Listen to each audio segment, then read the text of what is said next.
What's happening? Benton here, Saturday morning walk and talk. Thanks for joining me. Not expecting too many folks this morning. Sometimes that's even better, right? Provo Kid. I was on Provo Kid's podcast yesterday evening, and that's going to be available on Spotify. That's right, an actual podcast.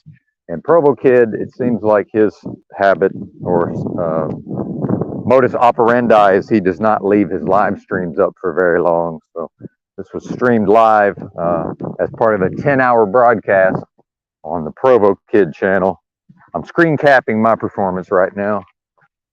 There's no light back here. Why am I going this way? I don't know. Two in the house. What's up? Hey, Snafu. Right on. Is it what? Can we get off the P word? Is that okay? I mean, do we have to? I call them the predators. Hey, and this would make you happy, Snafu. Yesterday on my broadcast, yesterday from the library, I told a tale of something that happened in Arkansas to a Wayne Dumont. You go to his, he has a Wikipedia page, and he got convicted of being a predator. Oh, Snafu. Let's do it. Let's do it. Hang on, Snafu. Mr. Benton, how's it going? I'm good, man. How are you? Well, I'm doing good. I just wanted to let you and the audience know. So last night, Paul got a call on his personal number from Mr. Pedograph, Monograph, the one that we've been exposing. Hey, can we stay away from the P word? We'll call him Mr. P Graph. How about that? Or Predator is good too. Whatever. Mr. Predator. Yeah. Well, anyways, I told Paul. So last night he calls Paul's personal number, got his information, called him up, and then did a whole live stream tonight on Paul, doxing him by full name, first, middle name, you name it. So it should be interesting. I tried warning Paul about these pogos, and Mr. Monograph decided to dox Paul last night and call him personally. So this ought to be interesting to see what plays out with this. Yeah, it sounds like a developing story. I'm out of the loop, but I bet I'm assuming a lot of the folks they already know what you're talking about. So I don't know. Thanks for the update. Well, nobody's here right now, but some folks do watch these on replay. So right. Well, I'm interested to see what Paul's going to say about this. I tried telling him to I get we all play around, but these people are real, man. And for this guy to get Paul's personal number, dox him last night on the whole stream. We tried telling him these people got info more than you could even understand. And it'll be interesting to hear how Paul reacts to Monograph doxing him and everything else that occurred last night. So anyways, Benton, stay good, man. Stay healthy.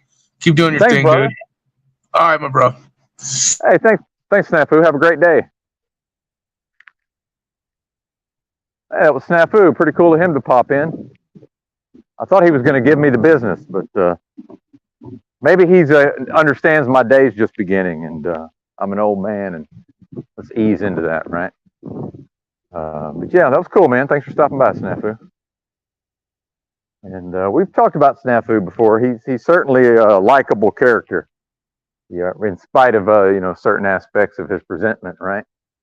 I don't have too much, and part of me doing these live streams, and especially the walk and talk, is when I woke up this morning, I wasn't feeling it. I wasn't feeling too good. I woke up at like 11:30 p.m. and did not really go back to sleep for the most part, which is fine as long as I get. And maybe it's the truck driver in me. As long as I get some solid REM sleep,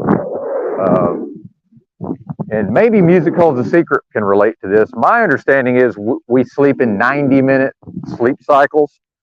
So I'm pretty sure I got a solid 2 sleep cycles, 3 hours. So like 8:30 to 11:30. So actually, that's enough, believe it or not. Versus when I stayed up all night for my birthday, that I was wrecked for 2 fucking days, man. The show sucked for the next couple of days, from my perspective anyway. The broadcasts were no good. By the way, good to see you, Music Holds a Secret. So I do like the staying up all night on occasion, the exercise of that, since I normally, since I almost never do that. However, it's just not worth 2 days of what that does to my brain. that makes sense.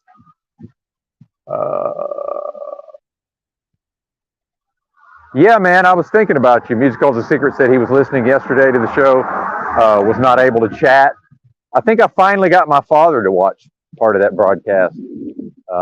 Because at one point he texted me and said, "What's with this O'Shea?" He said, and then we get the whole angle with around sexuality or whatever, right? So at some point that's going to enter the fray, I would imagine. But cross that bridge when we come to it, right? You're at the he was at the antique shop getting rid of some collectible shit I'll never need in exchange for some fiat. Well, I'm glad you said that, Musical's a Secret. You're in some way tapped into, I won't even say something that's bothering me but it's certainly on my mind, is just money in general. And at this point, I have no idea how I'm going to fund my existence going forward. However, realistically speaking, I've spent many years, in that space to some extent. I would say I'm fairly, and I'm not in a bad way, right? Everything's fine. The reality is, this is won't be the first, if this happens, this won't be the first time I've gone from, a decent chunk of change, a decent amount of fiat, but then through not working and just various things, more or less go busto, right? Go broke. And I certainly know how to exist on almost nothing. So it's a little hard to detail what I'm thinking and feeling, but I'm certainly looking forward to the opportunity, and as far as seeing how things shake out, because eventually it's going to have to be in some sort of, space with an internet connection and, an ability to stream. Realistically, that's all I need. And I don't even have that where I'm staying now because of the internet. Now, if I, find a job, which is, I'm not really trying to look, Thought I heard my voice echo off of one of these buildings, maybe. It is Friday night for many folks. I need to be aware of my surroundings. And am I making any sense? I may not be, but I never want to give the impression to the audience, oh, he's e-begging. Although, believe me, if I've done a lot of panhandling. I'll just e-beg directly if I'm going to e-beg, but I will not be hinting around about it. And I still would prefer people lay off on the super chats, which is good that that's been happening, because I don't trust none of this YouTube stuff until the money hits the bank. I don't trust none of it. Well, and apologies. This is where I was trying to get before I talked to Snafu. So or maybe after, I don't know. But part of why I'm doing this stream right now is I wasn't feeling it when I woke up. So my first thought is, well, obviously I'm not doing a walk and talk this morning. And then, as I'm, becoming fully coherent and conscious, I still really, and then I'm thinking, okay, I feel like I could walk around and talk. But much of the time, I really have nothing to say, or seemingly nothing to say. So there was nothing pressing that I felt like needed to get up out of me. So then to me, that's a challenge. Okay, well, do it anyway, Benton. See if you can actually, fill that time and come up with some things to say. It's Saturday morning, it's the off hours. Probably not too many people will be popping in the live. Just, as a practice or an exercise. And some folks will enjoy it, right? Presumably, hopefully. One could hope. Oh, he conked out. Yeah, Musical's a Secret conked out around 8 or 9. Woke up around 3. See, that's a good night's sleep, man. I've done a couple of those. I've done a couple of 8 p.m. to 3 a.m.s recently. Glorious. And if I make it all the way to 3, that's sleeping in, I can assure you. And then the THCO, some people believe that cannabis helps sleep. I'm not one of those people. I tend to get better sleep, believe it or not, when I'm not ingesting the cannabis. But I would say my recent heavy usage has not negatively impacted my sleep. It just doesn't help. But my tolerance is almost reset. So when I woke up at 11, I noticed, wow, I'm not even stoned anymore. I was baked Alaska when I went to sleep. So now I'm realizing that, as I knew would happen, and hopefully that wind, you're not able to hear that wind noise. But, I knew that So a couple of more days of the THCO and I will realistically have no choice but to take a tolerance break. Otherwise, it's just a waste. What's up, Fake Defunct? Good to see you. What's crack-a-lacking? We're just chilling, a chill stream, as Davey Crocco used to say. Rest in peace, Crocco. Walk and talk, might hit double digits, maybe. Provo Kid, though, that was cool, man. And, you know, that's a channel that I want to get involved with the content a little more. The thing is, realistically, I don't consume a lot of content anymore. And even the junk food on YouTube that I like to listen to, you know, a lot of these true crime type of things. I'm a true crime gal to some extent, and I don't mean, you know, it's a joke because it's funny. I now have to explain my jokes. You know, ladies, ladies. It tends to be ladies that are more into the true crime. Although that is something me and Crocco shared in common. We both were really into the true crime. Yeah, and I don't recommend anything to anybody, just for the record. So yeah, the synthetic cannabis. And, you know, my thing is with cannabis, my number one reason for using it is to get fucked up. I mean, I like to get fucked up. I enjoy being altered. I never really was a boozer, believe it or not, but alcohol does effectively fuck one up. So, you know, and unfortunately I had an experience where I got drunk for the first time around age 14 or 15, probably 14. And, you know, studies have shown, according to my research, studies have shown that can be bad as far as sort of creating, you know, patterns that persist, you know, later on, right? And, you know, I don't want to get off onto the alcohol thing, but it was never my main thing, man. It was like a beer and a blunt, you know, get fucked up on like a 24 ounce and half a blunt, and then maybe another 24 a couple hours later and the other half of the blunt. Right. And Reggie, by the way, Reggie, not this new highfalutin, high-powered stuff. In typical Arkansas fashion,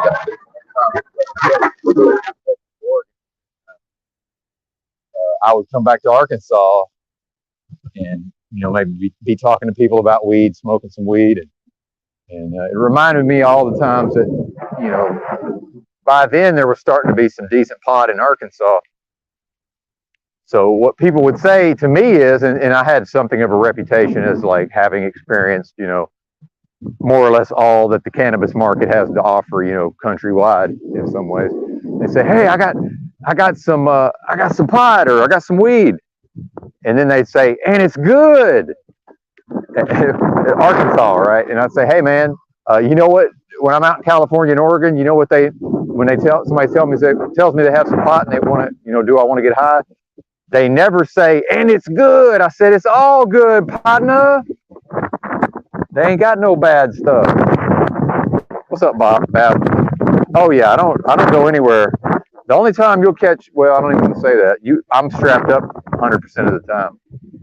Oh yeah, I don't go anywhere without that. Which is interesting because when I lived in the streets for all them years, I never felt like I needed a weapon.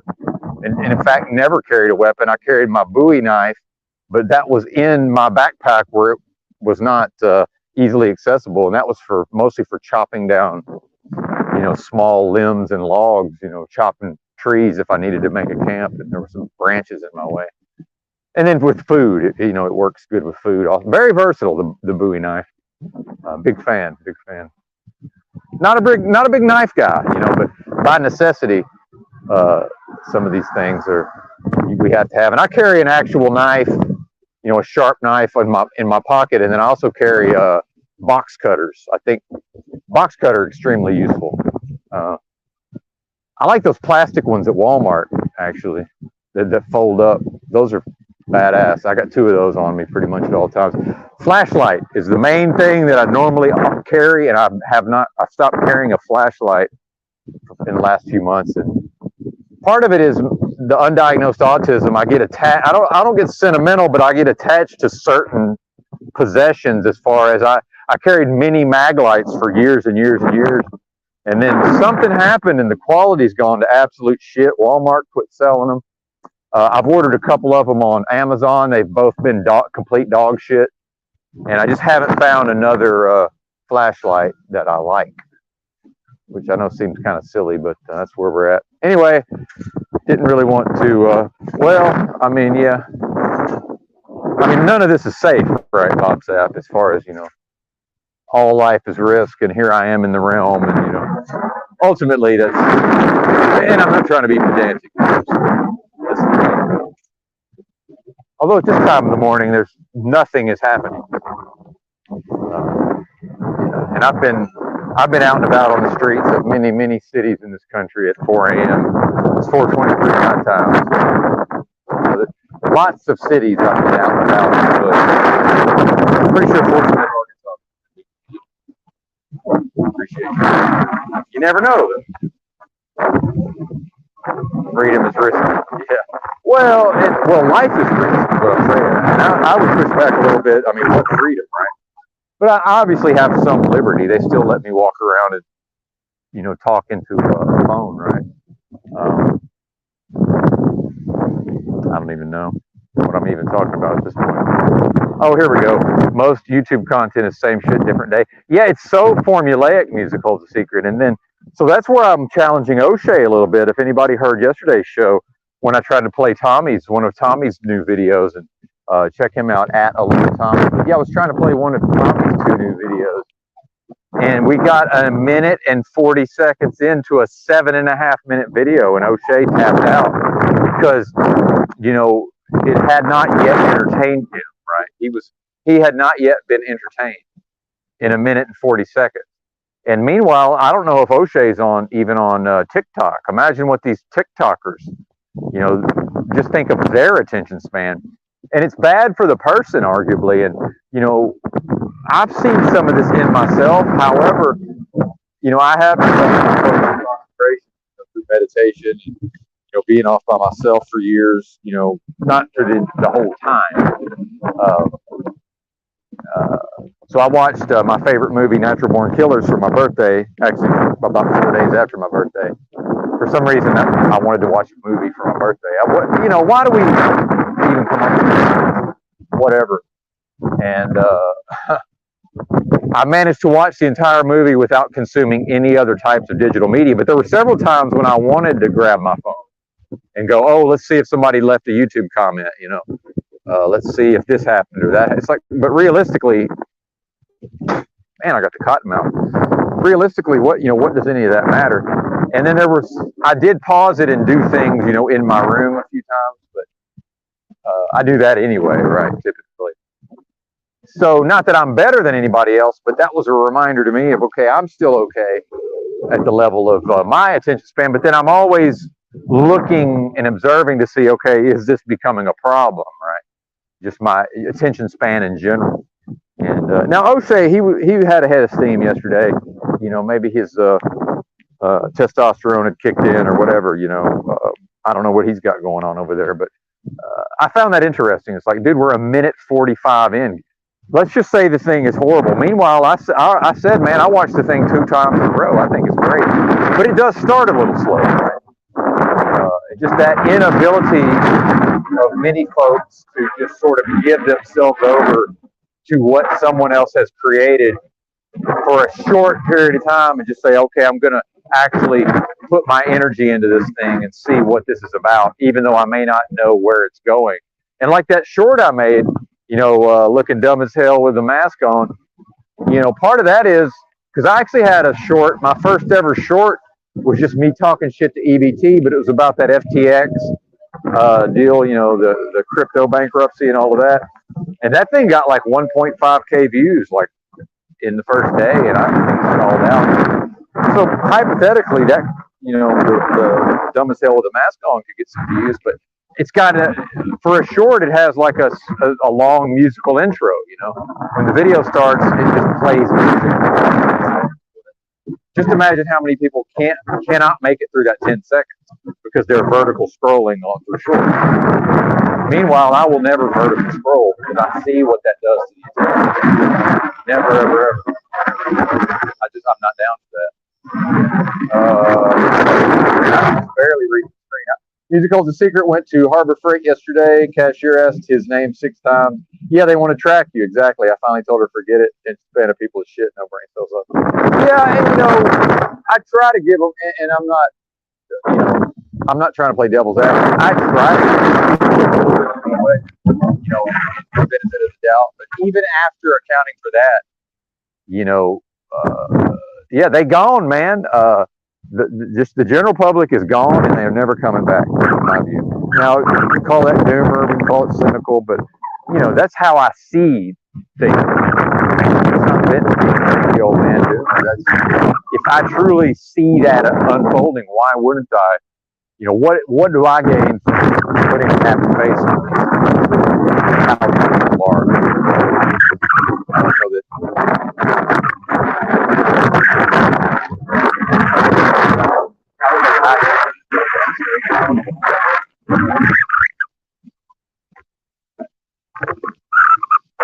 There's the suburbs. Yeah, ranch. What do they have? Like farming and ranch equipment. Damn, I'm not so good with the camera yet. I get a little better with this thing. I tell you what, man. Really, the only thing I'm kicking myself about is I think I drove the person too hard, man. I prematurely wore out the person for sure. It was gonna wear out anyway, but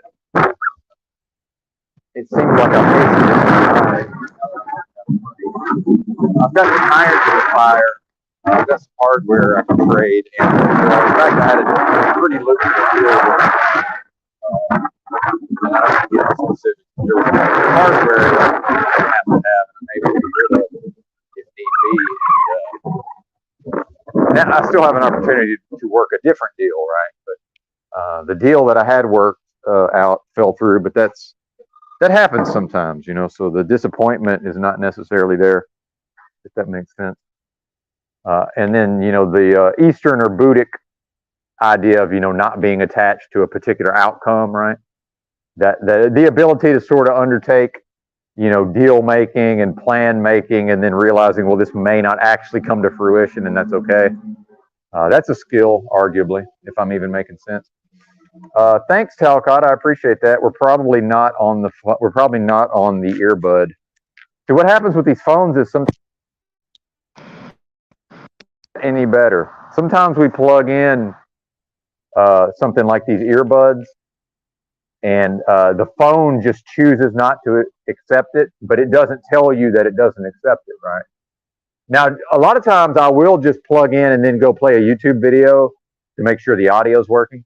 And then, no offense to the people that are here, but I've noticed that when I'm on the phone mic, people just won't tell me I'm on the phone mic, and I can't know that. Like, there's literally no way to know. So people will tolerate shitty audio to some extent, but thank you for telling me, Talcott Express. Appreciate that. Thanks. I don't have I hope you accept this in the spirit in which it's intended. I don't have the energy for I did not know wizard might be an option this time of morning, although I should have. I don't quite have the energy right now. Although if you want to come up and just say some shit, you're welcome. And now somebody's probably drunk going way too fast down the main drag here. Let's see. You folks can see this. Oh, that's a Charger. For some reason, it may not be a black person, but for some reason in Arkansas, if there's a car hauling ass or running from the cops, it's almost always one of those Dodge Chargers or Challengers. And there's like 100 different videos on YouTube of people running from the Arkansas State Police in Chargers and Challengers. Yeah. Okay. Cool, man.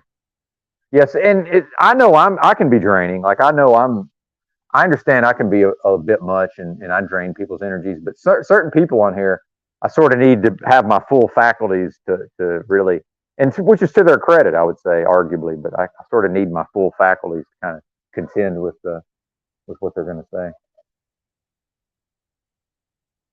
Yeah, I don't know what any of this means, but you're welcome to say all this. I just understand that I have no idea what any of that is. Like when Snafu came on and said all that stuff, I didn't know. I knew Paul enslaved. That was about it. Hey, it's a black person. We have an actual black person. Yeah. Well, yeah, and that's a black. Well, this town is. There's not that many blacks here, but that was probably a white person. But yeah. Although, I would expect like Mustang, Mustang GT maybe, or maybe a Camaro. Not about the Chargers and the Challengers. Yeah. What's up, man? I don't go racial too often, and here's Dallas Don One.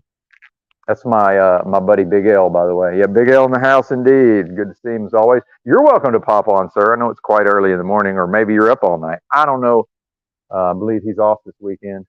And shout out to Big L doing the keeping the supply chain going, right? And truckers keeping America moving. And I can't speak for Big L, but that sentiment is a bunch of nonsense. People aren't into that overall as much as it's lip service, right? But Big L is one hell of a truck driver, I can tell you that. So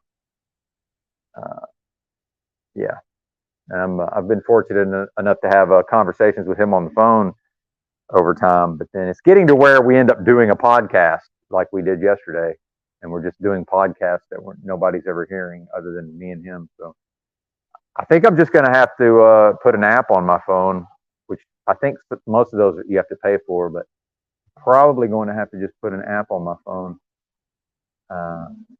and just record our phone conversation. Probably what's going to happen. But see, now I'm all up in my head about the audio being shitty at the start of the broadcast. Oh well, we'll just deal with that. But anyway, good to see you. Good to see you, Wizard, as always.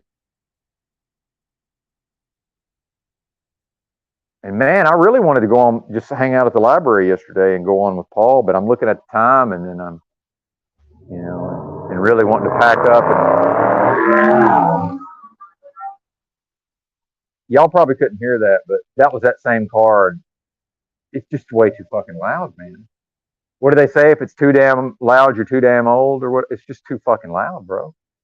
It sounds good. Now, as far as I'm concerned, the Mustang GT, that's my favorite sounding car. But it's more or less open exhaust. It's just too fucking loud, man.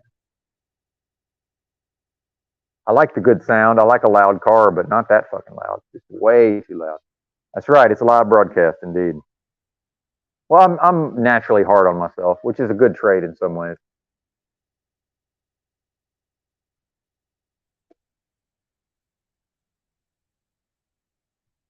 I got to talk to Highly Suspect. Shout out to Keith.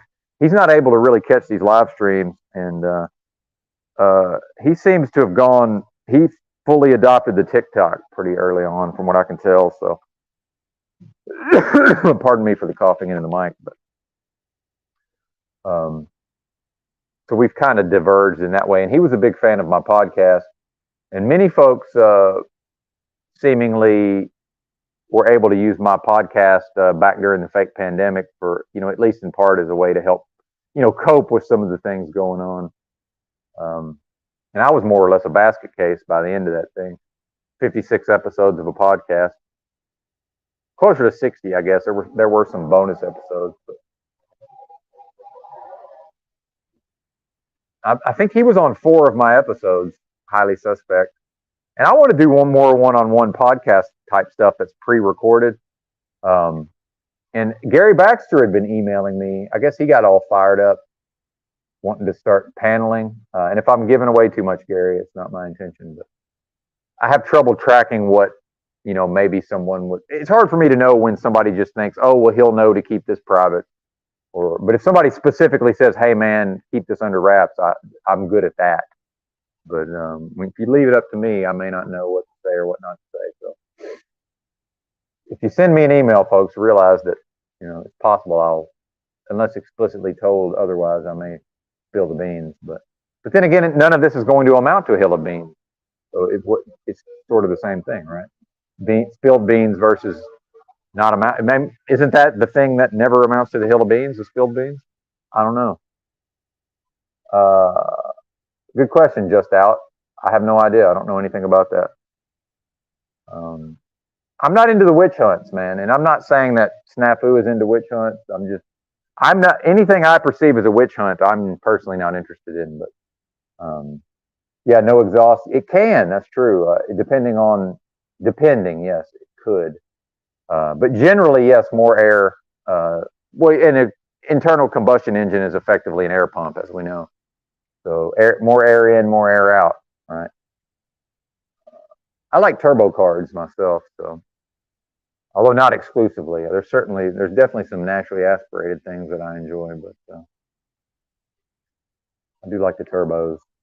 I have no idea. Don't know musical. Don't know.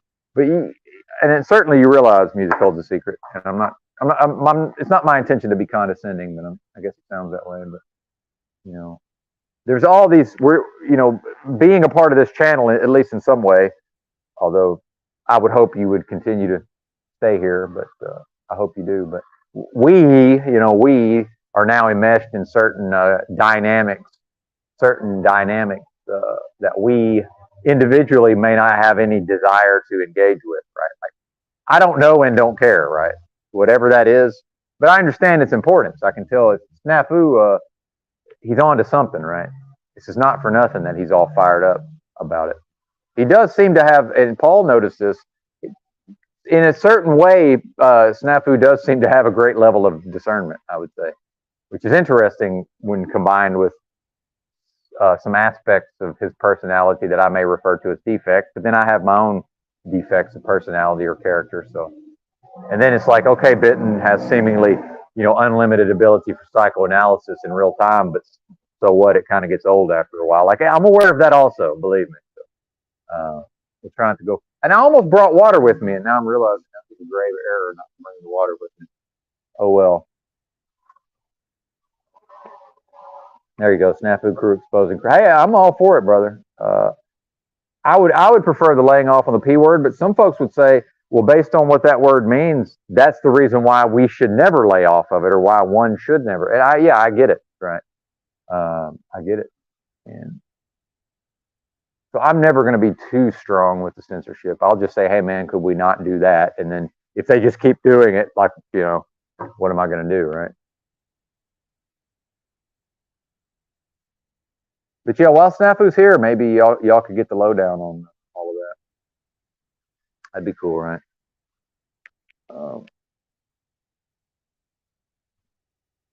And I don't know what Wizard's sleep schedule is, none of my business, but I know for me personally, if I go to bed around the same time every evening, even if I wake up, sometimes, like I said, I wake up at 11:30 p.m. It's still the same day, and I'm just wide awake, right?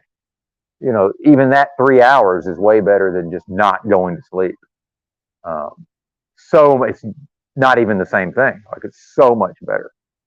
Now, if I get to the third night in a row of 3 hours of sleep, now maybe I need to reassess, right? And I'm not a nap guy unless I'm on a polyphasic.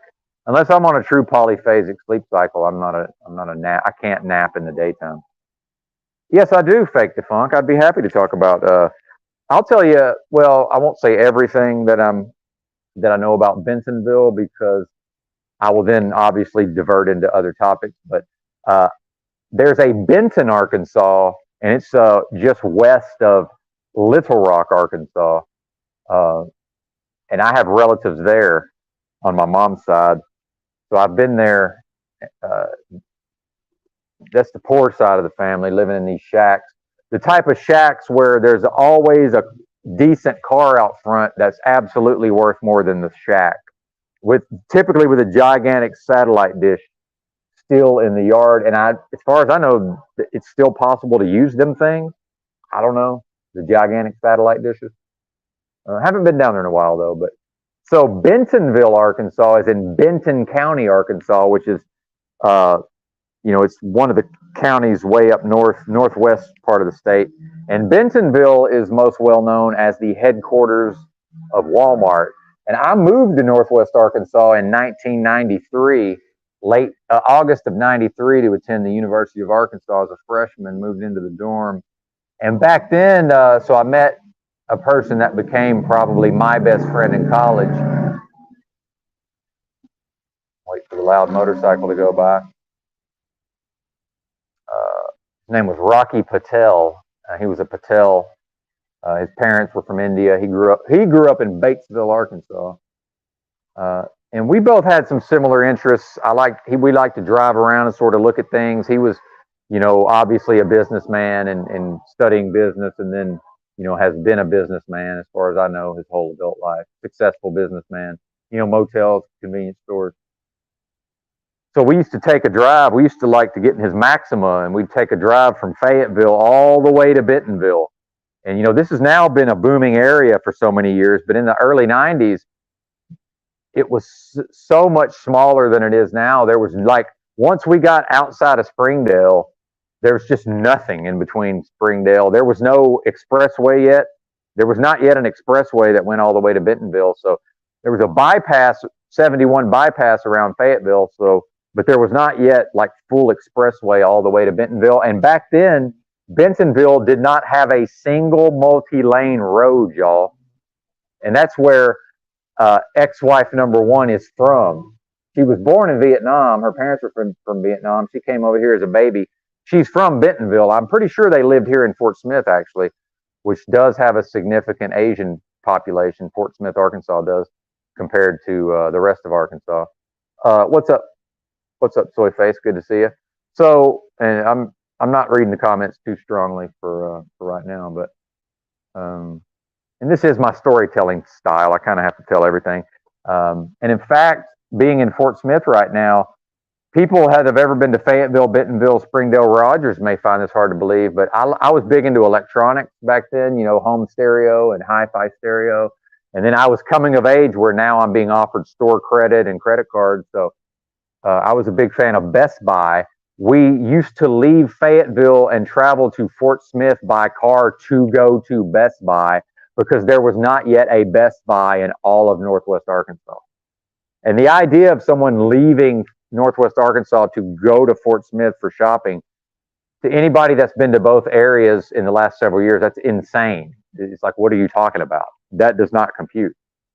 So, met her in college. I was a computer lab operator. I met a guy in the dorm named Paul Thomas, and I met him in the laundry room. He was from Marion, Arkansas, which is very near West Memphis, Arkansas, where that the West Memphis 3 tragedy happened when, and say their names, by the way, Stevie Branch, Mike Myers, who was the other kid? It's so sad. Every time I can never remember. It's like I know the 3 people who were convicted. I know I can rattle their names off. Stevie Branch, Myers Branch. I don't know. Do we blame the THCO? I'll come up with it at some point. What's up, brother? Thanks, man. Roy, I enjoyed the show as well. Thank you. I had a good time as I fight through this cotton mouth. So he was from Marion, and that had just happened. And I'm the approximate age of those 3 boys, you know, the 3 who were convicted of that horrific crime, who I now believe to be guilty. And in fact, at one time I believed were innocent, but that's a whole nother can of worms. So I'm talking to him, and when I found out where he's from, you know, I'm kind of wanting to pick his brain about all of that, because I was a news reader. I was something of a news junkie going back to the 80s, and a little bit of a wonk politically, but not quite yet. Yeah, we can get into the Eccles stuff, but I'm trying to name the boys and not the killers. And I've been to West Memphis, by the way. It's an interesting place, but I don't want to get off into the West Memphis 3, but I could go for hours and hours and hours off the dome just on the West Memphis 3 case. And I know quite a bit about it. So he was washing his clothes in the washers, and as was I. And the main reason I remember this is because as we're having this conversation, he forgot to put soap in the washers and had to. And as college kids, this is a big fucking deal. And he's using like 5 of the 20 machines in the dorm, the top load washers. And he had to put his money in and wash them yet again because he forgot. In talking to me, he forgot to put the soap in. We ended up being roommates later, but although we were in the same dorm, obviously, and he could tell that I had similar interests to him. And one day he just showed up out of nowhere. It's like, hey man, I found this thing called the internet. You're going to love it. And we had computer labs on campus with direct internet access. The university had, from what I can recall, one T1 line, which was what's a T1 line? 1.5 megabits per second in each direction. That was a lot back in the day. Why? Because this is all we was doing on the internet. We was typing commands. Anything that I wanted to do on the internet back then, it was commands. I had to type in a command, right? Yep, Bentonville, Arkansas, that's right. But my personal connection is more to Benton, Arkansas, because I have family there. uh, the preying on snakes, speaking on tongues type of people. They prey with snakes, right? Which actually I do fit in with them. I probably would fit in with them a little more closely than my dad's side, as bizarrely as that may sound. But oh, and on that, while I'm on the topic, I have a an uncle on that side. I forget the man's name. I think it's his last name's Buffington. It might be Larry, actually, my dad's name, but yeah, Larry Buffington, perhaps. Who every time there was a governor's race, a governor's election in Arkansas, he would walk from Benton, Arkansas to Little Rock and file the papers and pay the fee to get on the ballot for governor in Arkansas. And then at a certain point, somehow somebody on that side of the family was identified as a literal genius and went to work for one of these think tanks, which I find bizarre. But whatever. Not really, never got the full scoop on that. And then if you look at the thing with my grandfather and the famous football record and the 33 codes all over his sports statistics, now I start to wonder, and then the proximity to this, federal government installation where I grew up, I'm wondering if there was some sort of infiltration, into my family, perhaps. Very strange. But yeah, you're welcome, Fake the Funk. This is, we're on my favorite subject, sir. We're talking about me. I mean, I am my favorite person. That's a real thing, as empty and hollow as that may sound, right? It's true. And this is my favorite subject in some ways. Back to me, right? So there was no reason for me to ever go to Bentonville, okay, back in the day. So I then was in the computer lab so much because I was fascinated with the internet, and shout out to Provo Kid, shout out to Undiagnosed Autism, because Provo Kid, if he ever sees this, man, I'm sure he can relate that people, whatever autism is, again, it's a collection of behaviors all within the normal range for humans collected together and named autism. So whatever that means. So autists, tend to share, we get really focused on one narrow subject. Well, for me, that was the internet for many years. And that's when that began. Well, I was in the computer lab so long, it never occurred to me. And part of being autistic at that age was I was oblivious to many dynamics, just oblivious to many things going on.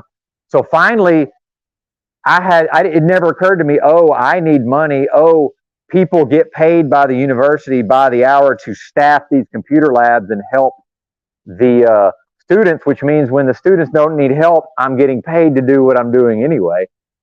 That never occurred to me. So finally, I was there so much, and I was just helping people out of my own being helpful, right?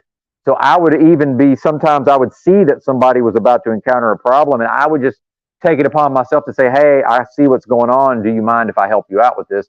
Generally, so even in the unstaffed hours, I was doing this for free. Finally, somebody figured it out and said, hey, buddy, why don't you go apply? And I'm sure they'll hire you, which is what happened. My job previous to that was I was working as a security patrolling the dorms. They were paying me by the hour, $6 and something. Oh, it was like $6.35 an hour, by the way. Yeah, I am old as fuck. To hold a walkie-talkie and patrol the dorms. I didn't really like that job overall. Was not a fan, but eventually that's how I met number one rather. And I was into Asians. I had an Asian fetish at the time. And part of that was I knew just enough. So I was learning about the internet. Well, back then it was FTP sites. So I was learning how to find these FTP sites, type in the commands to slowly download JPEG files of naked Asian broads, which, well, now looking back on it, how many of those were actually dudes, right? I don't know. Is it a psyop, Matt? Hey, Hacksaw Jim Duggan. Is Roy still in the house? Roy Duggan in the house? See, in Arkansas, in America, we got this wrestler called Hacksaw Jim Duggan, and he came in the ring with his big old pot belly and his strut walk with a big old 2x4, and he kind of was like he was chewing tobacco, and the Hacksaw Jim Duggan, yeah. But a big old long 2x4. That's how he came into the ring. So that's why, even if that's not the pronunciation of your name, it'll always be Duggan to me, because that's how they said it on Mid-South Wrestling out of Memphis, Tennessee. The professionally paid broadcaster That's how they pronounced the man's name, was Duggan. So I have no idea if that's how it's said. Yeah, Hacksaw Jim Duggan. Well, and I would, if you're interested, you may just I bet if you go into YouTube and type in Mid-South Wrestling Hacksaw Jim Duggan, spelled like your last name, I'm pretty sure some of that stuff will come up, and you can just laugh and laugh and laugh. Although one thing about Mid-South Wrestling, somebody knew something. The intro song is from Jeff Beck's solo album, There and Back, or There and Beck. I think it was There and Back. That doo doo doo doo doo doo doo doo doo. It's an instrumental that was actually like it charted on the fucking Billboard. They took that for like their theme music. Jan Hammer and Jeff Beck, maybe Terry Bozzio, perhaps. Oh, there you go, Roy. Yeah, indeed, the tie-in with the woodworking. So back to Bentonville. So I was doing my job as a computer lab operator in like the biggest computer lab the main one on campus, where the more ditzy co-eds, right, the more ditzy, co-ed type chicks are coming in there. I really didn't work in there, but I worked at all of them, right, at various times. But so I'm sitting back, and again, I can just tell based on what people are doing on their screens. So I can tell approximately what she's trying to do. It's something for a class, right? And I can already see, well, she's about to have this problem. So I go up to her and I'm, like, hey, and again, Asian chick, dark-skinned Asian chick, right up my alley, right? At the time. And I'm like, hey, you're about to have this problem. Would you like some help? And her reaction was like, no, like, but cute, like just cute as a button. But and I'm like, all right, I didn't get mad. I didn't get in my feelers. I went back to my desk at the back of the room, and everybody's backs are to me. So of course, 15 minutes later, now she's got her hand up. I fucking flat refused to help her. I'm like, no, I tried to help you. I don't know what to tell you, And so that started like this flirty dynamic. I got a big smile on my face. She's smiling ear to ear, right? And then we had a mutual friend who ended up being a gay guy, and I guess she went to him and was like, hey, and I knew him. I was friends with this guy, and I guess she told him that she liked me or whatever, and he set up a group. We all went to the movies like 2 weeks later, and then of course there she is sitting beside me with what little bit of cleavage she had, right there. Back in the day, it was a little different style of mating, right? Now all I have to do is get her number, call her up, and invite her over to my house. I still have to make the first move, but she kind of made the first move, right? So funny how those dynamics work out. So we were together 7 years, and then for the simps, kill the inner simp. That was very close to my birthday. Actually, you know what? She's a little younger than me. By then, I would have been, that was actually right around my 21st birthday. Now that I think about it, so sometimes so that was like 3 years into college. Although I certainly was not a junior by hours earned. It's funny how my brain it doesn't really deal with the timeline so good. But and then people who think that dates have to cost money. Well, it didn't cost anything to invite her to my house and then just walk around the neighborhood and talk and let her try to hold my hand or whatever. A lot of hand holding back in the day, certainly. So then with her being from Bentonville, although her dad, I guess she didn't want her dad to know that we were, damn near living together at a certain point, right? Man, my memories it's funny. I don't have clear memories of a lot of this. So eventually, both of us, me and her, ended up working at the Walmart home office together after she gave up on college and I gave up on college. And she's a ditzy chick, no abilities in just not a book learning type of person. It just wasn't for her, right?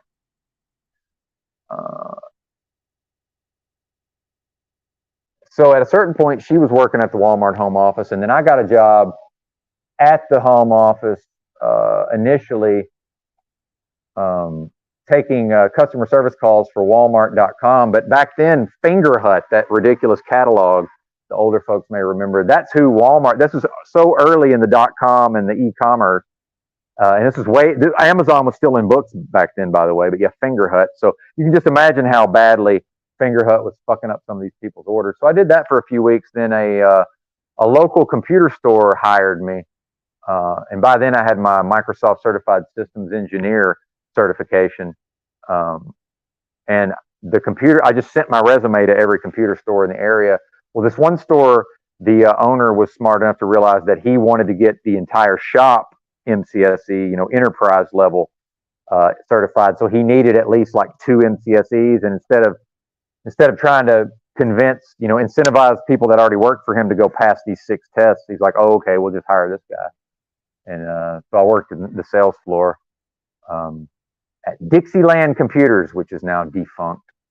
And I enjoyed that. And then I was a huge computer nerd by then. I was ate up with the hardware. I was building my own computers. I knew what processor went with what motherboard and just all of this. I was into the overclocking and I was ate up with it. But back in the day, this was, like fucking, we're overclocking our Celeron 300A or whatever, if anybody remembers the good old days of all of that. I bought a used fucking dual CPU socket 7 motherboard running fucking dual Celeron whatever's both overclocked with gigantic heat sinks, Never got into the water cooling though.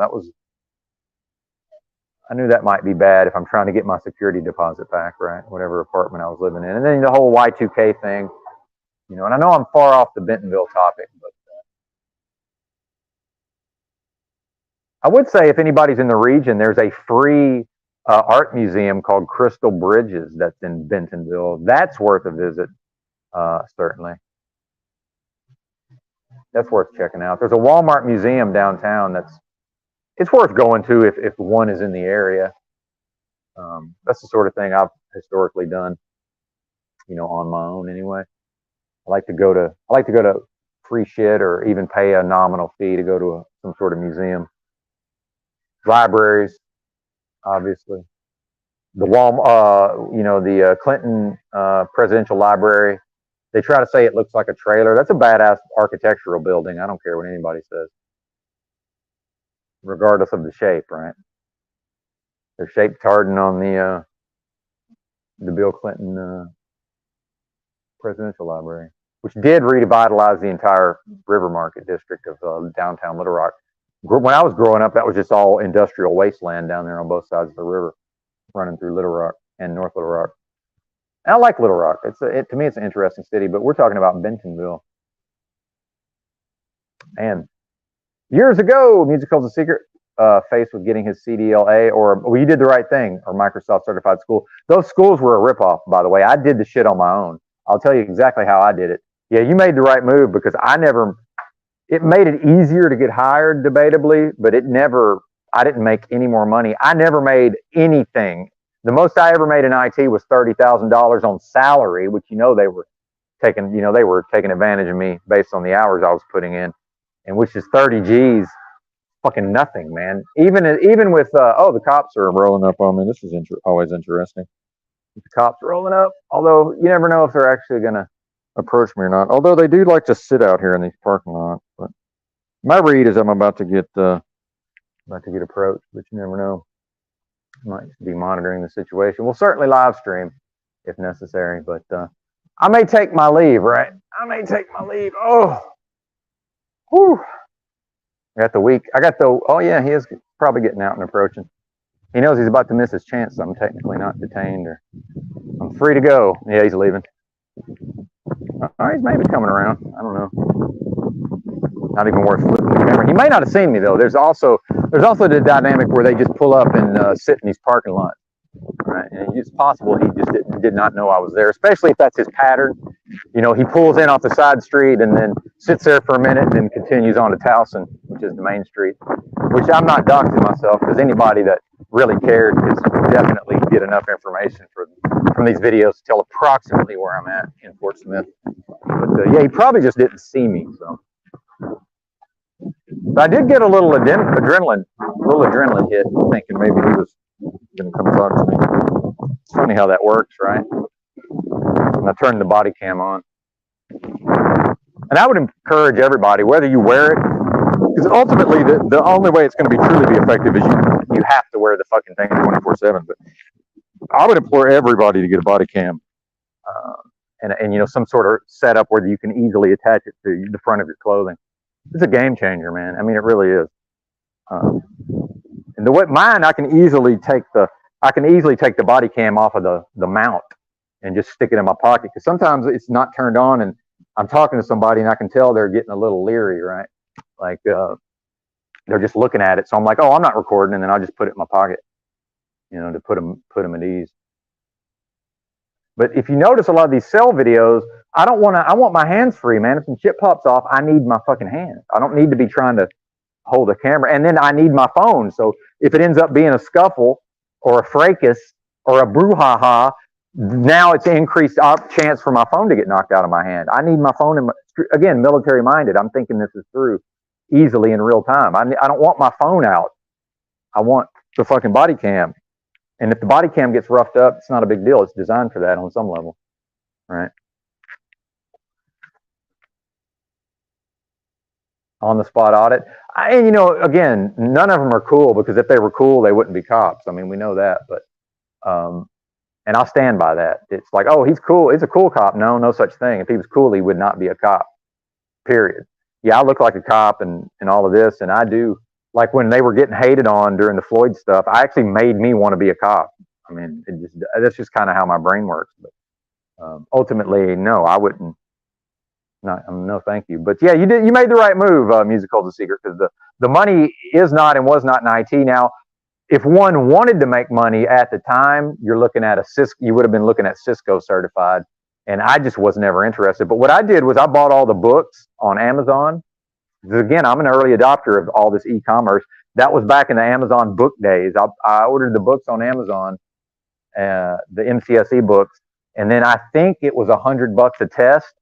And I stayed with my parents for like 9 months in Heber Springs, Arkansas at the time, and I studied. I realized that 4 hours a day was all I could study, after that, it was no longer effective. So I studied 4 hours a day, 5 days a week for I don't know how long. It wasn't that long. It was a few months.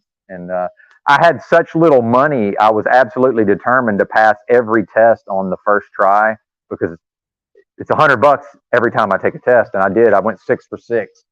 And I'm good at standardized testing, you know, any sort of multiple choice I'm really good at. And there was these things called like transcenders. It was like test aids. They had sample questions, you know, practice questions that were basically the ones that ended up being on the test, if that makes sense. Although it was computerized, so, you know, out of like 500 possible questions, you got 100 or whatever, presumably at random. What's up, Capricorn? Good to see you. Shout out to the chat, indeed. So yeah, the MCSE thing, but it was, you know, it was something. It meant something back then, right? A little bit of status, but this was like in the Windows 2000, Windows NT, man. You know, Windows NT 4.0, and then, you know, Windows 2000. This is very archaic, right, compared to now. And then I went on to build and configure thousands of computers at the computer store. We built our own computers and sold a lot. And that was, the store was in Bentonville. My apologies. See, I left out a key piece of data. See, this is another reason why I'm a poor storyteller in many regards. Yeah, so the computer store was located in Bentonville. So that was, and I was living, me and number one, my first wife, by then we were living in a house, and we were not owning a house. The bank owned a house that we had a mortgage on in Lowell, Arkansas, very near the J.B. Hunt headquarters, Music Holds a Secret. I'm assuming, not that you've been there, but you may know where it is, roughly speaking, the J.B. Hunt headquarters. And certainly with his long career in truck driving, there's almost no way he hasn't been through Northwest Arkansas. Probably many times, I'm assuming.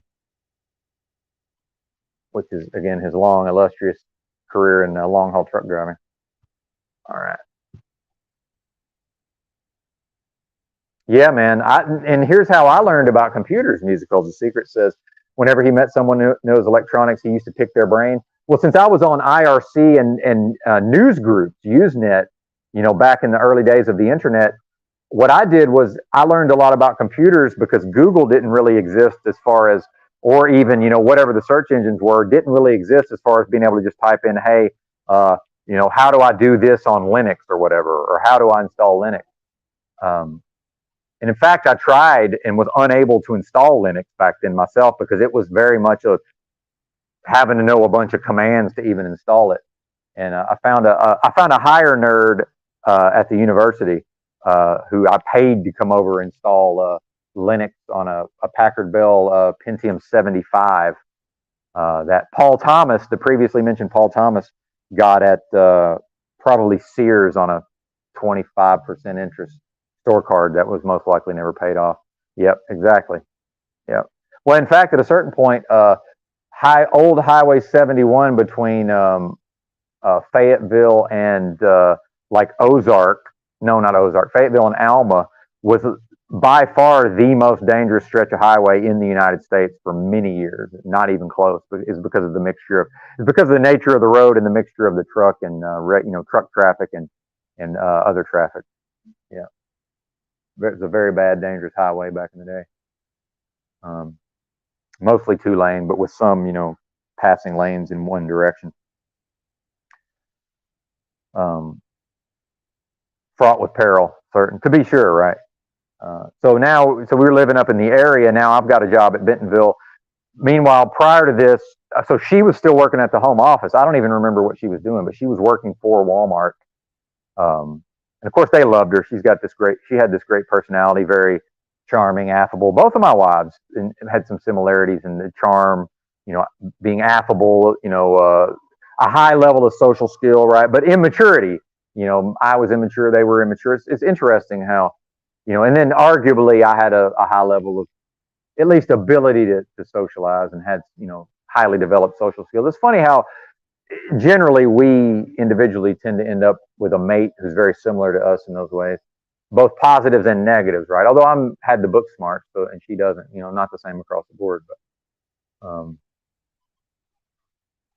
what I was saying is when we first started dating, I believe it was right about my 21st birthday, she bought me cologne, but my high school girlfriend and then the lady who ended up being my first wife both wanted to have me smelling a certain way for some reason. High school girlfriend, it was eternity. And I must say, number one, and they both had good taste, as do I. I have an excellent taste, although I'm not into cologne. Number two was a Polo Sport gal. So I had eternity. I had some leftover eternity from, maybe that's what it was. She saw me with the eternity in my bedroom and was like, well, obviously this is when, guys, I was, in my early 20s, this is how these women think. See, that's fellas, we don't necessarily get it.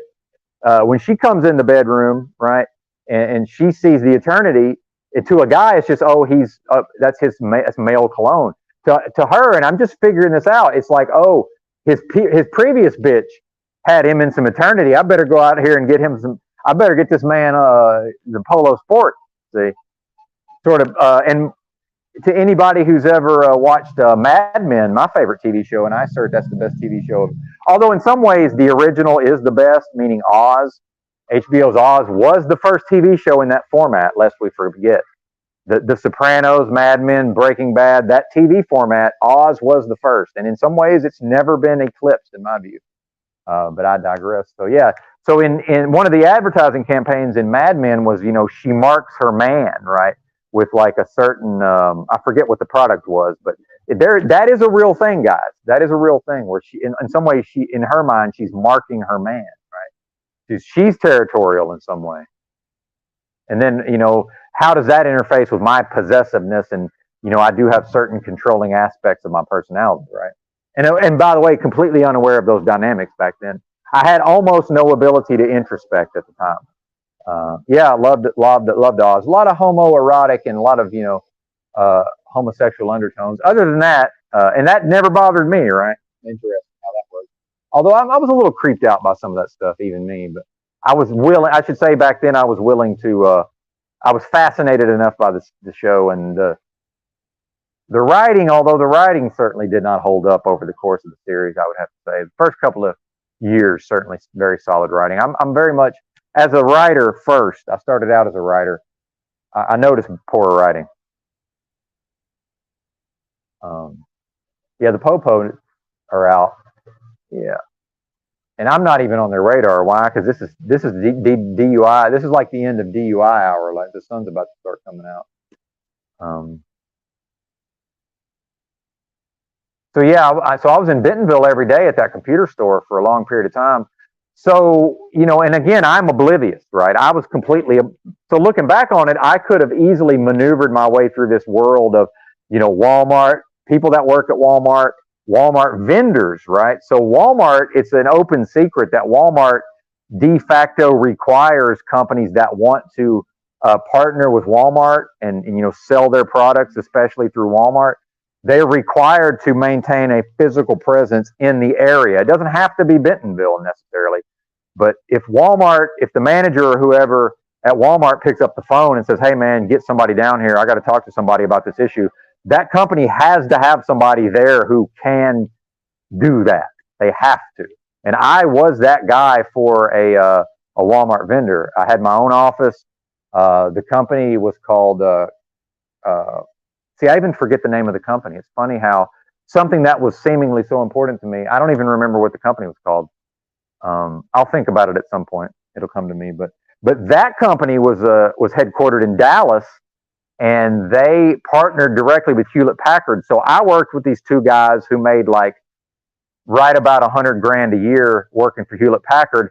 One of whom had previously occupied my position, I was making 30 grand, but I had no idea that when they offered me 30 grand, I'm supposed to make a counter offer. So I just took the 30 grand. So the other guy was probably quit at about 45, but here's Benton foolish enough to do the same thing for 30, right? Had my own office in Bentonville.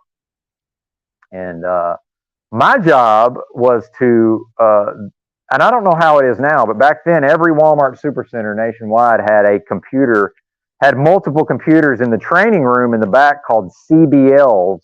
They had 2 to 3 of those, a minimum of 2, as I recall, and that stands for computer-based learning. And I had actually worked at a supercenter, so I had been trained, at least in part, on these CBL. I'd taken the CBL, the computer-based learning, and they had at least 1 or 2 computers called a manager's workbench.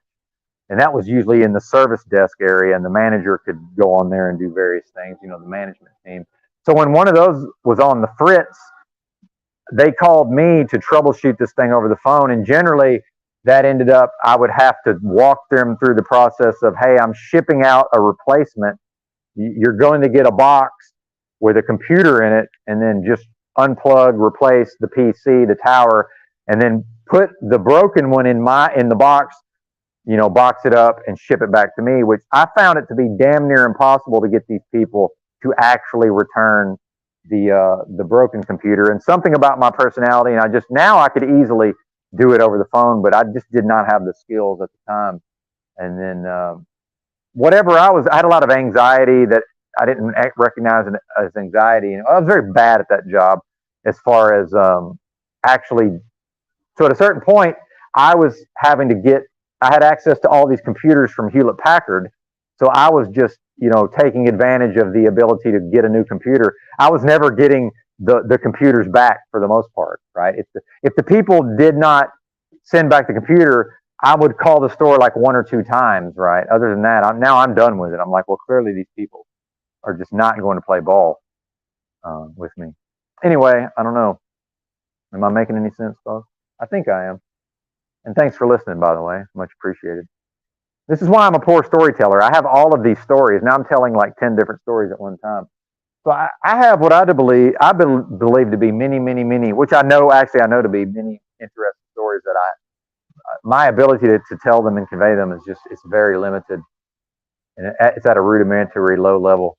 And no need to butter me up. I'm aware of these dynamics. But so I was unaware that these people go out looking for talent, and that autistic Benton, who is certainly talent in some regard, but then the autism also comes along with these things that I had not yet overcome. And me and Provo Kid on his podcast that's soon to be available on Spotify, it's still on his channel, but he's going to delete it at some point. Maybe he leaves a, I don't know what frequency he deletes his live streams. It's the only live stream available as of like 2 hours ago. But you know, I believe he knows about some of these dynamics. So, and I'm getting by a lot with my charm and social skills, right? And shout out to the Jehovah's Witnesses, my glib ability to glad hand, and you know, it's almost like a car salesman thing. Me and the Hewlett Packard guys, we're dressed in, you know, business attire every day, tucked in shirt, slacks, or at least khakis in my case, and a tie, and you know, probably a white, some version of almost like looking like RT, right? So I've been there to some extent, RT. Just I was dumb enough to do it for damn near no money, effectively, right? And I am a hick, and you know, a fucking yokel to some extent, right? A rube. Early Benton was certainly a rube, right? I don't think there's a shout out to Hunter S. Thompson. I think a lot of people completely miss the rube undercurrent in much of his writing. And if you look at where he came from in Kentucky, all right, certainly, I believe Mr. Thompson had a bit of the rube within him, although maybe not combined with the autism. The autism certainly weaponized my inner rube, arguably. Now, I had a high level of hardware ability at the time comparatively, because this is actually on the heels of, I left out a part where I worked for a textbook wholesaler in Fayetteville, and in fact, because of my MCSE knowledge now, and I may fuck up the sequence. See, I actually don't remember who did I work for in what sequence, but at a certain point, because of my for the area and for the time, see, I was unaware that I had a pretty high level knowledge of TCP as far as how to actually get this machine to talk to that machine over a network, such as a university network, where I was now at a certain point working for a textbook wholesaler, I believe still known as Budgetex, but at the time they had a different name, right? And again, I'll have to go back and figure all of this out. It's funny how it's no longer important, so I've forgotten it. But you know, I didn't recognize my own skill level, so I actually, you know, we would say whatever you're paid is what you're worth, or whatever. You know, I certainly worked too cheap for a long time. You know, undebatably. It's interesting. So that was a lot of that was my Bentonville experiences, and then of course where the Hewlett Packard guys did it. We all did a combination of working from home. So I was at my house in 2001 when the September 11th happened, and if I wanted to, I could work from home. Meaning, if I wanted to hang out at the house and go in to the office later, depending on what my schedule was that day, there was nobody cared, and if I told anybody, they still didn't care. If that makes sense. And the wife, I'm not sure what she was doing that day, but she was also at home. So we watched it on TV in our living room. And old Benton, at a certain point, I believe right after the second plane hit, cried like a baby, bawled his fucking eyes out, unabashedly, unashamedly, right before his wife. And I will say this, fellas, that we talk about all this simping and all this. There's something to being vulnerable, genuine vulnerability in front of one's lady. As long as it's not too much too often, and as long as it's combined with, you know, generally showing oneself to be masculine, right? Masculine qualities. I think that goes a long way too, fellas. But yeah, I talked about she marks her man dynamics with her buying me, spending her own limited money to buy me an expensive bottle of cologne. Talking about my first wife, and then she gave me a sponge bath, and that's how. You had me at sponge bath, lady. The cologne didn't really do much for me. You had me at sponge bath. Yeah, indeed. Yeah, exactly. Sears, indeed, used to sell Packard Bell. They were decent machines for the time. I know they were shit. I do, because I was into hardware. I was a hardware geek. I was a big time hardware geek. They were actually not that horrible all things considered. But they were bottom tier, certainly.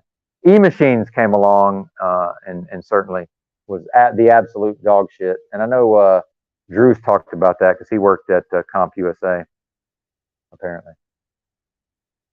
So in retrospect, I was unaware of this. So Benton was so oblivious that what the dynamic when I was working for this vendor in Bentonville, and I know now I'm shifting between textbook wholesaler and Walmart vendor, but and I had a badge to go into the Walmart headquarters 24 hours a day, 7 days a week, the ISD building more specifically. If I went into the main headquarters and had to meet with somebody, just like everybody else, for the most part, I had to actually go into the little waiting area and call them, and then the Walmart people would come out, and we would typically meet in some sort of meeting area in the lobby of the Walmart headquarters, which I don't know what it's like now. Back then was intentionally kept shabby, Roy Duggan, because Walmart was still wrapped in with this Sam Walton image of, well, he drives an old pickup, and they try to say beat up old Ford pickup. Look, it was a nicely maintained old Ford pickup, right? That he drove around one lane in each direction, Bentonville, right?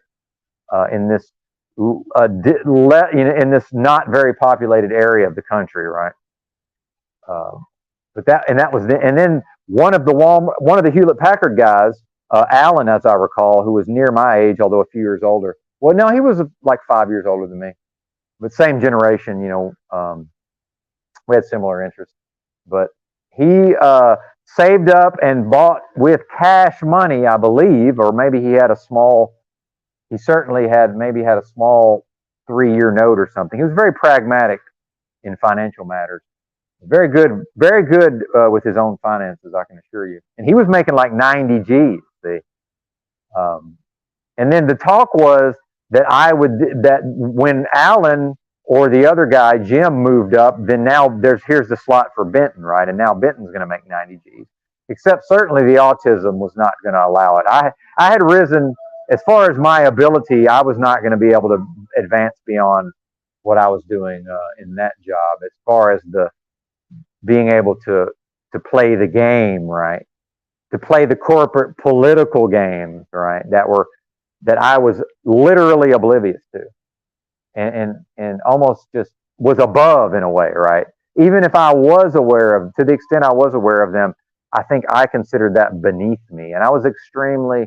This was like unchecked arrogance and pomposity,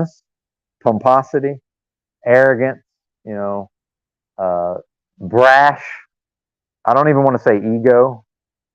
Yeah, the Sam Walton image is certainly a psyop. It's bullshit nonsense. So he bought a BMW 5 Series, like a 95, this is a used car, man. This was a $27,000 used BMW in 2001 it's a 95. Great driving car, by the way. Not even the big engine. He got like the inline 6 or whatever. Not even the 8-cylinder 5 Series.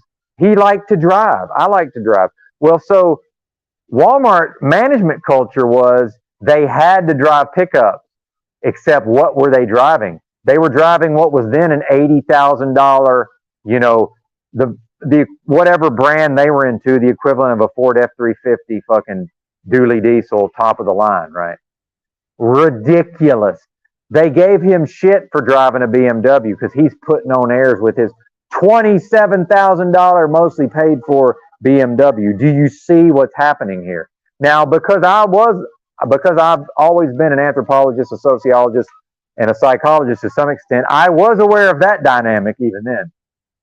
Now, I was more of we were all kind of like, can you believe these bozos? But I was certainly aware of the dynamic as a tin can rattles through the parking lot.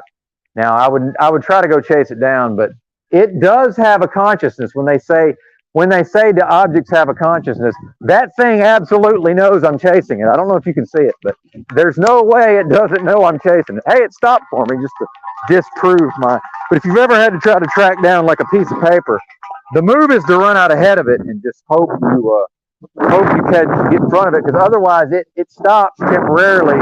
And as soon as you get up to it, then it flees, right? Especially papers.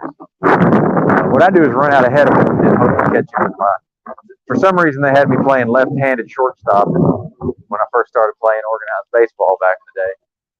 Which, if anybody knows anything about baseball, there's effectively zero left-handed shortstops. Probably shows you the when I talk about that I grew up in complete ignorance in Southeast Arkansas. That is in fact not an exaggeration. It is not hyperbole. Yeah.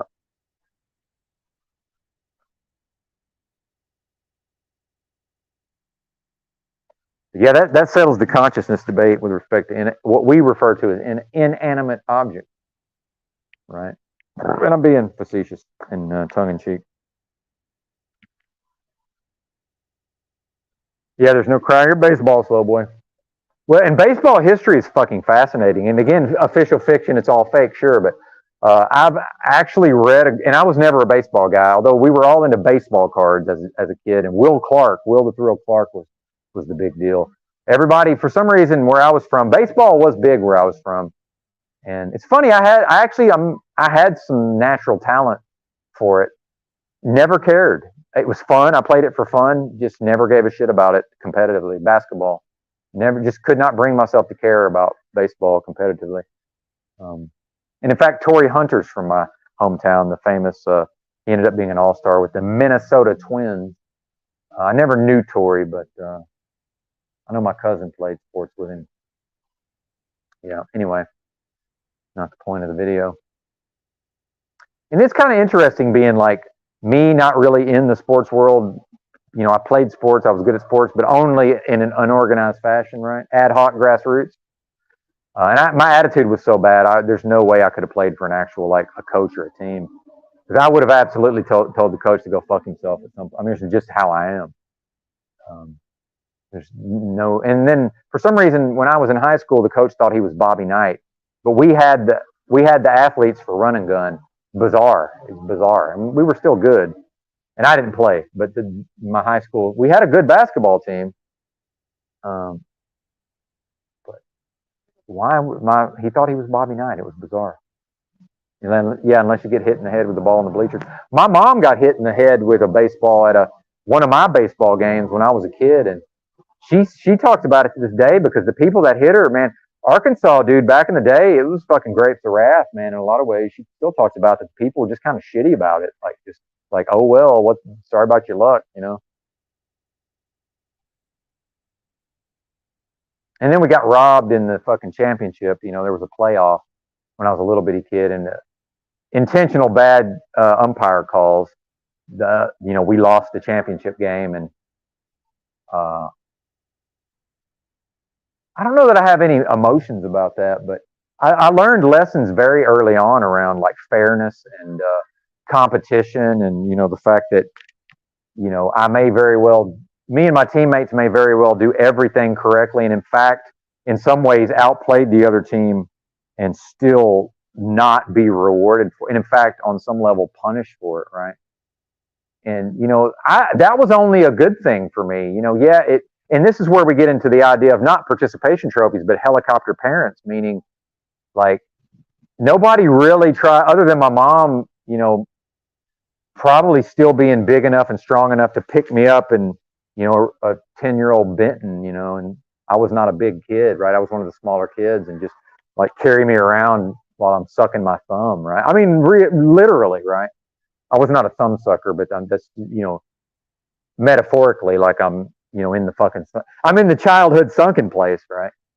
Right. You're for that moment. And then that's it. We're done with it. There's no more, there's no more fucking, none of my complaining is going to be humored beyond that. In fact, my parents were a little more upset about it because my dad had the convenience store in the community. So he talked about at times like one of these fucking grit balls, which I've never figured out what that meant, but if there's people who will know what I'm talking about, who are from that part of the world back then. These grit balls would come fucking strutting into my dad's store. Yep, there's one of them parents that was complaining about the championship game in the fucking minor league, and I mean literal thing, strutting around. See, I'm still do this. Like I still behave this way in public to some extent. I might just come in the door of the Walmart. And it's not a thing anymore, man. Like it's over. People, they're not having it, man. but they can't really stop me. That's the thing. That they're sort of, how can they stop me? But so in fact, my dad and my mom probably carried more baggage around that event than I did. But so I was consoled in those hours, and then the next morning was probably down. And then they were like, "Yeah, here you go, champ. Here's your fucking breakfast," And then I went outside and ran around and threw dirt clods at my friends like always, and then it was fine, right? Go ride the bike to the grocery store 4 miles from my house, having to cross a busy highway, two busy highways. I just had free range at the age of 10 or 11. I had more freedom and liberty in this country when I was motherfucking 10 years old than I do now. That is not an exaggeration. No, as long as I was not engaging in any of the prohibited behaviors, nobody told me shit, including my parents back then. As long as I was where I needed to be when I was told to be there, and as long as I did not engage, or as long as I was not known to be engaging in the short list of prohibited behaviors, I got to do whatever in the hell I wanted to do on my time, Jack. And it is not that way anymore. And every time I go somewhere, seemingly in this nightmare dystopian beast system IRL version, almost always, invariably, some person I have no connection to tries to give me directives, and I don't mean the policy enforcers. And by the time I was skateboarding around my hometown, age of 12 or 13, if some random bozo tried to tell me I couldn't skateboard through that parking lot, I would say, "Hey, old man, fuck you, mind your own business." As a fucking 12-year-old, Jack. That's the way it's supposed to be, man. And he accepted it on some level. Now, he might have been like, fucking punk. So what? Old man yells at cloud, right? I would just be like, "Fuck you, old man." Because, yeah, me and my best friend, we used a lot of foul language. And if I could advise the youth, I would say never start cursing, because I've wanted to discontinue that habit at times. I'm just not able to do it, man. Not able to not curse and use foul language. I can't say I'm not. I have been unable to this point. I've been unable to break myself of that. It doesn't make me look good, right? It does not show me in my best light, certainly. World Series baseball, yeah, okay. Baseball history is what I'm saying. There's a lot of interesting baseball history.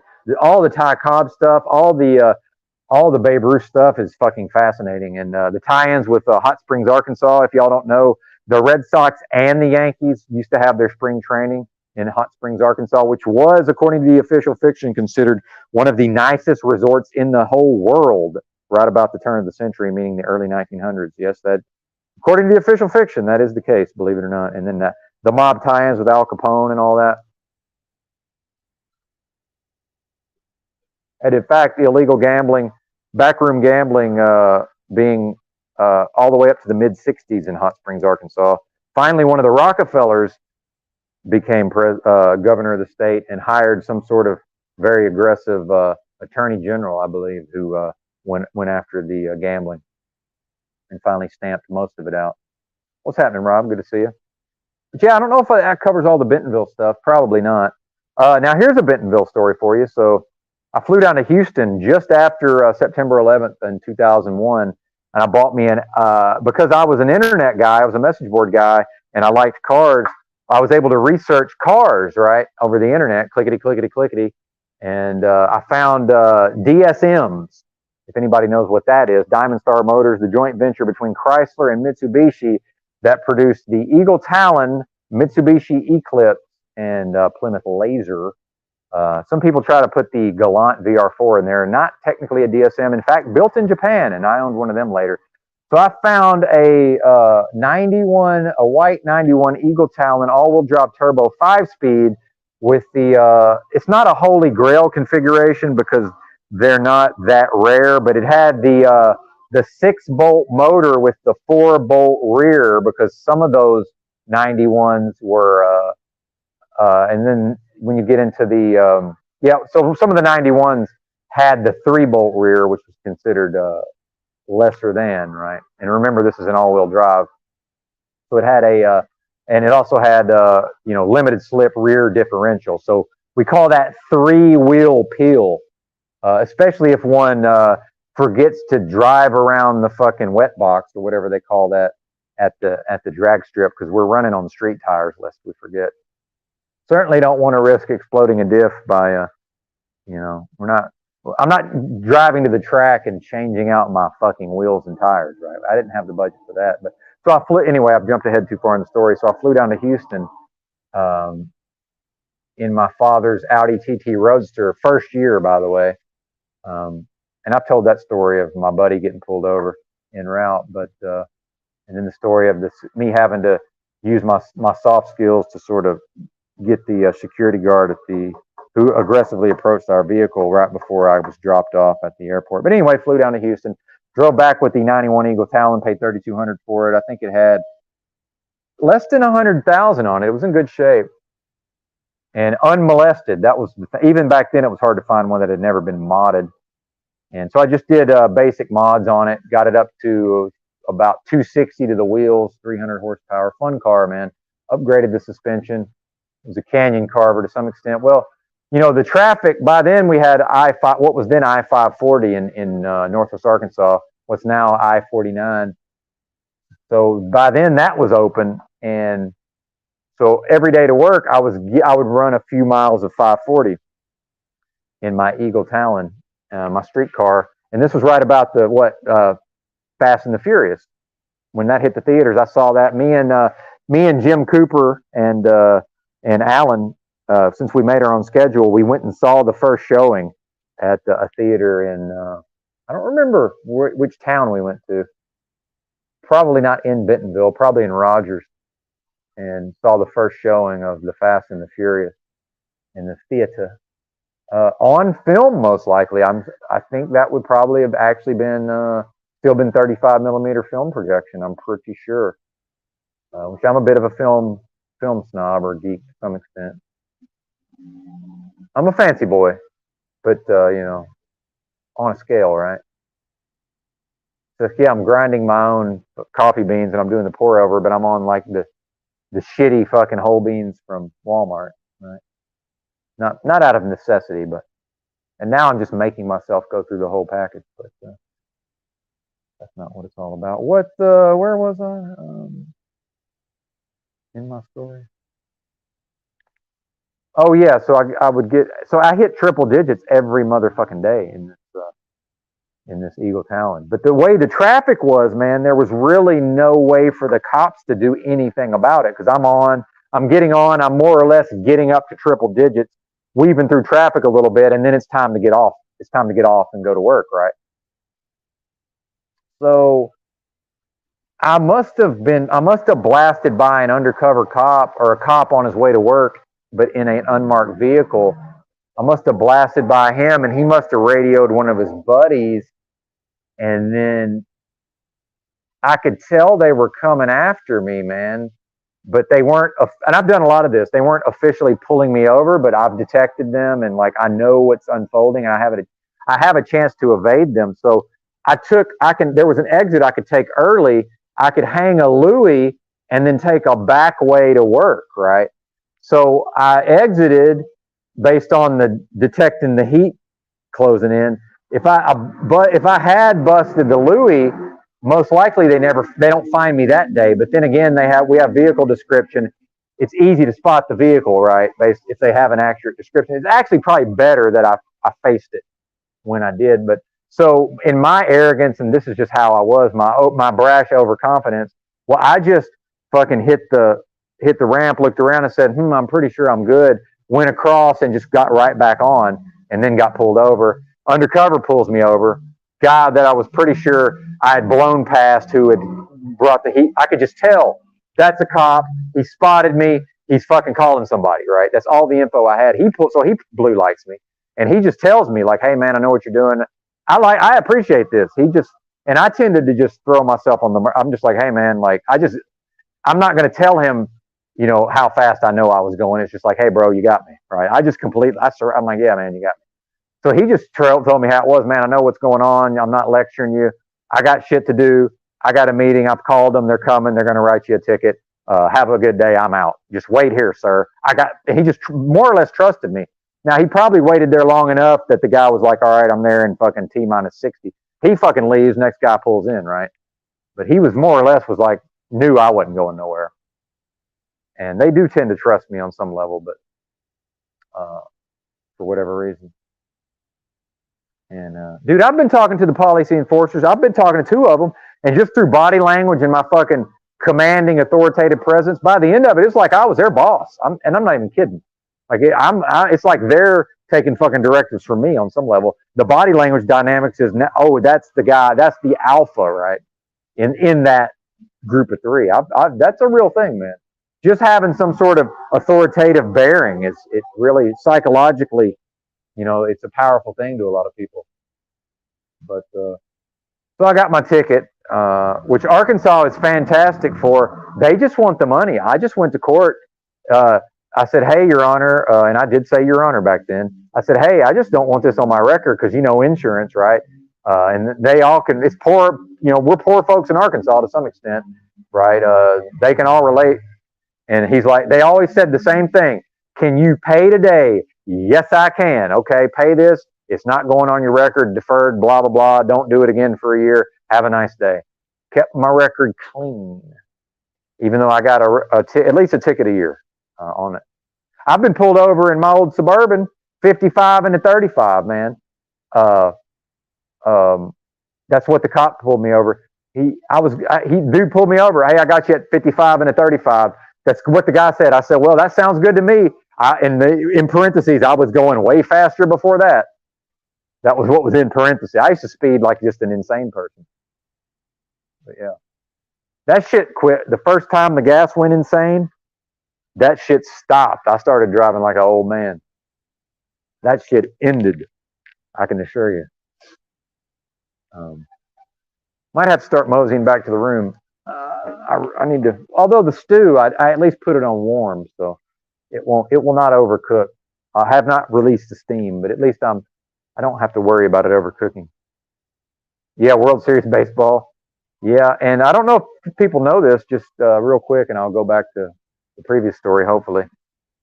Some people may not know this, that at one time, and I'm not sure, this may still be the World Series record, Babe Ruth held the record for consecutive scoreless innings pitched in the World Series, and in fact was the best left-handed pitcher in baseball for at least 2 to 3 year period. A lot of folks don't know that. And then became a slugger. But again, most likely a psyop, and I'm only talking about the official fiction. But based on his combination of what he did as a batter and a pitcher, he is the greatest baseball player of all time. It cannot be debated. Only now, if we exclude his pitching, then of course it's debatable. But he is the greatest of all time, according to the official fiction record and statistics, if we consider the totality of his hitting and his pitching and his fielding. There's no question about it. Slow Boy remembers the first time the gas went insane. Yeah, and I was working for a company, a startup. This is a whole nother thing. So there were these companies who were trying to do like a regional version of Uber, like an early version of Uber, but without an app, right? But like with a website and a catalog, a printed catalog. So it was a horrible job. I hated it, but I worked for a friend of mine in Northwest Arkansas, general vicinity of Bentonville. Probably the office was probably in Bentonville, most likely. I don't remember exactly. Probably was. And I know I'm all over the map here, so please bear with me, but I apologize. But so some of the times I had to work as the person who was picking up and delivering the food, but then I was going to be the manager, and there was times I was taking the calls and dispatching the drivers. It sucked. I hated it. I gave it the old college try. It was not for me. They didn't appreciate me either. It actually ruined a friendship. And a person I was a neighbor with, I actually knew this guy because when I was had the mortgage with wife number one, he lived across the street and down a few houses. Mundo was his name. But interesting fella. So when I was doing that job, I remember being very frustrated because I could tell that the pickup truck in front of me was also intelligent. The driver was intelligent to know that, hey, gas is at $3.89. This is insane. They probably had not budgeted for this. So here's what, and those engines, they have a lot of torque. So they were taking off and just going, vroom, and then letting the fucking engine shift and then going, vroom. And then letting the transmission shift and then going, vroom, which I understand that they were driving for maximum fuel efficiency, but it was driving me nuts because I'm in Bentonville can't pass them. Why? Because none of the lanes are yet none of the roads are yet multi-lane in any direction, in that particular direction. Yeah, Florida. I hate Florida. In fact, I was in Florida at one time when the gas was insane, and I very dangerously and at a risk of my own safety drafted behind a semi-trailer, and I looked like something out of the Fast and the Furious movie. I managed to successfully tailgate enough to to get in the draft of the trailer for like 3 straight hours, maybe longer, and I got insane fuel economy because I barely had enough money to get me back to. I was going back to Arkansas to see my concubine, right? Actually, my wife at the time, who was still living in Arkansas, while I had decided to move to Florida. Yeah, imagine being married, ladies, and your husband moves to Florida. That's the kind of thing I used to do. She came and visited me at least once.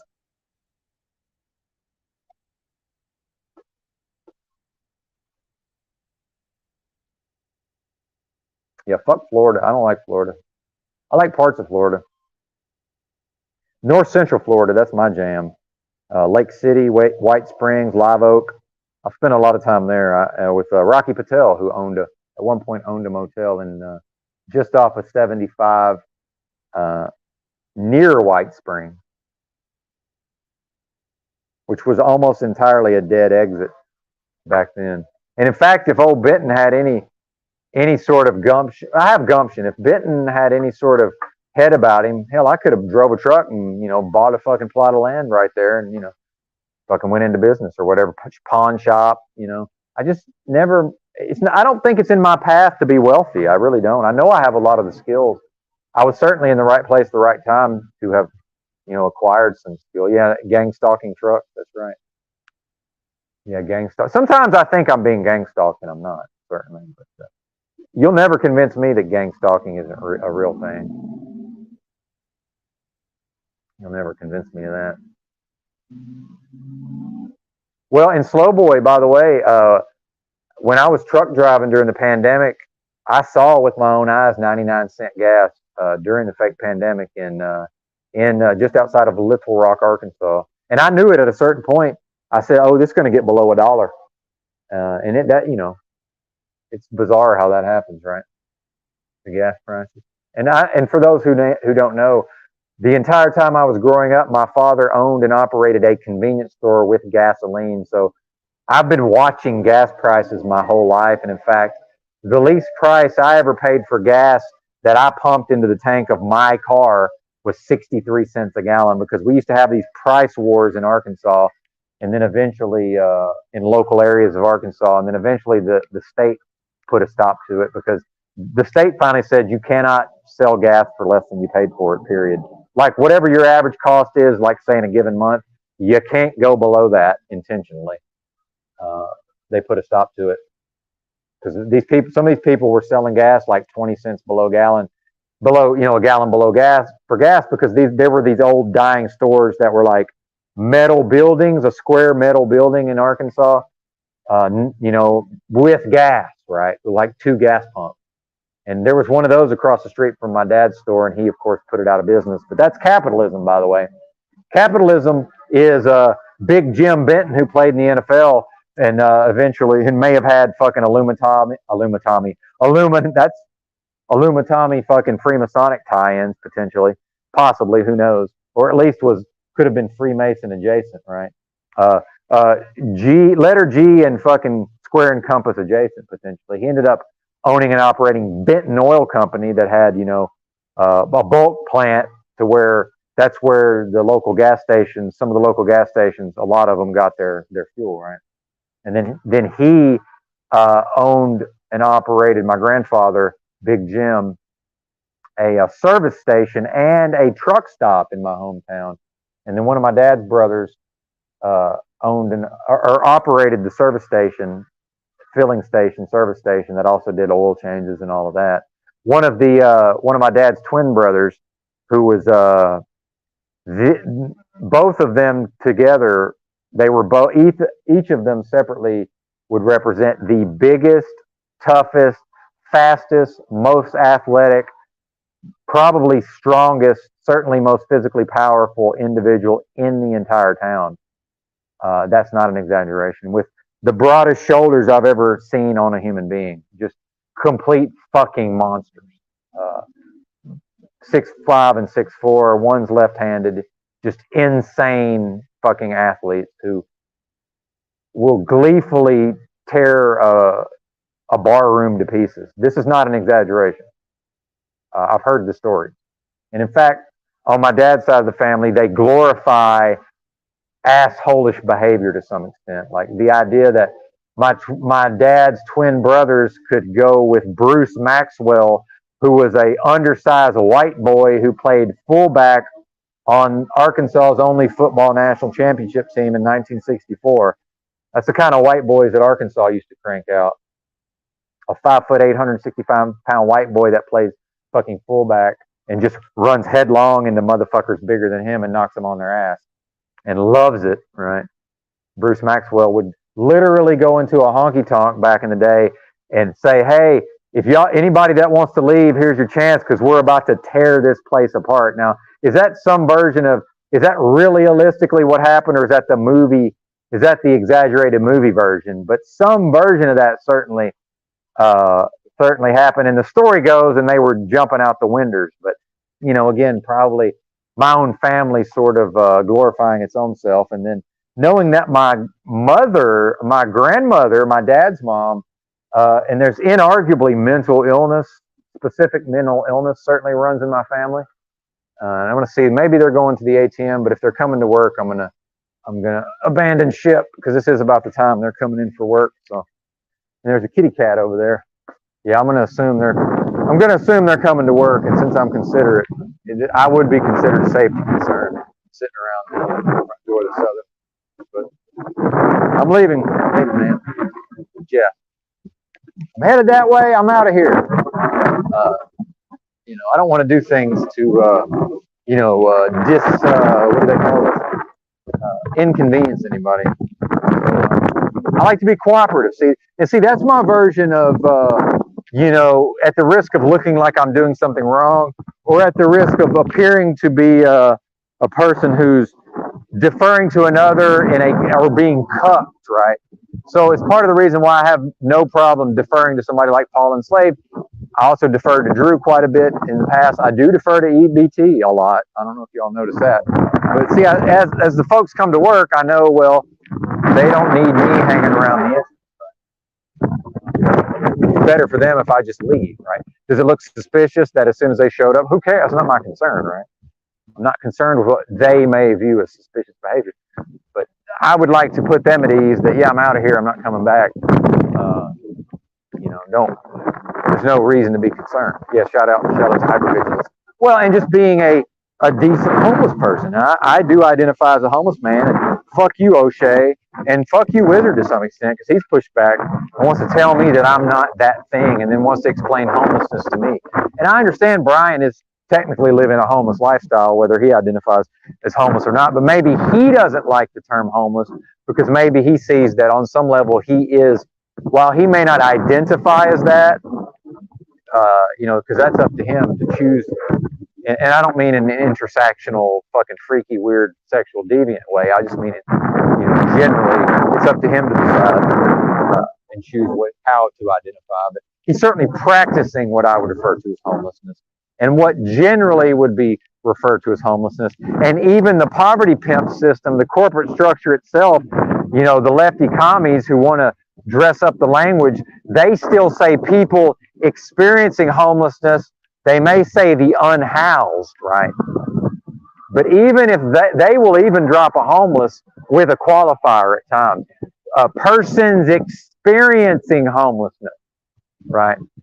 So don't tell me, motherfucker, O'Shea, that I can't say homeless. Fuck you. And by the way, when did people who otherwise, although Brian's certainly not a conservative. Probably one of the reasons I like him. I don't really like conservatives, I'll be honest with you. Do I get along with them to some extent? I grew up amongst them. I am amongst them. I'm at home in their midst in some regard. But no, I would rather talk to so-called liberals. And I don't want to hear this libertarian nonsense. That's not a thing as far as I'm concerned. That's a flavor of conservative. Let's call it what it is. You know, I voted for Ralph Nader. When I did still believe in voting, I voted for Ralph Nader the first time. I voted for a black woman the second time, Cynthia McKinney, technically a conservative, I believe, but not a Republican or Democrat. Although maybe she was, she might have been a registered Democrat. So when I say I wouldn't have never, will never, I'd have to go back and see, was McKinney technically a Republican? I'm not sure. I'd have to look it up. So when Obama ran the first time, I voted for, not only did I vote for a black, I voted for a woman as well. And in fact, I went 2 for 3 on voting for ladies because I then voted for Dr. Jill Stein, based in that at the time she was the one I most agreed with her stated position, although I was not yet anti-abortion, as I recall, and I probably shouldn't say abortion on stream. I was still a, well, I don't have a dog in the fight guy. Now I'm against it. But, you know, we do grow, involve, and change in our ideas, right? And I am, you know, I went to university. I am left leaning compared to the MAGA bozos. So, although I don't, you know, I would identify as liberal if I was made to. I reject the left-right paradigm, really, but I will necessarily reference it. I always reserve the right to refer to it because it is also part of the official fiction, and it does exist, at least on some level, in because the masses believe it to be true to some extent. Right? If that makes sense. But yeah, shout out to hypervigilance, indeed. Well, and also, I've trained myself to be very aware of my environment. So when, you know, when that black lady snuck up on me, and in fact, if that had been an attacker, she got close enough that she could have stabbed me. And generally, I maintain a perimeter in the public space, although not always, but especially if I'm not in a crowd, I almost always maintain my physical proximity where I cannot be stabbed.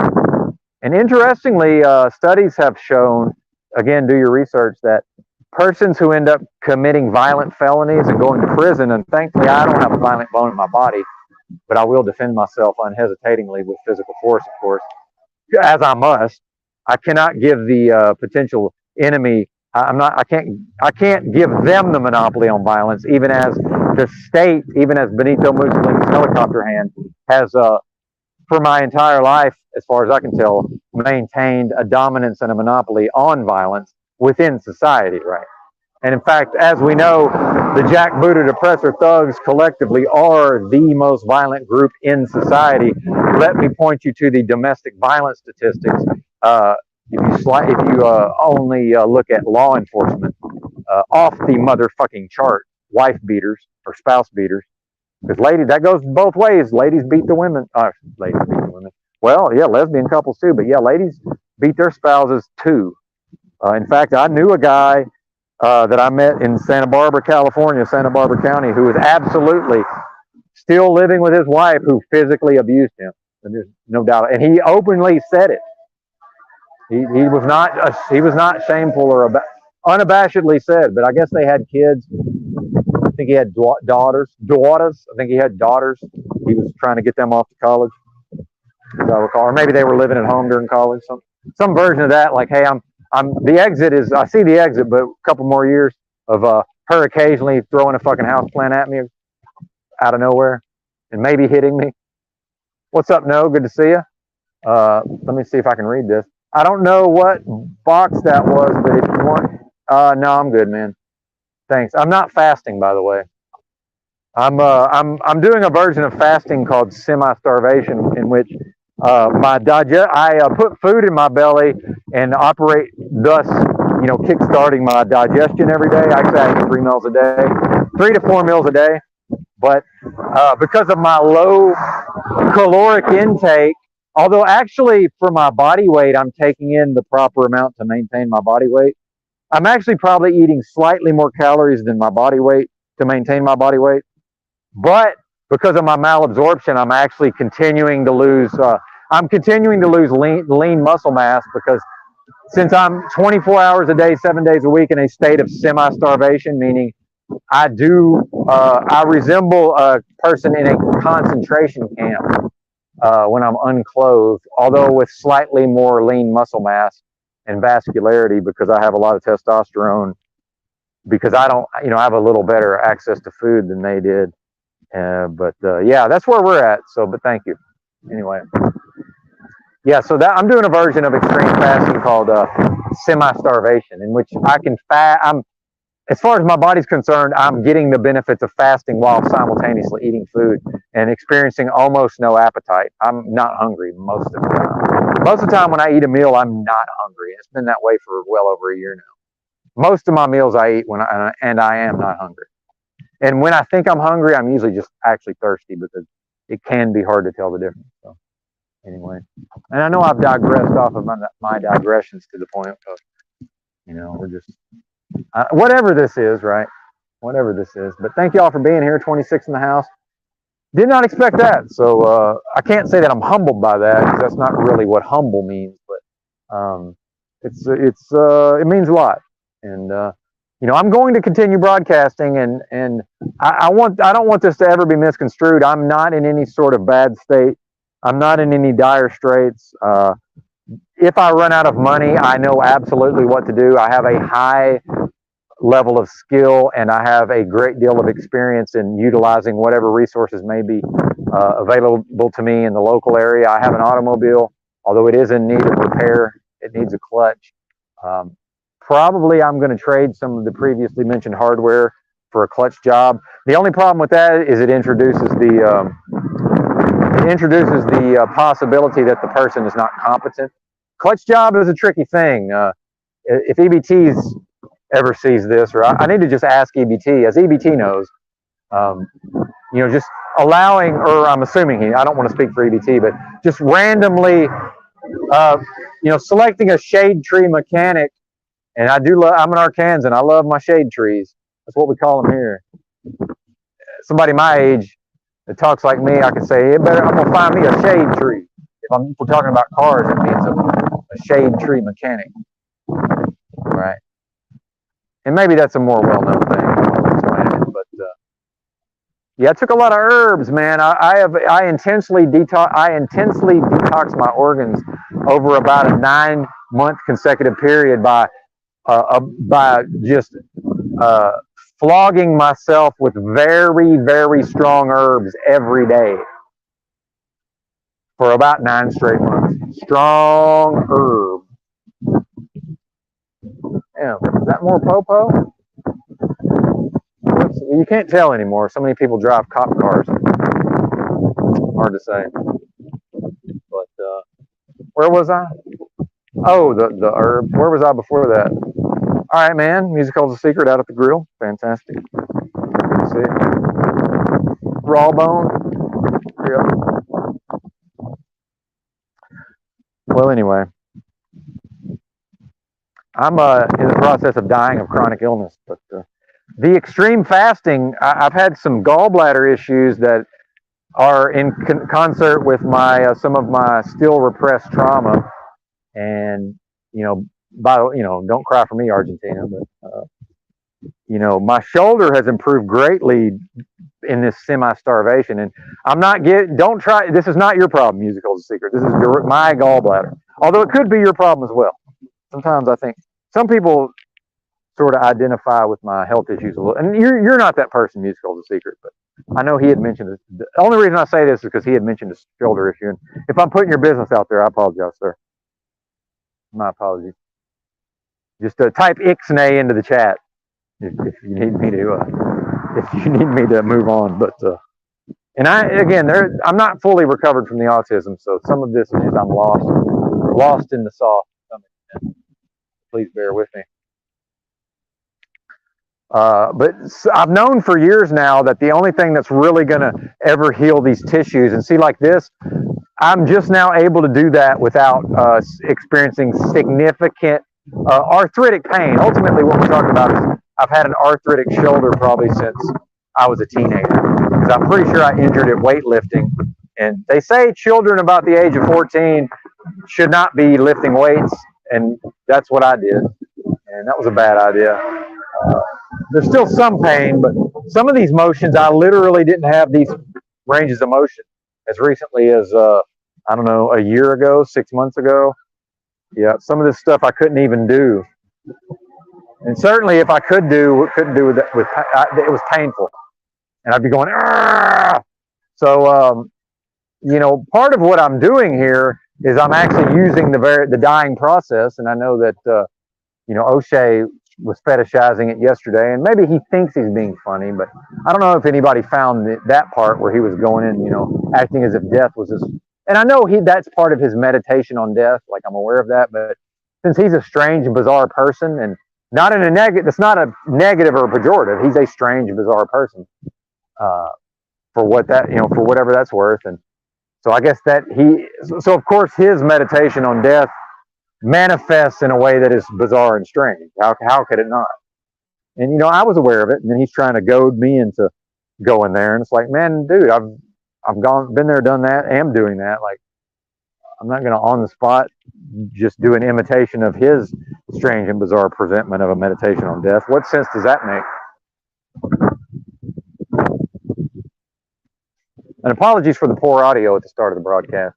I was unknowingly on the phone mic and nobody told me. Shout out to the person, Talcott something or other, as I recall, who finally let me know. Yeah, no problem, says Musical's a secret. Kidneys, liver, and pancreas not working fully. Yeah, indeed. And I think that's you, pretty much you and everybody else your age, and not in a bad way. Oh, I remember what I wanted to tell. My dad's mom being from North Carolina, and the famous story of Big Jim Benton, the famous football player, while he was in college, hitchhiking to North Carolina to, ask permission to take,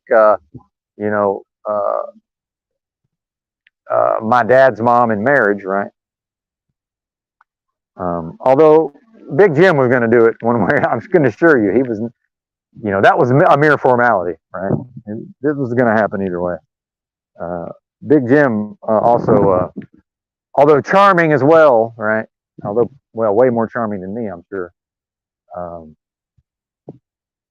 Was actually rumored to have, I don't even want to go there. For some reason, my family claims to be all into fucking the Bible and morality, but then the idea that my grandfather may have fucking had an affair and banged some Hollywood starlet is somehow viewed with pride. I'm like, what are you talking about? I never thought that was, something to be proud of. But anyway,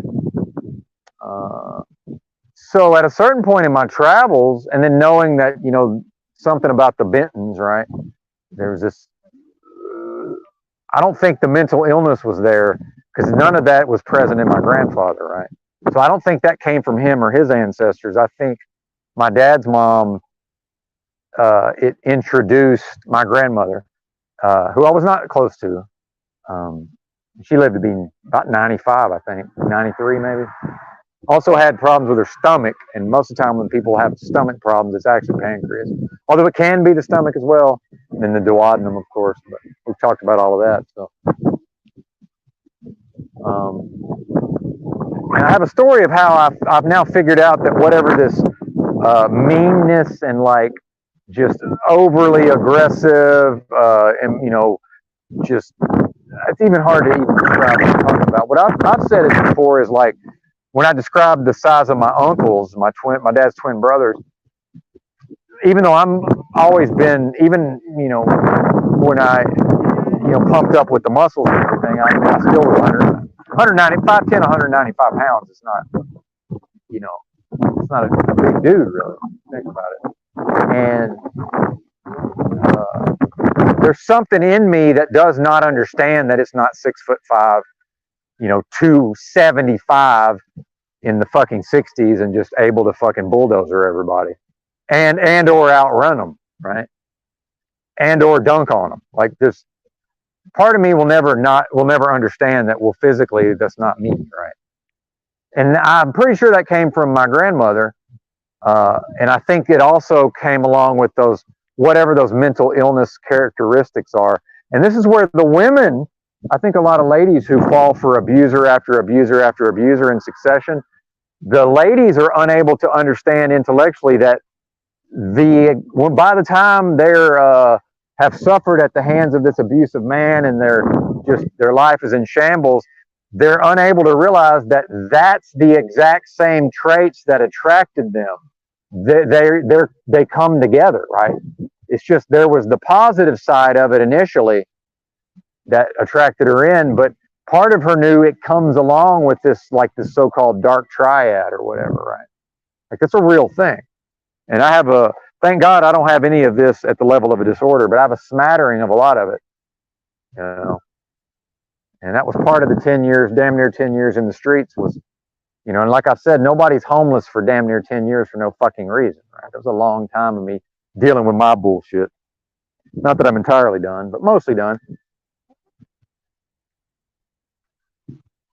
Which that in conjunction with my being a lay expert in human psychology does qualify me as a therapist on some level, even if this B system has certain requirements for, certification and licensing. And I am blessed enough to serve as a therapist, well, to myself for years now, but also, and more of an analyst than an actual therapist, by the way. The therapy is just me being able to engage in it, to actively engage in, or to engage rather in a process of active listening, right? To be there actively listening to someone while they are, going into that, whatever that space of trauma is for them. Just having, and again, I've asserted that human beings, when we meet in the physical or when we have an actual human interaction, my assertion is that's healing to both people involved. So even if it's over the metaverse or over the phone, just someone having another human being listen, it is healing on some level, I would assert. And that's one of the things I've practiced. And then now we get back to the yin and the yang, the masculine and the feminine, the active and the passive, the assertive and the dominant and the submissive, right? And me realizing at a certain point that I had more or less maxed out what I could do through the aggressive, assertive, masculine, dominant form, and that my growth, especially spiritually, but also within the realm and in my relationships with people, I would only level up by embracing and learning to work within the feminine, passive, submissive, there's one I'm forgetting, inactive form. Getting out of one's own way. Engaging in a process without really knowing how long will this take? Will this ever actually be accomplished? All of that is the feminine form. And, that was where my growth come from, and it has. But because of the masculine presentment being there, people don't really perceive it that way. And then a lot of folks get it backwards, especially with the simp stuff and the male-female dynamics. It's not about suppressing the feminine. See, the masculinity and males, so many of these males are so lost, and we're done a great disservice by no one made them go through a socialization process and a rite of passage to where they would now achieve the status of men. So these males, not understanding masculinity, are attempting in many ways to suppress their feminine. That does not make one masculine, because the masculine is assertive and dominant, and you can't get there through a suppression or a negation. It's a surprise, surprise, in inverted land, in the inverted realm, that people are many times utilizing backward strategies or inverted strategies unknowingly, right? And I can actually spot this in people and help them out. And then me being set up for thoughts and ideas instead of emotions with respect to the present moment. I have very strong emotions. I mean, we all know that by now. I'm very sensitive and have very strong emotions. And I'm just not necessarily tied to whatever's happening right here, right now. I tend to experience that as a thought or an idea. Well, I can be helpful to the people. I estimate 85% of the population is set up for feeling the present moment, and there's nothing wrong with that. But I can actually give them I can point out to them things they're unable to detect, because I believe that it's my assertion that the general public is unable to distinguish what they're thinking from what they're feeling. To them, it's the same fucking thing. They don't know the difference. So I can help point out that, well, this is, you're attempting to, it's like trying to combine the logic which is rational by nature, trying to combine that with the emotion, which is irrational by nature, and not understanding the dynamic. If I'm making any sense, I'm getting pretty stoned here, so bear with me. The tolerance isn't completely shot all to heck.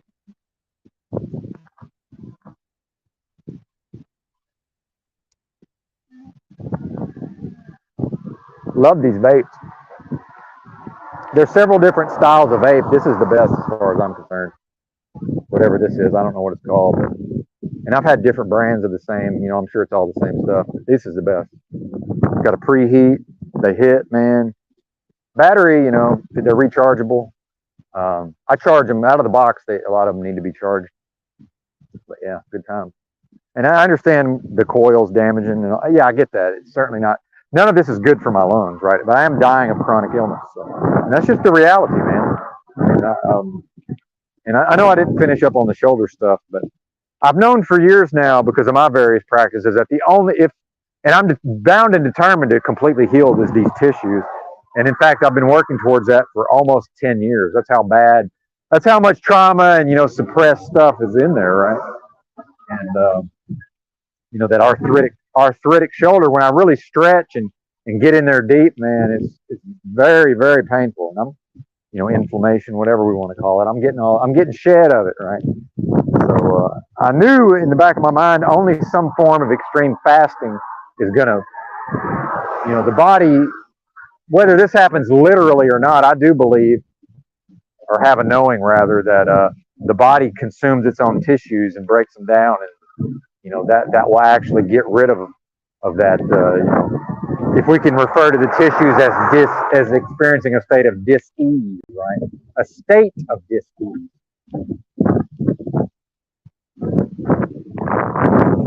So I'm doing all of these things, but I'm working towards them a tiny little bit every day, and that's what I call using time as an ally in all of these various, strategies for, advancement. And my path is progress, and on some level, I could be penniless in the very near future, living at a homeless shelter potentially, which I've done before, and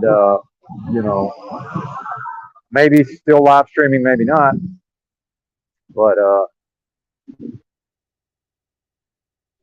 I can do all of that and still be fine, because I'm always have access to my practice. Yeah. And maybe that's, where I will be useful. Who knows? But if I'm meant to, have a place to stream from and keep streaming and be able to meet my basic needs, that will happen. And if I'm meant to do something else, then everything always works out, no matter what. The situation will resolve.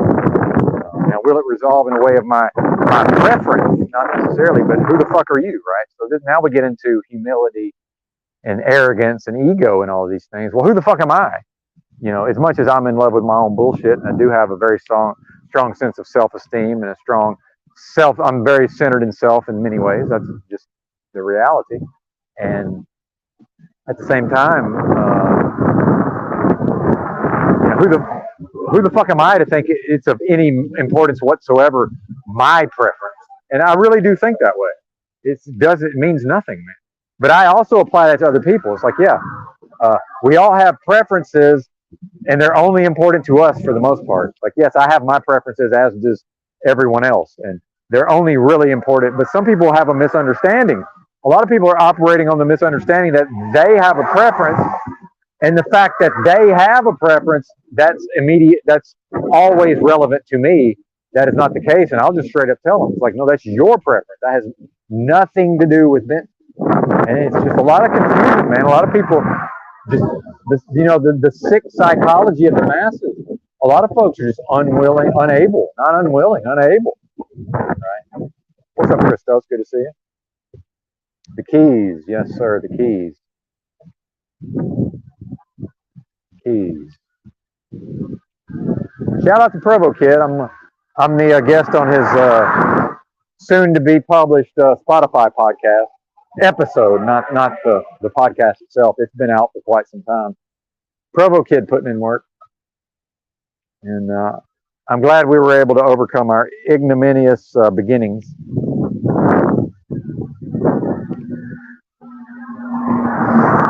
And I did not deliver. It was not a great performance on this podcast by me, but it was competent. Although the THCO got in the way several times because it was not planned. It was impromptu on my part. But Provo Kid is a high skill level, man, in certain arenas. I'm starting to see his abilities as a broadcaster, content creator, whatever we're calling it. You know, it's media. It's you know, it's art, really. I mean, yeah, it sounds kind of silly to think of what is happening in the YouTube screens. It's art. These are, you know, we have access to these digital mediums, and like Provo Kid pointed out on the podcast, you know, it only makes sense, and I agree with him, that an artist is going to want to have access to the best tools available. And you know, and Paul likes to make fun and break balls, and that's his style, and I get it. But when Paul Enslaved was on yesterday, I showed with my webcam my somewhat ridiculous live stream setup and broadcasting setup that I hauled down to the library, and then I got O'Shea trying to bust my chops. It doesn't weigh a lot, but he's trying to say, how do you carry that? Which is a good joke, and because I am losing my physical strength to some extent. Thank God the hands. I have really strong hands naturally, and I've worked on it, you know, to some extent. Big, strong hands, and they are not any weaker than before. But so there's things I can just reach out and grab and then pick up. But what I'm noticing now is there's shit I can reach out and grab, but I really can't pick it up as easily. But like here's a cinder block. Yeah. See, my hand has got no problem picking it up, but then when I try to, like when I picked it all the way up like a deadlift, and it's one of the heavy cement blocks. I actually had to like brace my abs a little bit, but the hand can still easily grab onto it. Now I got to watch out that I don't get a hernia. And again, we get back into, I think I'm physically fit, like when I was talking about fighting Mitchell, although, you know, I'm not going to fight Mitchell, obviously. But, realistically, he could probably beat me up at the same body weight. Now, maybe not skill level, and maybe I could be, he seems pretty crafty, though. I don't know. I just assumed I was faster, stronger, and more athletic. That's probably not the case, but in my mind, you know, it is. But realistically, probably not the case. And certainly can't hold up to the truck driving anymore, thank God. Yeah. Oh, EBT, very, very skilled. EBT's brilliant. And see, I've known these fellas. I've been, in fact, collaborating creatively with these fellas for years now, off and on. And at certain times more on than off. And yeah, high skill level. And I told EBT was in here the other day when I was playing one of me and Drew's old D Live shows, where we got before Benton drank himself out of being able to perform at a acceptable level for the broadcast. We were getting like 180 in the house on D Live. Think about that. So that would be like 500 on YouTube. Or realistically, we just, you know, that whole side of the truther verse or whatever came over, I guess. But we got a high percentage. But watching that back, EBT was like, you know, he was like, I forget how he put it, but my interpretation of what he typed was like, I forgot how good this was. And I'm like, yeah, man, you know, on some level, Drew, Toilet Bowl, fucking myself, a few other people, as far as now being in the panel verse, we have never really gotten our respect or it's never been understood how high level that content was, especially compared to what's being put out today. My own content included, right? That's what we were doing back then. In some ways, was much better than what I'm doing now, in a way. But in a way, my growth, and you know, this is Benton School of Broadcasting to some extent, and I'm rambling and losing folks, but that's okay. Yeah, EBT's drinking could start a forest fire. That's funny. I like that. Yeah, CBO. Yeah, I mean, something's going on there, man. And the reality is, I don't want to get into the religion thing, but my experience has been when somebody does first claim Christ, whatever that is, right? You know, I don't want to get into just whatever. And if somebody's view is what Benton's talking about right now don't exist, that's fine too. I have no problem with that. But, you know, just interfacing with these concepts, um, uh,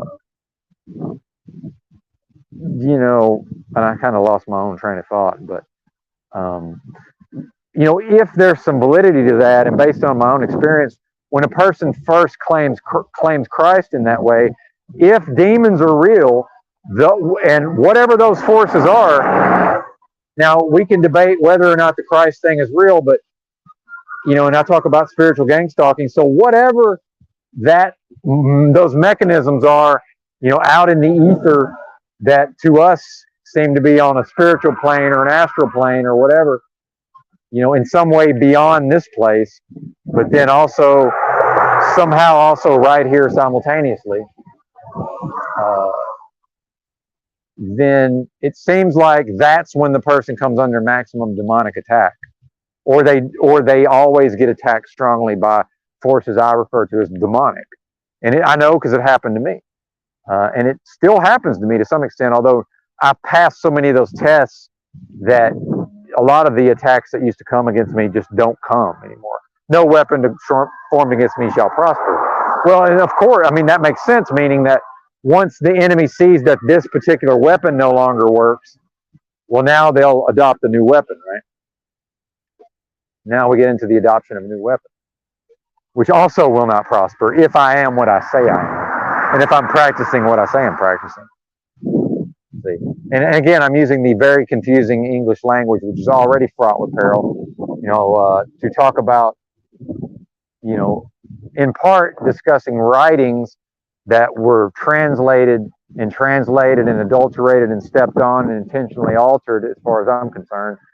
And then now I'm reading them in the English language, and then you get into all the Francis Bacon stuff and, you know, King James and all on down the road, right? Like, I'm fully aware of this when I speak about this. And there has to be room for doubt based on that. And anybody who's not willing to face the realities of what I just said is they're not being honest with themselves. They're being disingenuous, whether they know it or not. In my opinion, that's my assertion.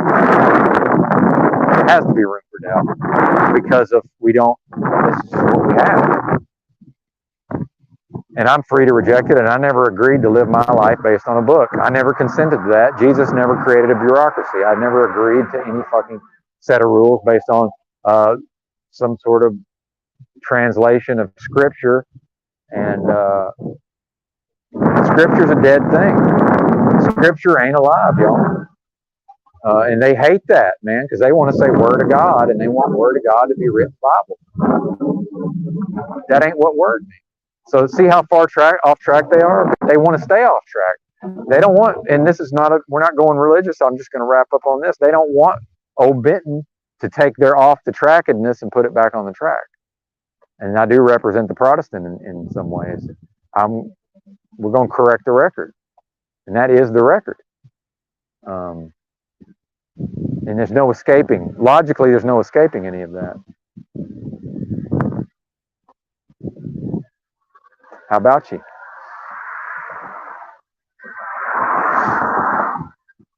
Yeah, we're getting there, Gary. Thanks for the reminder. Apologies for the wind. I don't watch content when the wind. If the wind noise is real bad, I just won't watch it. Do what you got to do, and you know, I guess this mic on the earbuds, it works so good in the truck. I guess I just assumed that the wind would not be a problem. But I have that mic I use for the live streams. I have a dead cat. I have a dead cat for that. So dead cat, filter. So. The thing is, I've had trouble with the splitters going into the phone out of my fancy, battery operated mixer. Stereo line mixer or whatever the fuck it is. Well, it has mic preamps built into it. Yeah, it eats the 9 volts. By the way, shout out to the contributors. I got 12 AC Delco 9-volt batteries, which I believe live stream, YouTube live stream. They want to know what I'm doing. Sorry if I yelled into the mic. Yep. Let me, maybe highly suspect can figure out I'm live because he just texted me. Yeah. Well, I have some sensory issues. And apologies if I blew anybody's eardrums out. That happens to me sometimes. Certainly not my intention, but they want to know what you're doing, you know. They want to, I just yelled YouTube live stream. I don't know if you heard me or not.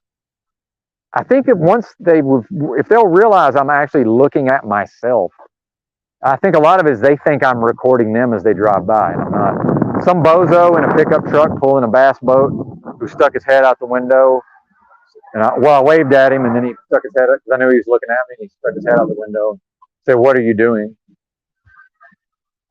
Of course, I do look like the popo, and I got a body cam on, but yeah, inquiring. Yeah, and anything that deviates from, you know, normal and expected behavior in the physical space, everybody's attention goes directly to it. And, you know, certainly that existed in the past, but it's way worse now.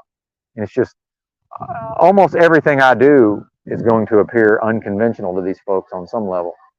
And so I get a lot of attention. Meanwhile, shout out to Moose. We're both experts at effortlessly becoming the center of attention, right? But yeah, I have my nice mic. Half the reason I use that mic I use for live streams is it's convertible. It actually will just go right onto the top of this rig I'm using right now. Camera rig set up, and I'm not able to show to you right now. And I have no case on the phone. I certainly would not risk dropping the phone.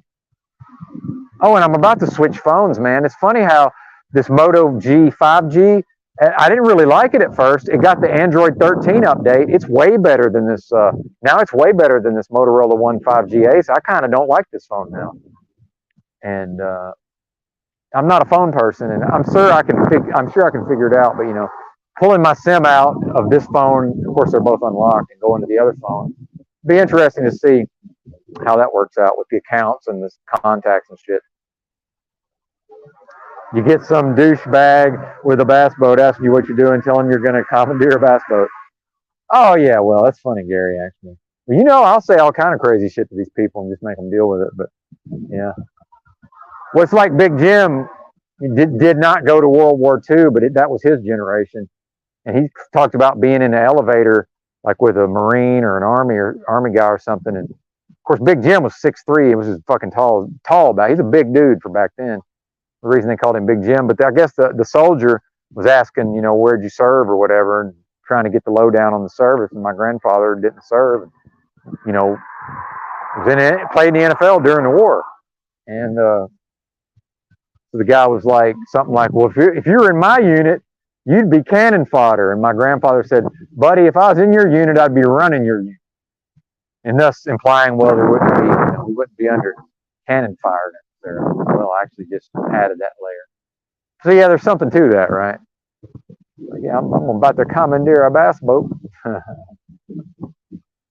But then, you know, that's actual masculinity to some extent. You know, I am able to, it doesn't happen a lot, but occasionally I am able to, you know, have a man-to-man, if only brief, an actual man-to-man interaction. And not in the carnal sense. I'm retired. Not that was ever much of a thing. Repression is a motherfucker, Jack. And it's always harmful to the individual, which is why the freaks who are being exploited, the freaks meaning all the gender stuff and, you know, all of it. I don't even need to name it at this point. You know, the wickedness being promoted and packaged to the children by the system itself. But, you know, there's always been freaks, and I've talked about that. That's why it's bad for them if we force them to repress certain aspects of themselves, right? And now we got something's happening. Oh, a lady's breaking down. Yes, sir, it is. Hey, man, you want to talk to me? I'm on a live stream on YouTube, so if you want to talk to me, you're talking to the internet also. Well, but I'm telling you, you got to talk to the internet, not talk to me. See, we're all going to talk to the internet. Okay. But yeah, we don't need to shake hands. No offense. But yeah. But you're on the live stream, sir. That's what's up. Hey, yep. God bless Jesus Christ. God is our Father. Stay strong. Stay positive. God is good. Have a good day, sir. I don't know if you guys could hear him at all. I knew as soon as I introduced him to the live stream, he was going to hit the bricks. So. He just wanted to talk to me. Right? It's like, well, that's not. We're not one at a time, and we're mass communicating. From what was one of my favorite movies. That I don't really think it holds up to repeated viewing. That Oh Brother, Where Art Thou? The Coen brothers. Which I'm a big Coen brothers fan. But that one, yeah, I liked it quite a bit. Not that great in retrospect. Well, and it's like, yeah, I would shake his hand, but you know, it's too much. I'm operating a live stream. I got camera equipment. There's a cord attached to the phone, and now I'm trying to watch this guy and shake his hand. It's too much, man. I can't do all of that. He was fucking blazed. I don't know what he was on, but it was some good. He had that good, and probably not pot. Dude was baked Alaska, probably meth, and sleep deprivation. Sleep deprivation is a hell of a drug, lest we forget. Yeah, great soundtrack. I agree. Although that one song got so fucked out, I can't even. It's like I can't go there anymore. But yeah, great songs on there, certainly. Yeah, Man on the Street. Well, I mean, that's the thing is, you know, realistically, if I wanted to go ahead and go all in on my car and then not get the next month's, don't pay the 800 and I'm still got like a whole week left, man. Amazing how far $800 can go. No strings attached, no fucking utilities in my name. Just here's $800. Here's your room, buddy. And if you're free to fuck off at any time. And you're also free to give us another 800 and do it all again. I love that, man. I love that. So yeah, I mean, I could go all in and get the car ship shape, and I could just fucking travel around and pitch a tent and fucking, you know, do man on the street stuff, I suppose. I mean, that's definitely a possibility. Not all of the libraries will necessarily be cool with me, you know, in my loud ass booming voice live streaming from their libraries. Then we get into, you know, where can one actually stream from? And then we get into how much, and I've already thought about this. And in fact, I almost did this when I took my road trip recently, when I was not streaming.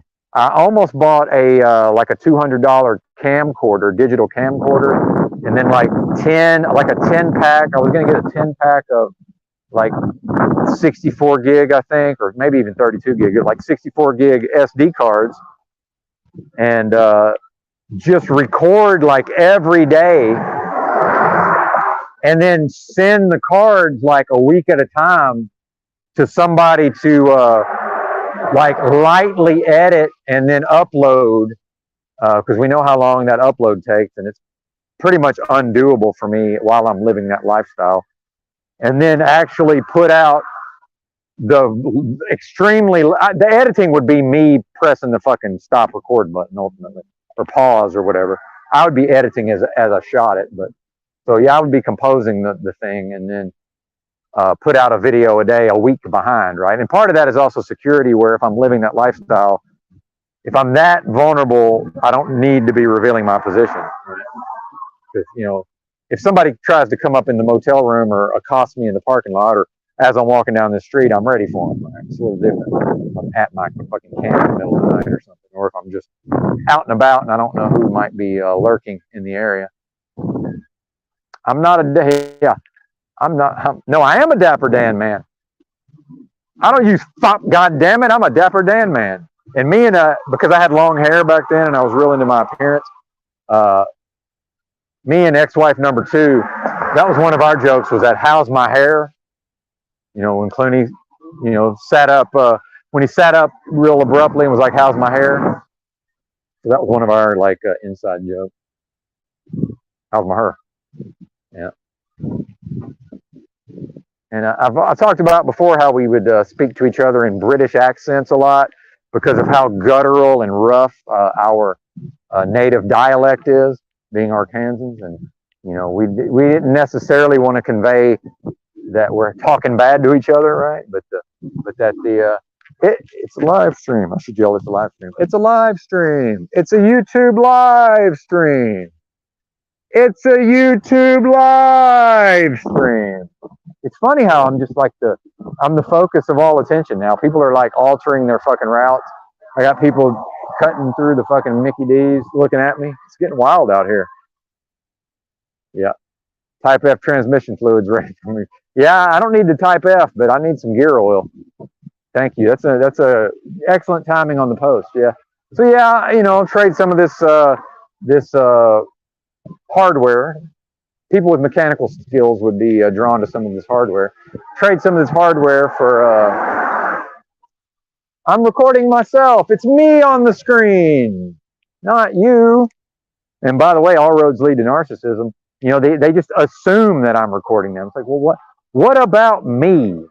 You know, what about me? But yeah, oh, somebody driving on the sidewalk up there. No, not too bad. But briefly, they were coming towards me. I was like, shit, are they going to run me down? Yeah, Leo Energy Magnetic. Yeah, thank you, sir. Yeah, we're in a tight spot. That's right. Well, yeah, I mean, there's something to that. You know, the performer, right? Being comfortable on center stage, all them. Well, the JWs helped me with that, obviously. Desensitized to appearing bizarre or unusual in public. But yeah, I would really like to go to some downtown cities where there's, you know, people to talk to, you know, on a little bit different level, right? I mean, there's people here, but by the time people are out and about, it's supposed to be like 104 today or something. You know, it's gonna be too fucking hot.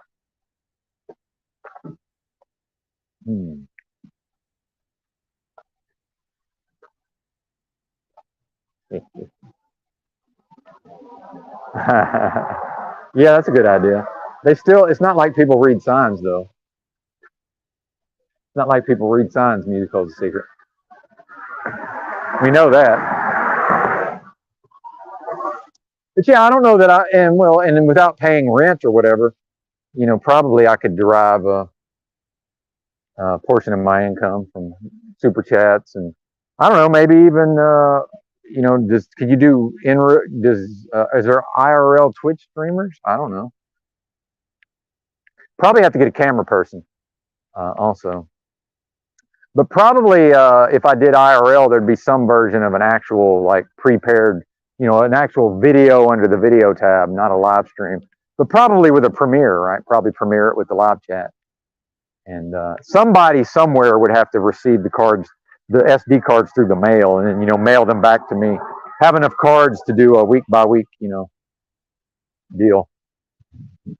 And I had the and here's how I know this is not this realm is not really real. You know, it's not what they say it is. Part of that is, you know, Louis C.K. when he did his last TV show, apparently he offered it to the network or whatever, and he said, I'm going to I produce the episodes. We agree on a purchase price ahead of time, and then I make the episode, and then they either buy the episode or they don't buy it. Their options are pay him for the content. They now own the episode, and then they can just not buy it, right? Which I love that. There's something about that, you know, that he probably made better content working under those conditions, right? Yeah, 107. Yeah, actual temperature. It's supposed to be a hot. We got a heat wave. It's like 5 days in a row of 100 plus, and you know it'll be humid. Well, you kind of want that 107 because it's actually not that humid when it's 107, believe it or not. When it gets real hot out here, and we had a week, I lived here about 10 years ago, we had an entire week of like 115 every day for about 7 days. It was 100 at like 2 in the morning. It was crazy. And it wasn't humid though. Yeah, blazing 83 in Asheville, right? Where was I?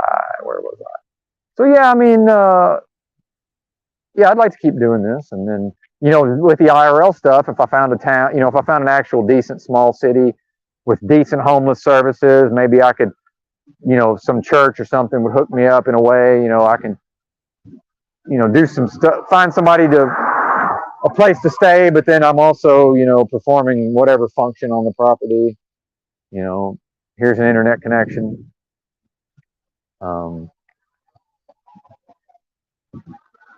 area to area, right? That can be a thing. It can definitely be a thing. Good morning, Gray Eagle. Gray Eagle, good to see you.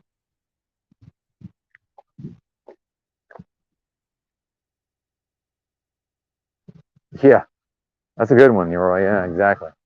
That'll get them to leave on. It's still early, man. I love getting up early. It ain't even 7 o'clock yet.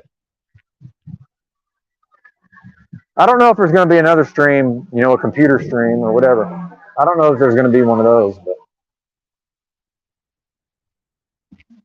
we shall see.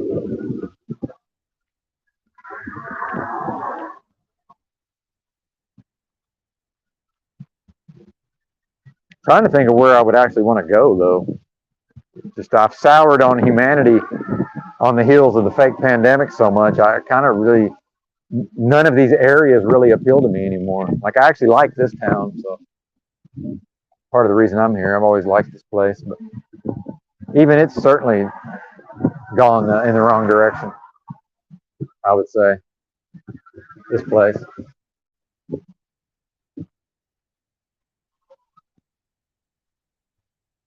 Well, I don't know if we're wrapping up or not. I know I told a bunch of half stories, right?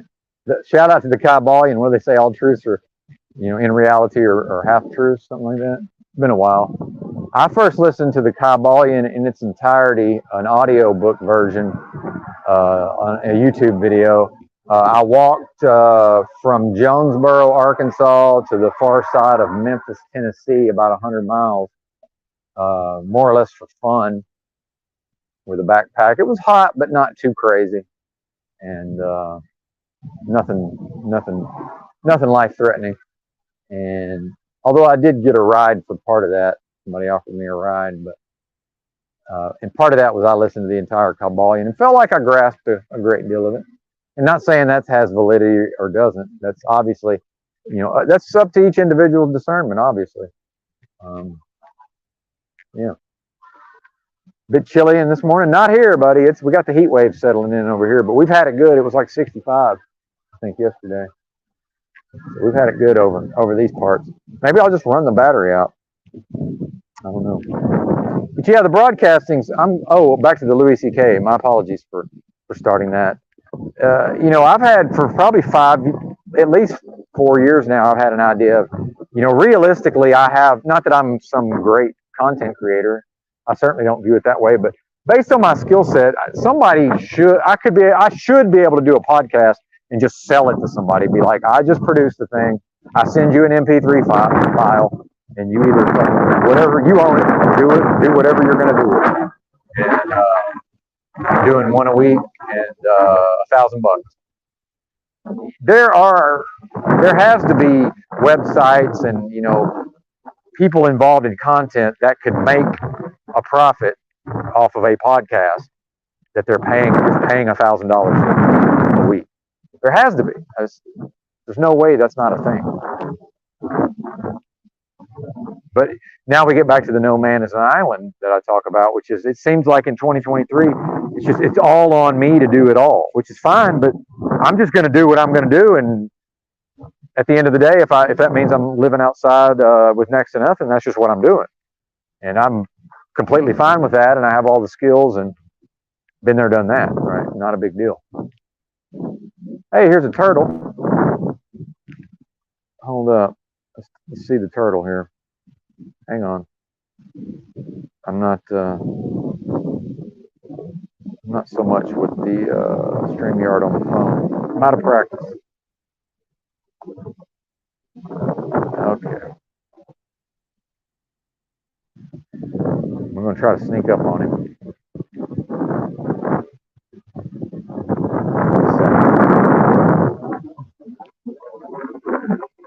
You got your nose out, buddy.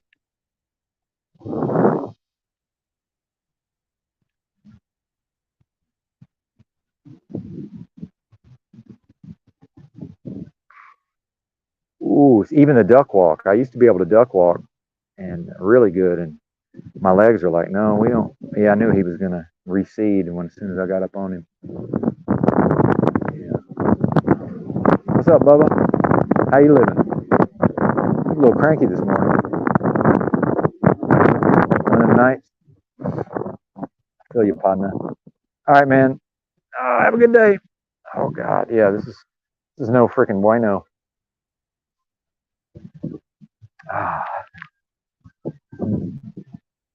No freaking bueno. Oh, is this? Now I'm finding like the only bit of moisture out here. Let's go step in a wet ditch. There's no water anywhere. That's a great idea. Yeah. That's a big turtle. I haven't seen a turtle in a while. I'm really good at dodging them though when I drop the 18-wheeler. I've dodged thousands of turtles in my time. But I would never endanger anyone, least of all myself. But I'm pretty good at moving the, making sure the tires, skirt just around the turtle. And my favorite ever weed pipe glass piece was a turtle, and everybody that saw it commented on it and loved it. And then I had it in the pouch of my hoodie, and I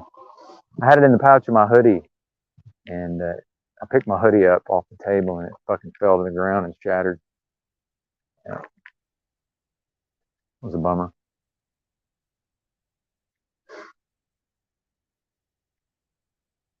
Strange. Very strange.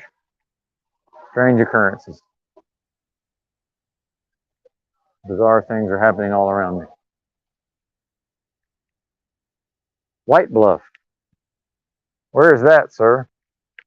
I think we have one of those in Arkansas.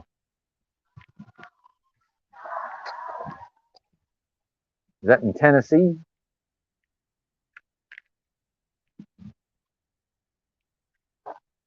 Yeah, man.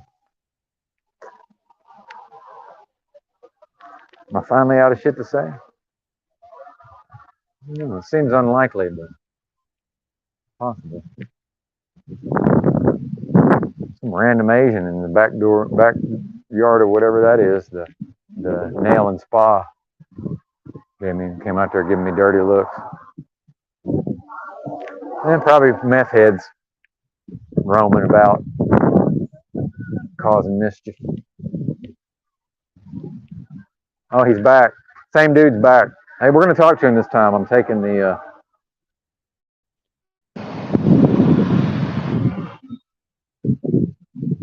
All right, the audio is probably horrible, but we're going to try to talk to this dude.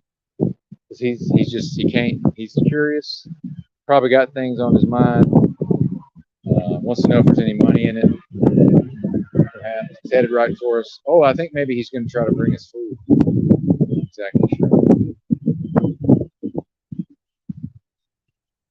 Or he might be going to the store. Got his music playing on his phone. Hard to know what folks are up to necessarily. I think he's coming by.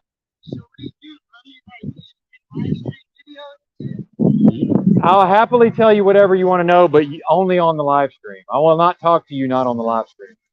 So if you want to talk to me while they watch it, the whole thing, there's 33 people watching this. So hang on, listen to me. Listen. Yeah, I got you. I can't talk to you if you can't listen. I'm listening, brother. Okay. That 31 means there's 31 people watching me and you on YouTube right now. Cool, I get that. Mahalo. Shout out to my I'm glad you get that. So you have to let me set this up.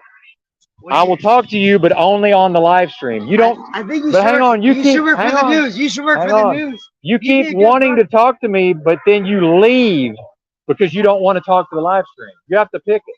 What do you want to talk about? I want to talk to you on the live stream. About what? How can I know that while I can't talk to you about what we're going to talk about as you're physically walking away from me? Look at where your feet are, brother. You're leaving. So how can we talk about what we're going to talk about if you don't stay here? Hey, see, he can't talk. He can't talk on the. He can't talk on the live stream. See, he's not able to. Mahalo, sir. Yes. Seems like a good fella, as far as I could tell. And you see just the rejection of any sort of me attempting to force a form or structure onto the interaction. A complete and total unwillingness to go along. But then, like, combined with the curiosity of wanting to know what in the hell I'm doing and what do I get out of it. What is my purpose? You know, almost like a state your business. You know, where I'm from. That's damn near a state your business, right? Inmates in the asylum. That's right. That's right. Lots of pressure getting on panel. That's a good point. Especially not knowing that one's going to be on panel. That is the case for sure. Now I'm getting dirty looks from my Asian lady. Not quite. Oh, that's the same guy. Hello. Hello. May not understand me if I yell live stream. Seems like a decent fella. Actually, that's a fella, not a lady. The man boobs through me. Yep.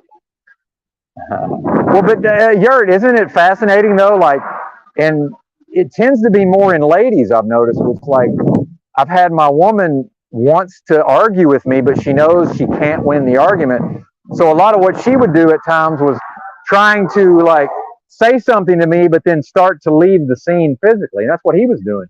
So he came into my space, walked right up to me, started talking to me, but then anytime I tried to introduce the live stream, he began to physically flee the scene.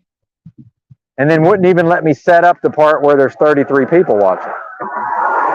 Like, we got to get our codes in, sir. I mean, aren't we obligated on some level to reference these numbers? I don't know, but I don't know that I formally agreed to that. I'm certainly not directly remunerated. Is that the word? Remunerated for that? But it's fascinating, these dynamics. Yeah. Keeping that social. Well, he tried to shake my hand the first time, Yurt. And he came into my space that time too. Like, he actually, and what happens is, as an expert in body language and taught myself how to read all of this stuff, a lot of people do this thing where they will try to take over the interaction through their body language. At a certain point, his feet in relation to my feet, he was actually trying to take over and like actually assume, you know, control of the interaction from a stance perspective. That's always fascinating. Of course, I don't allow that to happen, but you know, all of these unspoken things that people may or may not actually be aware of, right? And now that person's left, I'm going to go back down here because I really didn't even want to be on the street. Just the heat, you know, the heat from the people observing me and looking at me with scowls, right?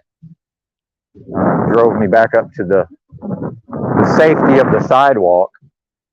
I mean, but then, oh, I'm free. Sure, I'm not. It's Nazi motherfucking Germany. How about you, Yurt? Good to see you, brother. Thunder Chicken in the house. Good to see you as always.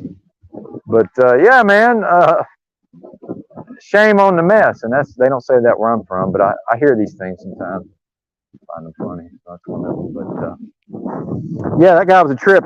It's like, you know, drawn to something and repelled by it simultaneously, right? And I was going to get into it with him. I was going to be affable and show my soft skills and, you know, leave him with a good feeling, but he just was unable to submit himself to the process. And what do we call that, Yurt? That would be a lack of trust. And rightly so in a lot of ways. Like, you know, who would want to just wander into my web of potential deceit and then, you know, allow me to just exploit them, right? Although now we get back to now we're into Eurythmics, the most famous Eurythmics song territory. The lyrics of that song, anyway. Certainly, we're all familiar with that to some extent. Right. It's contagious.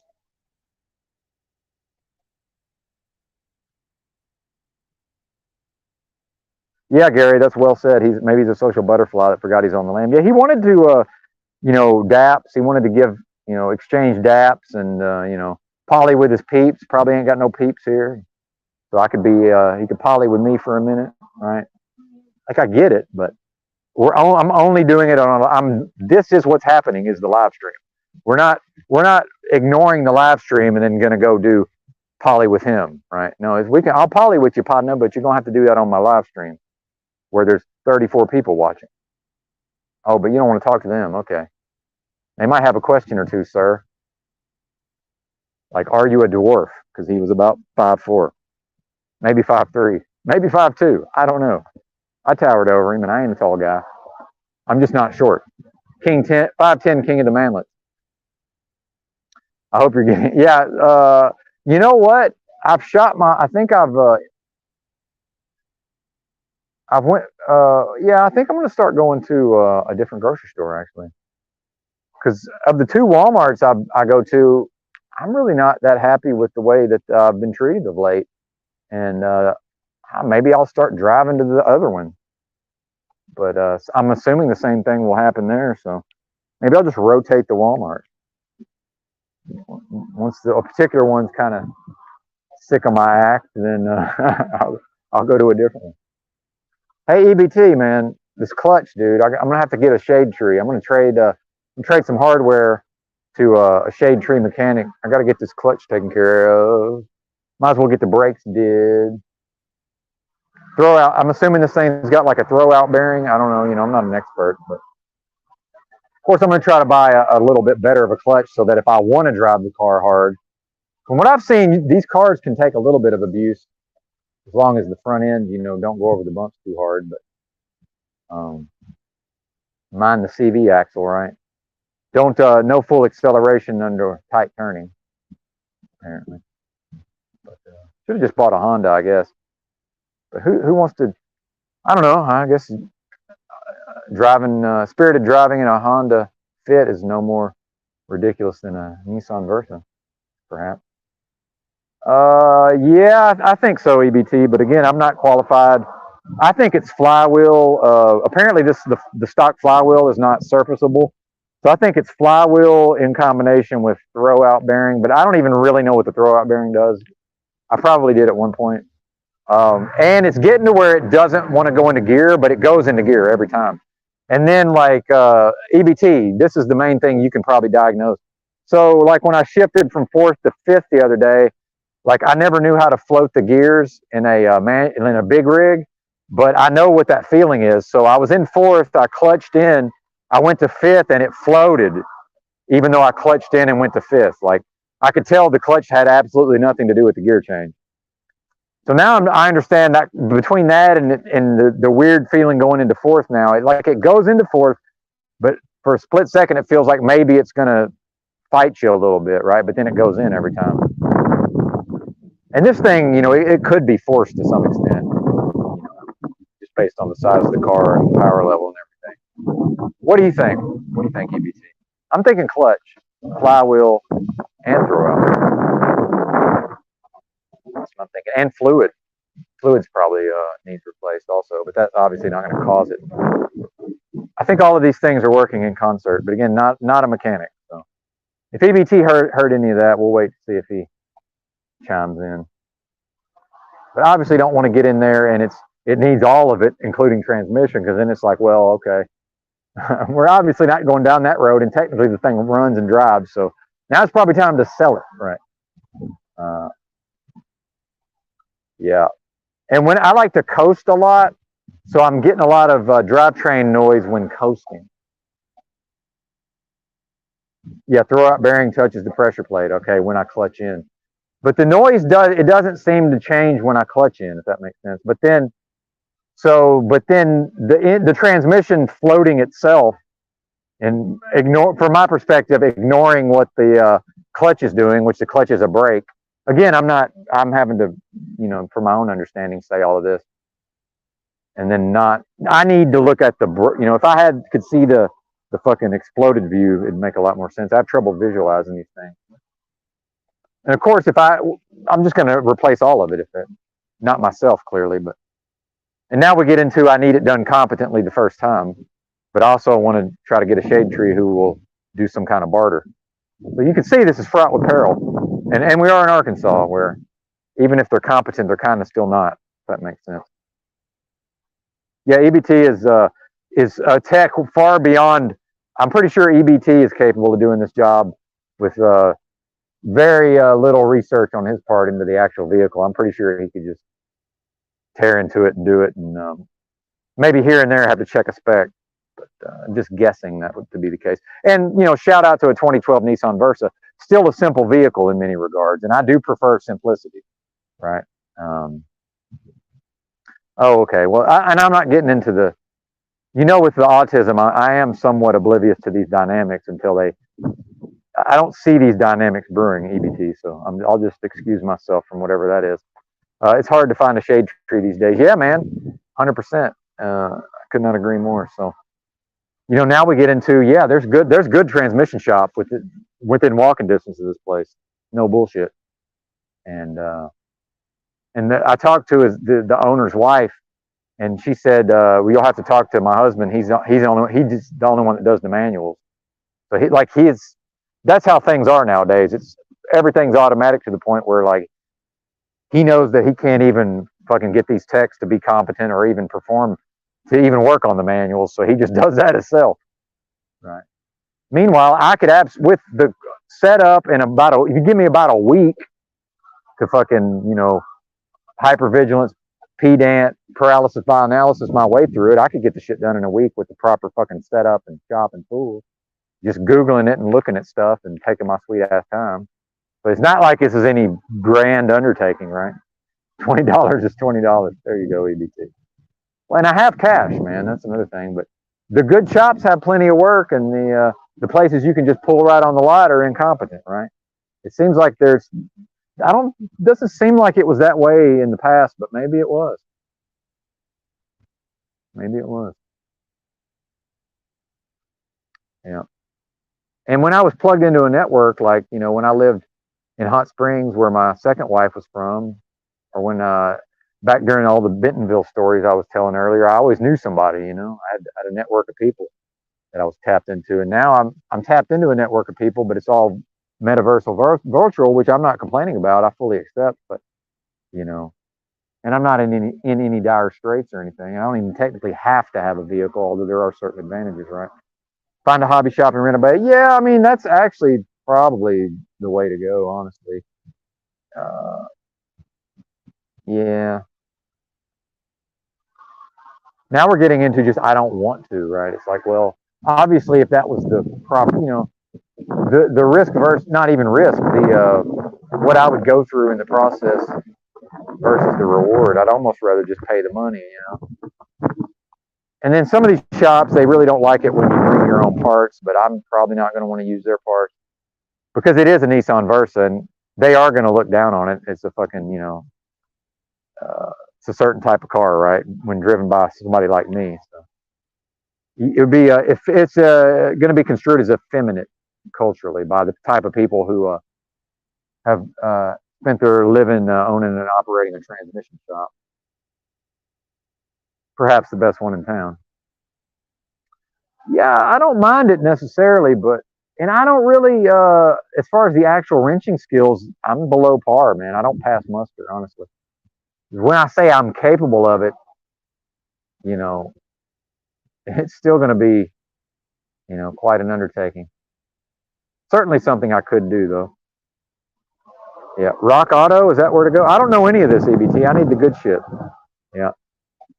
I'll put a cheap clutch in that motherfucker. I already been looking at clutch and flywheel kits, and the one that's my favorite so far, although on Amazon, but the one I like so far, it's like $300 for the whole kit, I think, or $250 maybe. Although I'm not sure if that comes with the throwout bearing or not. I'll have to go back and look, but it comes with some kind of tool, I think, little tool, and a resurfaceable flywheel, right? Okay, Rock Auto. All right. Yeah, I'm out of the loop, man. I need to go figure all this out. So, yeah. I got half a mind to YOLO and drive the thing to EBT and try to see if I can incentivize him to do it himself. But the man's too busy. And who knows, where it's at now, the clutch could die at any time. So, not really trying to leave town with it. And I know I can find somebody. That'd be kind of not a good use of his time in some ways, I expect. A little beneath his skill level, certainly. And I want to go ahead and get all the other bullshit done, flush the cooling system. I really need like a shade, like a shade tree for the weekend. Let's just do it all. Let's do it all, man, and be done with it. maybe what spark the whole thing, ignition, basic fucking tune-up. Just whatever can be done, do it. Get in, get out. New set of tires, alignment, and then Benton's more or less set with transportation. Accepting any sort of physical damage to the vehicle. Yeah, I don't blame you, man. See that exactly, EBT. There's nothing. It's not interesting. It's not a cool car. It's not like, hey, this is a cool car that we all like, and now it's going to be back on the road, or maybe it had some recent upgrades, and now the clutch won't hold it, so we're putting a new clutch in it. We're going to do some fucking burnouts. Yeah, I'm from that world to some extent as well, EBT. It's a fucking Renault. It's a Renault hatchback. Yeah, exactly. I could not agree more, sir. And I know exactly what that car is. And for whatever reason, part of me likes those kind of cars. I've always liked little shit boxes for some reason. I don't know. Am I unironically owning myself? Right? And I like grift, non-grift. I finally heard Paul say grift, non-grift. Actually, if you look at the structure of bit, non-bit, it's actually non-grift grift. If you think about it, to convey the same meaning as bit, non-bit, it's actually non-grift grift. I think some folks missed that I figured out. And in fact, I almost used it, and then I said, actually, I want to wait and see. I want to hear it, see if Paul goes grift, non-grift first. Yeah. I agree. It's not a cool shitbox. Yep. It's not cool. There's nothing cool about that car. Nothing interesting about it. What is interesting to Benton is that it has, compared to cars in its class, the interior space is, for the year to year, is significantly larger. Like, that's the kind of thing. Like, it's a particularly well designed and integrated hatchback, right? The actual cargo area of the hatchback. This is what we're talking about, I like hatchbacks, the utility. So I know what I'm selecting for, right? One drawback is the back seats are difficult to remove compared to some others, because they're coming out at some point. Clearly, I have to, right? Well, and I've slept in my '99 Hyundai Accent hatchback for months at a time before, which if I moved the front seat as far as it would go, I had just enough room to stretch out in there. My AirSats bed after removing the back seat. So that may be happening in the near future I may be sleeping in the Versa. But I'm, clearly, I'm either going to cut and run, or we're going to get her ship shape for road tripping. Here come the Popo pulling up on the motel. Of course, that ain't gonna have nothing to do with me. And there's no, he can't drive over to me without doing some off-roading and potentially getting stuck. So I wouldn't expect that he's sneaking up on yours truly. Yeah, I could sleep in my empty tuna cans. Oh, man. Well done. Well played, sir. And that, ladies and gentlemen, enslaved by truth. Enslaved by truth, ladies and gentlemen. He's a pistol. Oh, Fox Bodies. Fox Body Mustang. Yes, indeed. Benton's a Fox Body guy, although I did not like them. I did not appreciate them in their time. Yes, indeed. He loved that. Loved the interior. That dated interior speaks to me. The general fucking creakiness, the gaps in the panels, the fucking, just the interior. Not even the quality of the materials, the assembly of the vehicle. I love everything about a Fox Body. Oh, I know you're kidding, EBT, and you keep it funny. And, I cannot resist when you're actually funny. And that was pretty fucking hilarious. Oh, I'm sure, yeah. Yeah, I'm just not trying to pay for that level of gasoline. Me personally, but much like Kramer from Seinfeld, I don't want to be responsible for purchasing expensive gasoline. But yeah, again, EBT, yeah, even just who wants to work? Yeah, exactly. Who wants to work on a Versa? So the transmission shop will happily work on it, but he's going to charge me. Be like, okay, buddy, of course work on your Versa, but it's going to cost you. And the type of person who intentionally drives a manual Versa, I mean, come on. And who also, by the way, the clutch was completely fine. I prematurely wore out the clutch, although by miles driven, if that's the original clutch, it's time.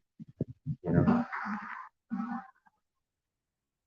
Meanwhile, I could drive the thing with first and third gear around this town, no problem. Like, you know, if we just start getting to where we're not going into gear, that's not necessarily going to stop me. Thanks, brother. Appreciate that. I was baked, so I know I started some tangents that I never fully explored, but I did not have the energy to put into fighting my short-term memory, much like this broadcast, actually. I'm down to 4. It was 8. And I don't want to hear about mercury. That's the mercury I may be ingesting. That's the least of my woes. So that's not a factor based on what else is happening. So more itchy, low confidence gestures. Who knows? I mean, I don't know how long I have, as none of us do. Although based on the pattern as it has expressed thus far, seems like most of us will be here for a while. Yeah. But in retrospect, I would have bought an automatic Versa because they did make some 4-speed automatics that are completely fine. CVTs that have to be avoided at all costs.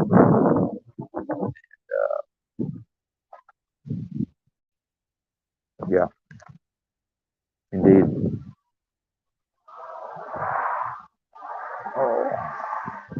So no more manual cars, unfortunately, unless I hit the lottery or something, right?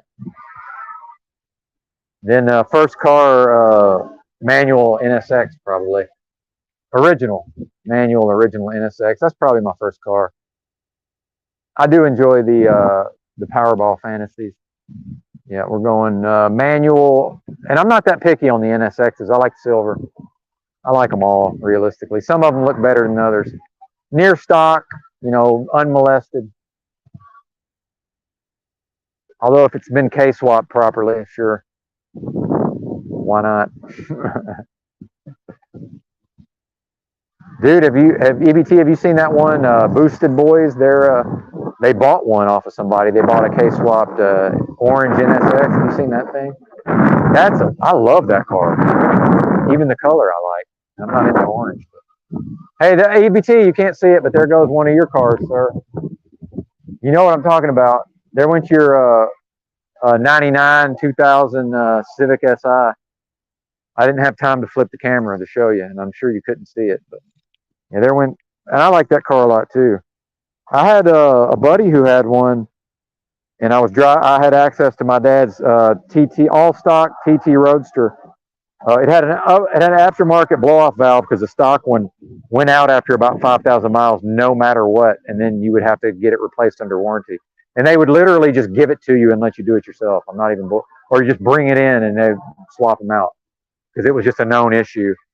Fucking plastic diverter valves is what they call it, of course, for the turbo system, for the intake system. And so, of course, the TT being heavy, but all-wheel drive, and I knew how to drive it, and that drivetrain was bulletproof. So, you know, other than not tearing up the clutch, I didn't really have to worry about launching it hard. But he had 99, I want to say. Trying to remember the color of that thing. I think it had to have been a blue one. Yeah, it was blue. God, it's funny how the memory works. Well, anyway, intakes, headers, and exhaust, and he could walk away from me at highway speeds. Now, again, it's a 225 horsepower because they made 2 versions of the TT. They made 180 horse. They're both the same 4-cylinder, that Audi turbo, 1.8 liter turbo, but he had the 225 horse. And yeah, the SI with intake, headers, and exhaust would walk away from the TT, but only at the top of the power band, right? I was surprised though, man. I was surprised. Well, yeah, and that's the thing is any car brand and any transmission can fail, just like any engine brand. What we're doing is we're playing trends. You know, we're taking advantage of the trends, right? We're not. And then we get into, has it been abused? Has it been maintained properly? You know, Yeah, I had a Honda Civic at a certain point, and it did run on low oil, but that doesn't mean that if I don't check the oil every day and I run it out of oil, it's still gonna now the head needs replaced. That's just how it is. Yeah, and Honda makes the best engines. I mean, I don't think there's any doubt about that. I mean, I'm pretty sure that's settled across the board, like top to bottom, across the product line. Honda, and even considering racing. Well, some would say especially considering racing with the F1 and all of that. Yeah, Honda, I don't think it's debatable, makes the best engine. I don't think that's debatable. Nissan builds some pretty fucking good engines, and historically has also. I might put Toyota in third place if we're going Japanese, and then Mitsubishi. Definitely some horrible motors at times, but made some really good engines, especially the 4-cylinder stuff, and not just the 4G63. Yeah, be serious, y'all, dude. It was sick. Dude, I was impressed, and I was not a Honda guy. I liked Hondas. The first wife, her dad, hardworking Vietnamese man, bought her a brand new '93 Accord. I want to say I drove that quite a bit. Again, those sedans, especially that, just the interior space is just so poorly used, But great car, man. In a lot of ways. The trademark Honda starting noise, the chirp. There's something to that, and that was really I had a friend in high school that had a Honda, like an late '80s Accord, which is more or less, a Civic by today's standards. The size of the vehicle, damn near a subcompact. But yeah, I love cars, man. And, I love cars, and the Honda certainly got a lot of my respect. Of course, when the Type R came out, the original Integra Type R, I had to go, ooh and ah over it at the local dealership who had a white one. And Benton, that is obviously could never even consider purchasing it, but yeah, I got the DSM bug, and right out of the gate, and that took a long time to wear off. And I was talking about my talent earlier, and I never finished that story. But such is life, right? B-Series Honda, second best gas engine of all time. Small block Chevy. Yeah, I had an '87 Suburban with I'm assuming that's the same small block we're talking about. The 350, I believe. And great engine, man. Great fucking engine. That truck was blown stock exhaust. Not sure if '87 had a cat, but if it did, it wasn't much of a cat, right? Not even a cat by today's standards. Damn near hollow. So, I would assume. But yeah, man, and suspension. It was trash on the twisties, of course, but and insane levels of fucking body roll, and you hit the brakes and the whole fucking car going forward, or truck rather. That was it was a great engine. Transmission was up to the task, but very archaic compared to the modern stuff. But in a way, I'm glad that I've never really experienced the new shit. So I can actually enjoy a Versa for what it is, believe it or not. Part of that is I've never ruined myself with any of the high horsepower, any of this newfangled stuff. And I do, the simple stuff, appeals to me. I'm just hanging out at this point. I've been out. We're on 3 hours. I've been outside the whole time. So I don't know. I'm just here, man. I don't want to go back to the hovel for whatever reason. And I sequester myself. I really need to be out in the sunlight to some extent. I need to take the glasses off, but then I'm going to need to read a comment. But get this blocks the UV. We need the UV. Sunlight's good for my eyes. I look right into it. But then I look right into it and I can't read the. Yeah, in fact, the stew is in the slow cooker, and I need to go address that here shortly. But I put it on warm mode, even though I did not allow the steam to escape. So it's still cooking to some extent, but it'll be fine. It would have technically been done around 2.5 hours ago. 3,800 GM. Yeah, there's a lot of great engines, man. That I'm not exactly sure. I think I know which one you mean, but I'm not completely sure. I'm thinking of a specific displacement now. But that's not necessarily 3.8 liter. I don't know how it all works, EBT. And my dad, I don't know if I ever told you this. My dad was ate up with he had the Volvo bug as a child. So when I was a kid, we always had brand new Volvos. At one point, the man, I know I've told this somewhere, but at one point, the man owned 2 brand new Volvo wagons, 240 wagons. We had 2 drivers in the house at one point and 4 brand new Volvos and a used Camry. He was getting into Toyotas a little bit. And then there was an 87 Mercedes 300E got worked in. No, D, 300D, inline 6. Great engine, by the way. 180, 190 horse, naturally aspirated. Bulletproof 87 Mercedes that had been a rental car. Got worked in there somewhere. That was the oddball out of all the, all the Volvos. And then he went Audi with the TT Roadster briefly. Yeah, man. So I had a experience with the European stuff. And then some of the, like the 95 T5R, he got that when it came out, which was for the year was kind of a big deal with the inline 5-cylinder turbo. Best car for top gear acceleration that year, whatever that means. C70, he got C70 Coupe. He got that turbo the year it came out.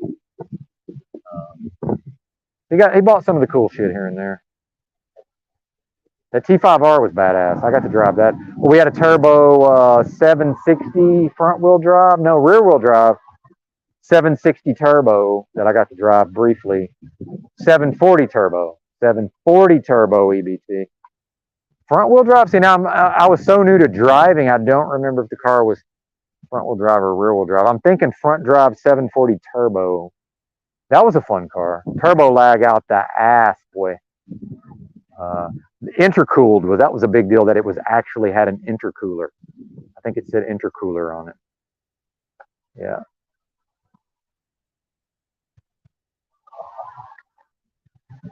Do remember an experience of one of the hot cheerleader chicks at my school and another hot cheerleader chick at my school, like, somehow maneuvered a double date between me and this other guy who were like bad boy skater punks. And I guess in Revenge of the Nerd style, their boyfriends were more, not even Revenge of the Nerd style, just redneck jock types who drove 5.0, of course, GTs, GT 5.0s, of course, with all the cladding. And even I found that car to be cool at the time, even though I wasn't a domestic guy whatsoever. But apparently she was seeing an older fella. My date was seeing an older fella, and he came and picked us up because we'd gone to Little Rock, up to no good on some mischief. Free date or whatever little bit of money we had. And I don't remember getting any action. I remember thinking it might be headed that way. But her car broke down because I don't know that I had a car, or somehow she drove, which in retrospect, don't let the woman, that was a mistake. But I was young. I was a young Benton, didn't really know what he was doing. 16? I don't know. So her boyfriend came and picked us all up and rode back to town in the back of the Fox body. Of course, I was so cocky and fucking testosterone had kicked in by then. I didn't, in no way felt that this was a static situation, or it's more or less, well, she's the one that, like, she asked me out. I don't know what to tell you, bro. I don't know who you are, but thanks for the ride. But I certainly did not take the opportunity to cuck him, right? Because perhaps he would have been into that. Who knows? Yeah, I'm into Arkansas. Trying not to reveal my exact position, but by now, anybody that wanted to deduce where I am certainly would be able to do so. I don't know what to say to that. It's just, it is what it is. Cross streets. 46% battery. This thing does not work. It begins to not function at 15%, maybe 20. So, shout out to the battery though on this phone. Dana 40 axles on an Army Jeep. Yeah, nice. What's up, Christos? Yeah, I love all things mechanical, and if I could toot my own horn as a 99 ASVAB guy,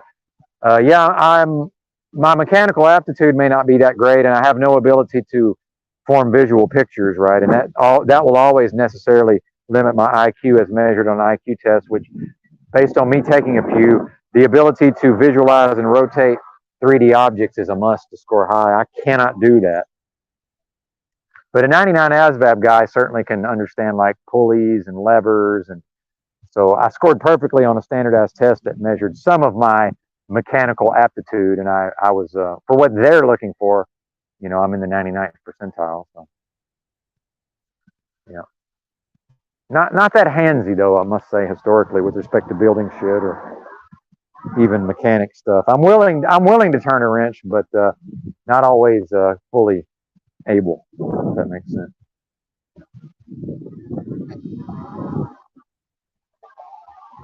And then, yeah, Arkansas, lots of dope four-wheel drives in Arkansas. When I first moved to Heber Springs and met my high school girlfriend, Holly, and we ended up going to college together, but we broke. Oh, lots of Versa hatchbacks, by the way. That's how you can tell it is a quality automobile, but with some things that can easily be broken. And then with a CVT transmission that must be avoided. I see the fucking things everywhere. And it's not just because I have that car, because I had an 09 for at least 2 years that ran great. It was a great car. Never gave me a bit of problems. I ended up destroying the clutch on that one too. By the way, physically destroyed the clutch eventually. Also, Kia Souls. See them everywhere. Those things hold up. You can make fun of Kias all you want. Yeah, they are junk on one level. I agree. They're absolutely, of course they are. Could not. My Hyundai Accent hatchback '99. That was also junk on some level. Great fucking car. Great engine, by the way. Behind, though, if you've ever noticed Hyundai, historically Hyundai had, and some of that was Mitsubishi and maybe even some other companies, but I thought Hyundai had pretty good engines, but then behind on the technology. Always a gen behind on their tech, which generally manifests as behind on horsepower and fuel economy. Yeah. If I will not have a CVT under any circumstance. Now, if I was independently wealthy and was buying new, who cares? Because I'm probably not keeping it long enough for it to matter. But yeah, but I'm probably done with manuals except for an actual specialty car. You know, like, oh, if I just decided I didn't need cargo space and I found a '92 Miata or something, you know, well, of course I'm going to get the manual. But if the clutch is in working order, I can drive that car hard and not destroy the clutch in half a day, which is probably what I did. A little heel toe. All it takes is a little high revs and a heel toe EBT. And if it's a stock clutch with 70, now 80,000 on it, it's a wrap, partner. This thing's just not designed for. It was the cheapest car available that year. So of course it has the cheapest possible clutch. Like, how could it not? Right. I knew what I was doing and I've done it anyway, right? There's some element of that. You know, I understood the potential implications. I've done that shit anyway. But God, a 4-speed automatic. I might as well get a Versa Note. I might as well get the fucking 1.6. You know, what's the point of the 1.8 and the probably lower gas fuel economy in certain ways? What's the fucking point if it's a 4-speed automatic? It completely kills it's pointless. They're pointless. So now I might as well go Versa Note, which I don't like the looks of compared to my car. Actually, believe it or not, I like the way that car looks. I'm not a fan of the grill, but I don't know. I like the way the Kia looked, the Sorento, the 09 Sorento. That was a good looking car, I thought. I mean, if I like it, that's all that matters, man. I'm not worried about the rest of it. And then it helps that I drive an 18-wheeler, because if people make fun of me, I can always be like, I guess I got to go get the tractor. I don't know what to tell you, man. This is what I spend the most miles every year in one of these, at least since 2018. Although I guess that's not going to be the case going forward, right? Like, yeah, I'm most of my driving's in a 18-wheeler, so I ain't really trying to prove anything. And it is the novelty of going from the big rig to the Mickey Mouse car, which is damn near a go-kart, months on the road, and then climb into that Versa and go blasting around, drunk around DFW, where in city limits of Dallas on the freeway, it's damn near impossible to get pulled over. Your mileage may vary. This is not legal advice, but stunts performed by professionals on a closed circuit, but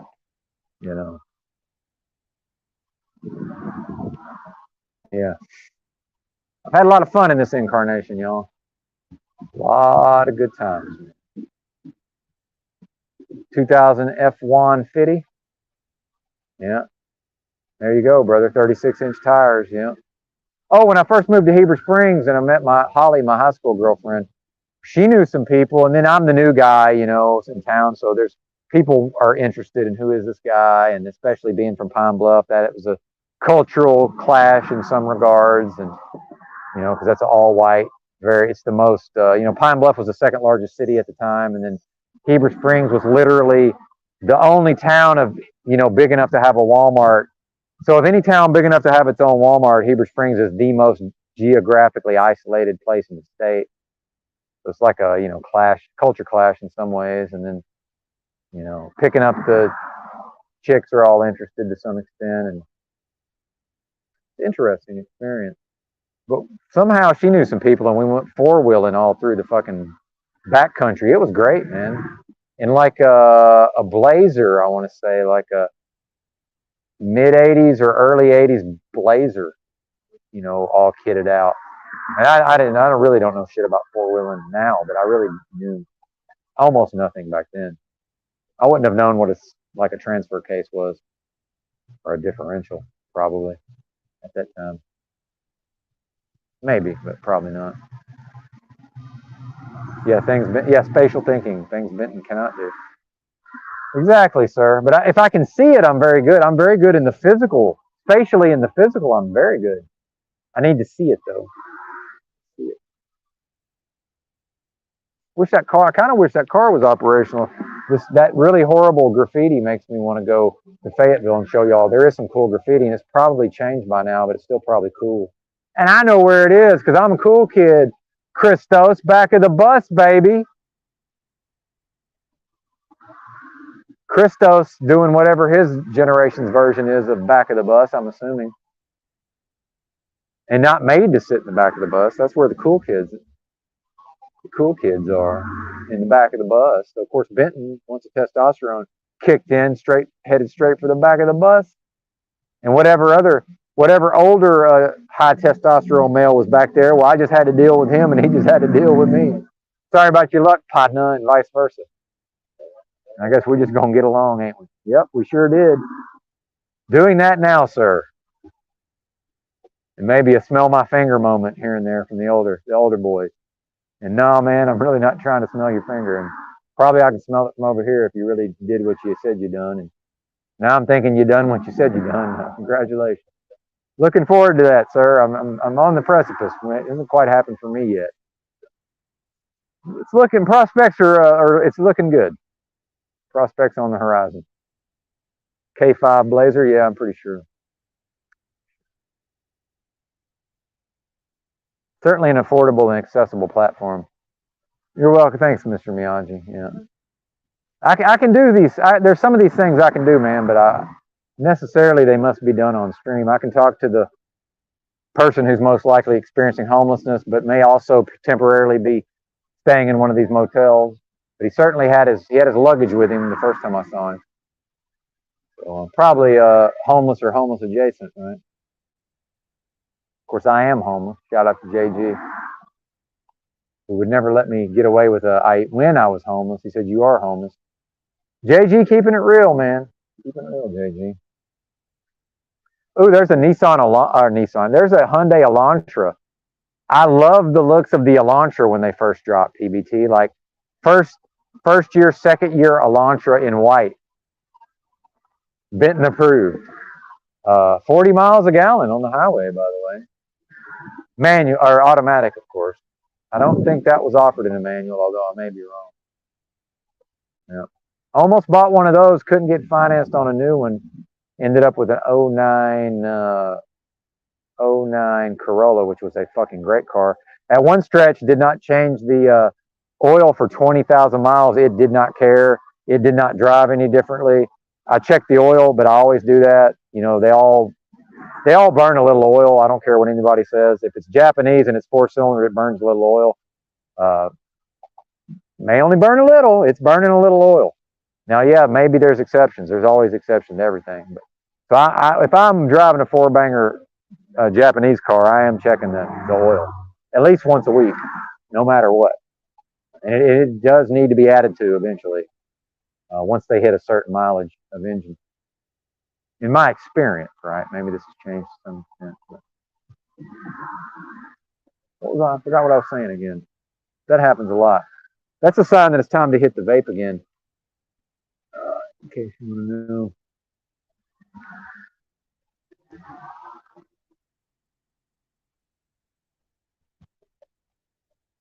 Yeah, Mr. Me, there's many people who could lose their living situation very easily. So part of me, I've embraced the not having a stable living situation. So as much as I do become attached to notions of maybe staying in this particular hovel, realistically, unless even if I had the income, they're going to have to run me some kind of wired, internet connection of my own where I'm not sharing bandwidth.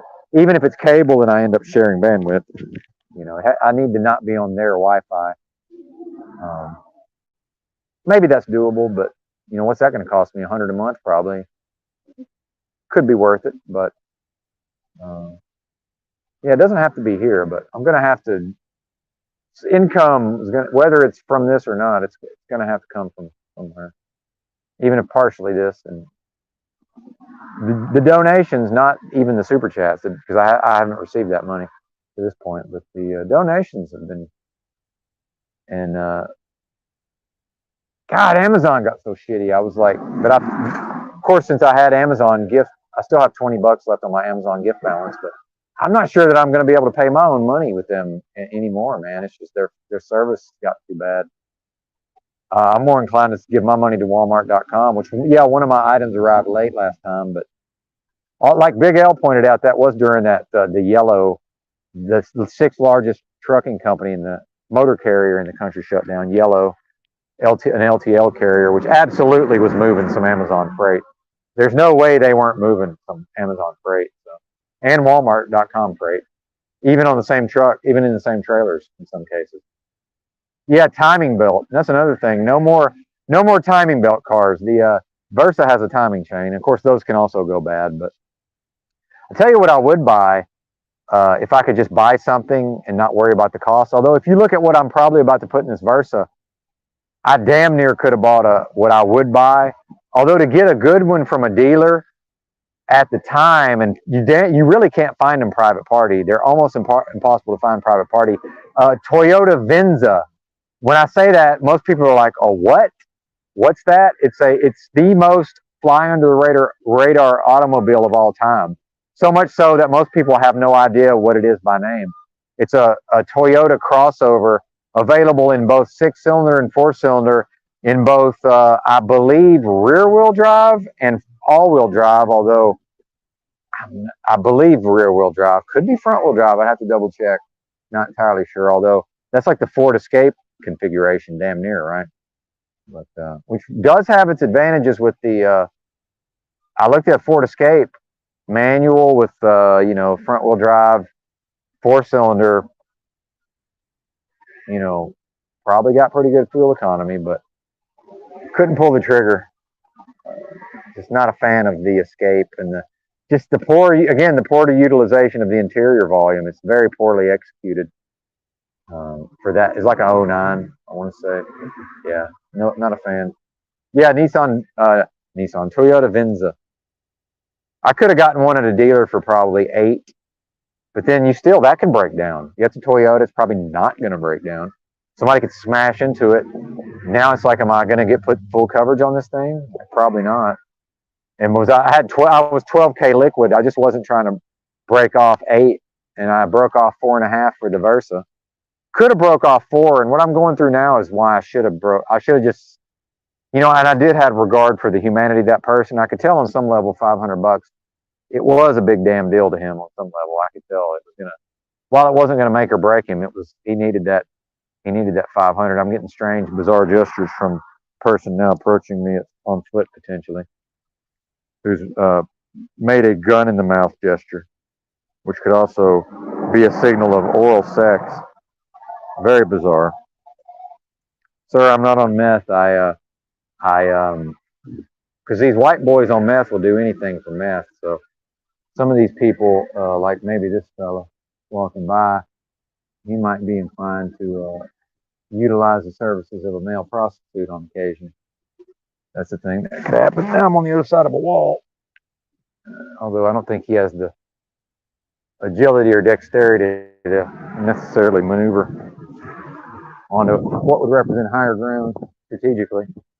Yeah, bizarro world. See, I'm not that, right? So, but I do now look like that based on my skin is very high quality because of my liver. It does work very well, but I unfortunately look like someone who abuses methamphetamine as far as, the concentration camp look. Then with the muscles, just enough muscle that I look like I'm out here doing things, physically, because they can't stay still much of the time. Now I'm hearing some music. Maybe there's something going on at probably a mechanic shop back there. And then the golf pro, whoever lives at the pro shop, somebody lives at that pro shop. Yeah, there's like I don't know exactly what is back there. I'd have to look at the satellite, because of course they train us from an early age. Where I'm from in Arkansas, we don't go on people's property. We're not going to be caught on somebody's property. It's not a thing that can happen. What needs to happen is somebody needs to come in a car and pick my ass up and be a cameraman. We need to just go do some IRL streamer this week. But the chances of that occurring are low. But so I'd say next weekend, not this weekend. But this is what should happen, right? A camera person show up in a car and drive my ass to Fayetteville and go check out the graffiti murals and maybe go downtown Bentonville. I doubt they're going to let us record at the Crystal Bridges Museum, but you never know. There's a lot of things that can be done at the level of content. And I think the content would be more interesting, like if I'm live streaming, but then a camera person is recording me and then later chop it together. Because in a lot of these interactions, especially with the guy who did not want to be on live stream, would be a much more interesting dynamic, I think, if the audience could temporarily observe my body language, right? But have a person edit that. Like I'm sure I'm able to, I'm computer nerdy enough, but I'm also boomer enough that I really have no interest in learning all of that software, I know just enough fake Photoshop, aka GIMP, on Linux to do the barest of essentials in image, editing. Just barely. Although EBT, I did use GIMP to get a signature on a bill of sale, partner, and I did not break the law in doing so. And I gave the beast system, I gave Benito Mussolini's helicopter hand exactly what it asked for. And I utilized GIMP software and did things I didn't know I could do. And all I did was Google them. So boomers, listen to me. Whatever technical challenge you are experiencing as a boomer, that is not something that cannot be overcome. The battery's dying. I need to contact highly suspect, probably with my peeps. I'm not going to end this yet. I may pick it up. So we may do epic long live stream. Well, let me produce the show. And that is my job. To enter a banner. Host on break. Will return soon. I don't even want to try this. Host on break. Will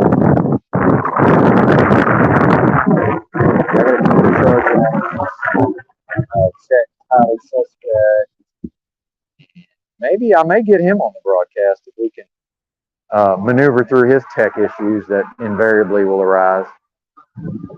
Although that's just me being pessimistic, right? All right.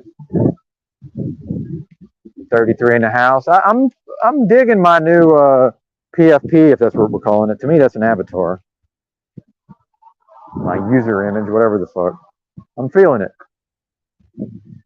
That nose, though, there's something a little slightly suspicious about that nose, is there not? I can't quite put my finger on it. And I only put my finger in my nose, right? I know I can't put my finger in a nose that of that appearance necessarily. There's something there. I just can't quite grasp it. Maybe the audience knows. Maybe the audience is picking up what I'm putting there. But big fan, and as someone who doesn't necessarily mind being viewed in a certain type of light, Woody Harrelson, handsome fella, Mr. Woody Harrelson. Ex-wife number 2, big Harrelson fan. Yeah, big Harrelson fan. At the risk of coming across some type of way, as the portions of the country get duped into falsely believing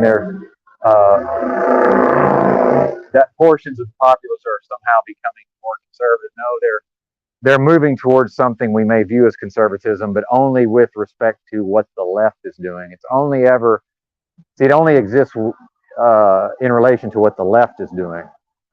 So it's actually what we would call liberalism. So when I say there's nothing wrong with actual liberals, like Bill Maher is effectively a conservative at this point, other than the abortion stuff. And, him. By the way, many MAGA types, damn near 3/4 of the truck drivers in this country took the jab. So, that's not even a fair barometer, obviously. I'm kind of on break. I mean, really not even. I'm just breaking on break. I'm breaking on break.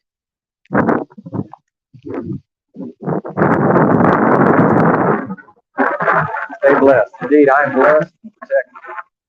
My perception is of the four guardian angels. Oh, now we're returning to we appear to be returning to the roost at about the same time as creepazoid. So I'm going to necessarily alter my course so that if he's staying in the building, I do not arrive simultaneously. So we're going to loop around. And okay, I killed my cam. So, and it's like I can move pretty quickly, man. But it's like I'm looking at where he's at, and I'm gauging his speed, and I'm thinking, dude, if I go top fucking speed, I still don't think I can pull this off.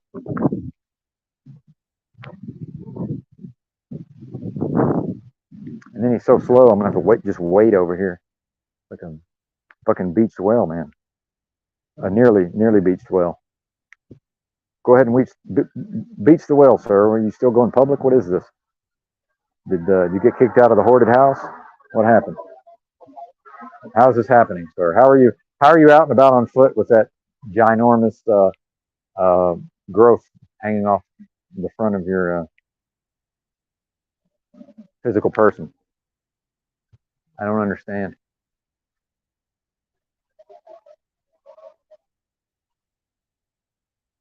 He's moving pretty good. He's going. No sign of it. Must be young. And by young, I mean actually young. The technical definition meaning 29 or younger. Sorry, folks. Once that first number changes from a 2 to a 3, that's a rest in peace, your youth. Because if we extend it and give it to everybody, then it's not what we think it is, and it no longer has value. Youth cannot be literally the most highly prized possession in the realm, in the culture, in the society, and simultaneously be given to everybody. It's like, oh, but you're still young. No, I'm just I'm less old than the person who thinks I'm young. It's a matter of perspective. Meanwhile, if it's my 68-year-old dad or mom saying it, I'm like, okay, let's get an 88-year-old down here. Does that make you young? Just because they can look at you and say, hey, you're just wet behind the ears or whatever. Well, what are we even talking about? What even is this? Anyway.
Apologies, folks.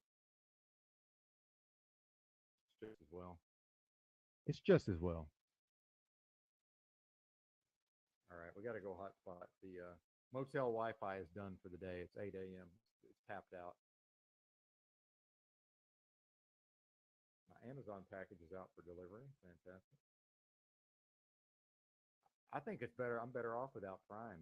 They say it's going to take a week, but then most of the time it arrives early, unless their system keeps it somewhere along the way. It has happened at least a couple of times, infamously, somewhat infamously here on the channel.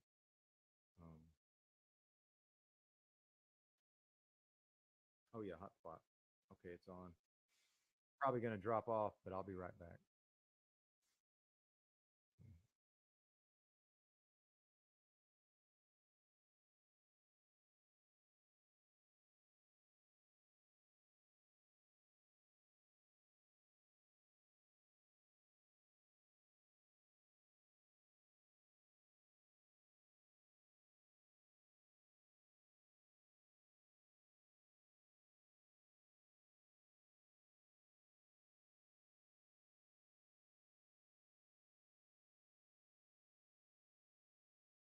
All right. That should be slightly better. I'm on the hotspot now. All right, I'm emailing highly suspect. I think he's going to come. I'm texting with highly suspect. I believe he's coming on the broadcast.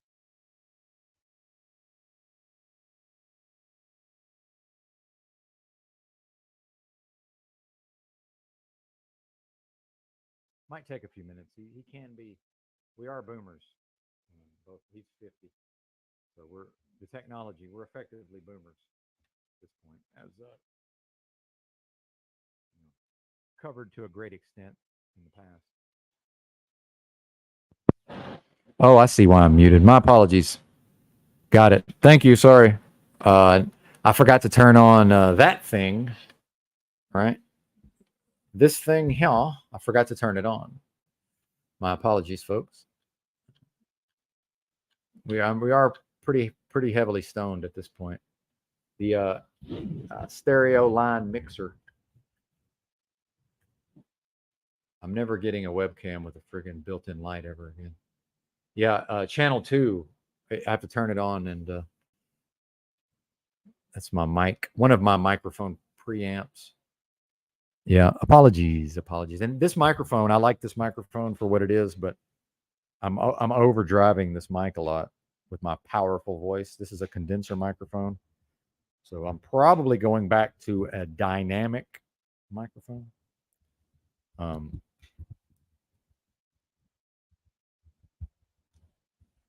Which doesn't pick up all of the nuance in the voice necessarily, but it's probably a better tool for my powerfully driving voice. Right?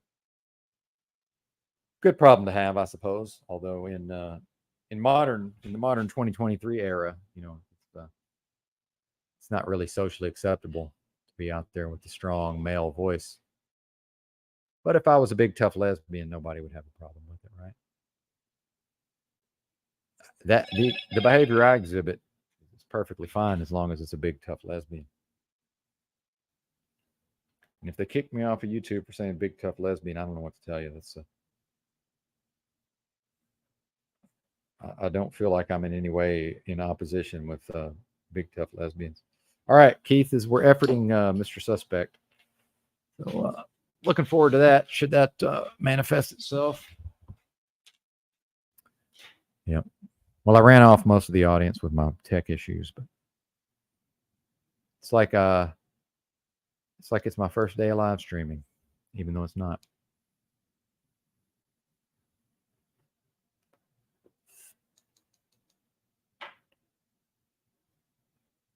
Yeah, I don't know what it is. My eyesight is definitely not up to snuff today. I have this thing where it's like not enough vitamin A and my vision gets blurry, but then too much vitamin A and my vision gets blurry. So I think I may have crossed. I wasn't at too much, and then my vision was really good for about a week, and I think I've crossed over into not enough. I probably need to step it up.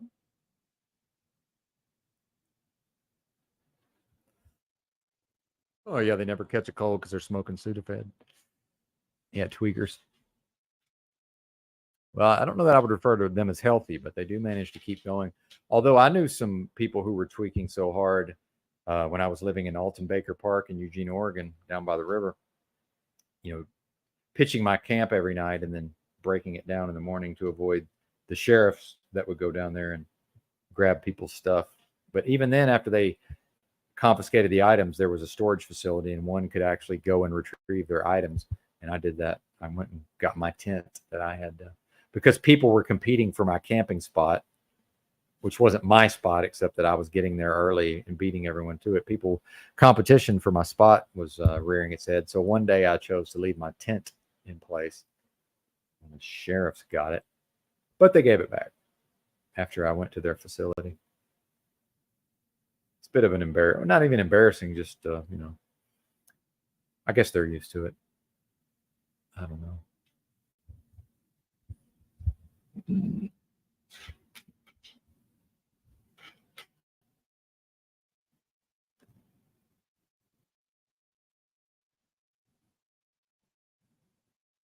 I wish he'd just now. Is this on his phone? I hope he's on his phone because last time he was here, he was on his computer. But yeah, well, nothing's blocked. Highly suspect. You're running into text issues. It might be because you said you started using Chrome instead of Safari. So if you decided I don't ever want to use Safari, Safari may be it may not be allowed to run the program Safari. You see what I'm saying? But this will only work in Safari for you anyway, which is yet another reason I don't like Apple. I'm not a fan. I'm not into it. I've never had a problem doing what I needed to do on Android or PC, or now I'm on Linux. And StreamYard works for me on other browsers, except Chrome is the main one that it works with. For the audio, to be able to share the screen like of an audio tab. So we may not actually be able to get highly suspect on the broadcast, potentially. Well, that's the way she goes sometimes, I suppose. Maybe he'll be listening in. Perhaps. If you're out there, Keith, and you're listening, hope you're doing well, sir. Yeah. You got you. Let's play that. Yeah, let's play my short. Have you seen my short there? I actually showed some of this raw footage when I was next to when I was in the physical space. Went and visited highly suspect IRL a couple of times actually, and saw some of that raw footage. Seemed to react that positively to it. A drunk Benton, yelling at people or yelling, at people or yelling into the vicinity of where people could hear, right? Yeah, man, cool. This is Keith, highly suspect. He was on something like 4 of my podcast episodes back in the day, and the audience always responded very well to Mr. Suspect here. And he was on some of Drew's broadcasts as well, at least one time that I can recall. Yeah. New favorite video. Oh, thank you, sir. Thank you.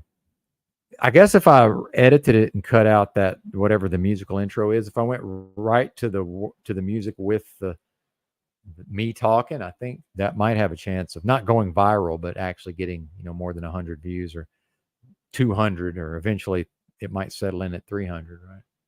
And I know with YouTube, none of this is real numbers. I'm not Aphrodite whining and crying about them taking away her views. I mean, they're not really her views if you think about it. In my view. Yeah, let's see if I can click the buttons. And again, at some point, one is watching a stoned old man operate a computer, right? While we all, today, Grandpa, right? Oh man, here we go. Share the screen, sir. There she blows. There she blows. Can't really zoom in on this, so I think that's about the best.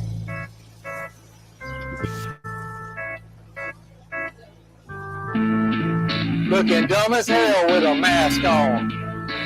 Looking dumb as hell with a mask on. They got the little kids in masks. Y'all know that mask don't do nothing. Hell, he got his nose out. Hey, if this mask did anything, it's ineffective. You got your nose out, partner. It ain't doing nothing. You got your nose out, buddy.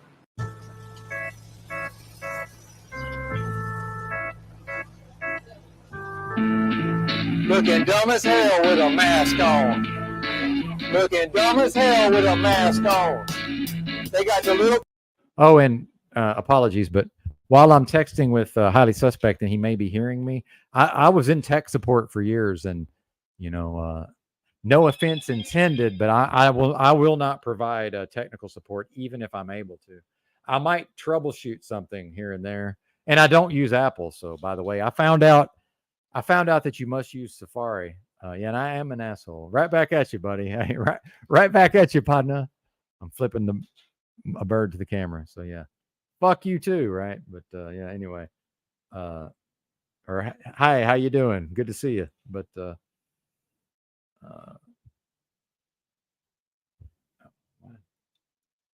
not hearing myself properly. Anyway, yeah, I can't do tech support. I'm burnt. I've done too much of it. It's too traumatizing. I have too much trauma around tech support. So, and realistically, with the problem is you're on Apple. I mean, the iPhone is the problem.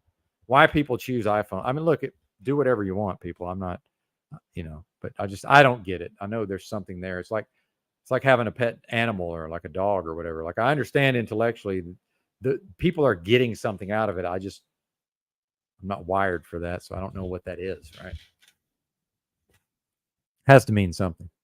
But yeah, I can't do it.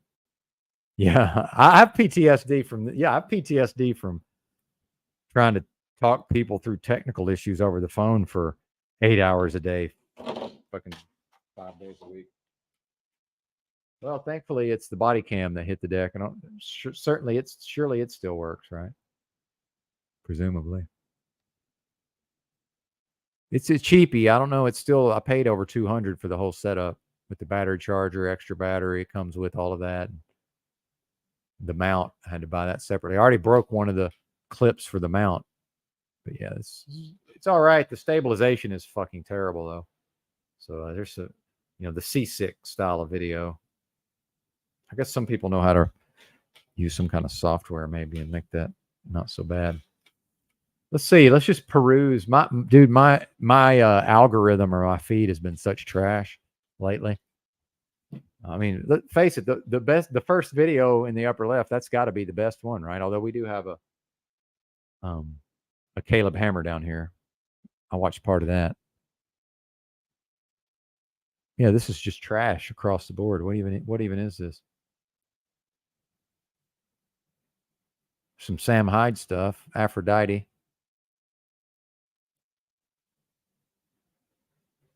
Yeah, I mean,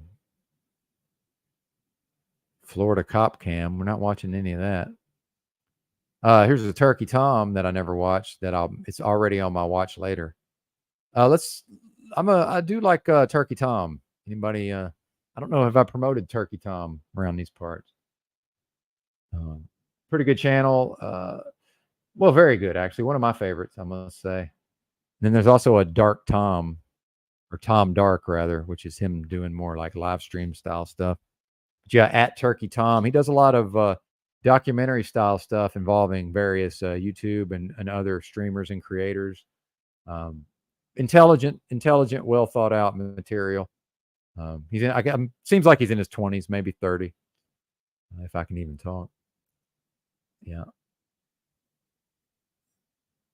Oh, a Boogie 2988 video. He lives in Fayetteville, Arkansas, by the way, or Rogers or somewhere like that. Old Boogie moved there at a certain point. It was funny. And I do watch the Penguin Z guy, this Moist Critical character. I watch some of his videos to this day. So anyway, if you're so inclined, there's old Turkey Tom and Dark Tom, or Tom Dark. He does some pretty, like 1,000 in the house, hilarious live streams too. Arguably hilarious live streams. Yeah, here's the Tom Dark, at Tom Dark. And then prepared videos also. Shorter form stuff. less documentaries. Yeah, shorter form. I guess he doesn't leave the lives up, but he goes live, does live streams. Well, again, we're going to run into the generation gap, so I'll have to. I'm sure he is. I'm sure he's overrated. I do like his videos. So yeah, the number of views certainly based on what it is, but as a sociologist and an anthropologist on some level, I'm trying to, as I'm out of touch based on the generation gap, I'm still trying to, to whatever extent I'm able to put my finger to the pulse. I'd like to do so, but without necessarily devoting a lot of time and energy, right? Random humor. Oh, his old stuff. Yeah, he has a certain skill set, I would say. Yeah. And then I cycle in and cycle out on some of these folks. I haven't watched much of his content of late. There was a time when I was watching damn near everything Moist Critical was putting out. Almost everything.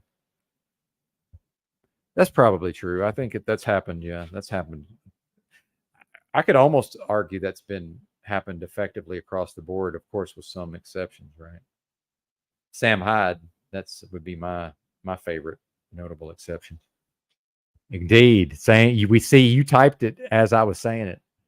Exactly. And Aries, by the way. I don't think that's a coincidence. OTW News Aries, Enslaved by Truth Aries, Music Holds a Secret Aries. Yeah, you can send me whatever you want, man. Anybody send me whatever you want. JFK Beta in his abstractness. I hope his feelings weren't hurt, but he sent me something. I'm not able to grasp the ideas sometimes as they're presented. I can tell something's going on. I just don't always know what that thing is, but it's me being out of touch. I'm aware of it, and it's fine, and I'm okay with it. Debatably. But yeah, Keith, get your shit together, man. The man apparently makes a good wage and works his ass off. Just $100 Android from Walmart, homie. Get her done. Or get it unlocked. It's going to cost more, but $250 unlocked right now at the Walmart. Chump change. Hey, he made it. It says device is not connected. So what that means is that your mic and or your camera are not connected, but probably your mic for sure, because I think it will let you connect without a camera. So probably it asked you to allow microphone and camera, and because you've trained yourself to act on your paranoia, you reflexively said, well, I'm never allowing it to use my camera and microphone. I'd have to be a crazy person to allow the fucking internet to remotely operate my mic and camera. But we want you to allow Alphabet, YouTube, Google's hell pit. Mussolini's helicopter hand is requesting permission to operate your microphone and camera, sir. Would you please grant the Nightmare Dystopian Beast System authority to operate your camera and microphone, if only on a temporary as needed basis? Because this ain't working. I got to kick you out, sir. It says device is not connected. Actually, I can show that, I think. Although I'm not able to touch the fucking webcam without turning on the light. So why that is, I don't know. But see this, sir? Your devices are not connected, sir. Because you pretty please with sugar on top, disconnect. Connect your device. So disconnect from StreamYard. Close the browser window on StreamYard. There's really no way to disconnect if you're on a phone. So close the browser or the browser tab on the phone. Then, and I will provide just a very limited tech support. Then when you come back on the web browser, tell it, yes, of course, Borg, that has assimilated me. Of course, you may operate my camera and my microphone. My apologies for the prior unwarranted paranoia, because as we know, all communications either via or anywhere near this thing are absolutely going directly into government servers, and in fact have been doing so since well before Snowden, who Snowden, according to the official fiction, was the one that said, hey, hey, asleep Americans, this is what they're doing with your data. And then according to him, his greatest fear was that he would sacrifice his life and his ability to live in America, and he now resides in Russia, according to the official fiction. He said his greatest fear was that he would make this known and that the general public would not give a fuck collectively, which is exactly what happened because we have been assimilated and we all more or less have accepted and are okay on some level, despite any potential protestations to the contrary that we may utter in our bluster, right? In our bluster that we may utter, right? You've been assimilated, sir. Just lay back and allow the dystopia to wash all over you. And this ain't advice. I'm just saying it might be if you can sink slightly farther into your matrix pod, right? Then perhaps these things can be done. I don't know. Where's the phone? And the fact that we call this pocket computer a phone, that still triggers me to some extent, or I allow it to make me want to act out on my pre-triggering. Grand Rising. Good to see Dominic Tersigny in the house. Yep. Stop it. Yeah, man. He's riffing. He's riffing, scatting, and bebopping all over the place. Andy Milonakis, by the way, over on the Tom Dark channel. I was an Andy Milonakis show fan on MTV. Funny show back in the day. So I have a bit of a regard for Andy Milonakis. Andy Milonakis.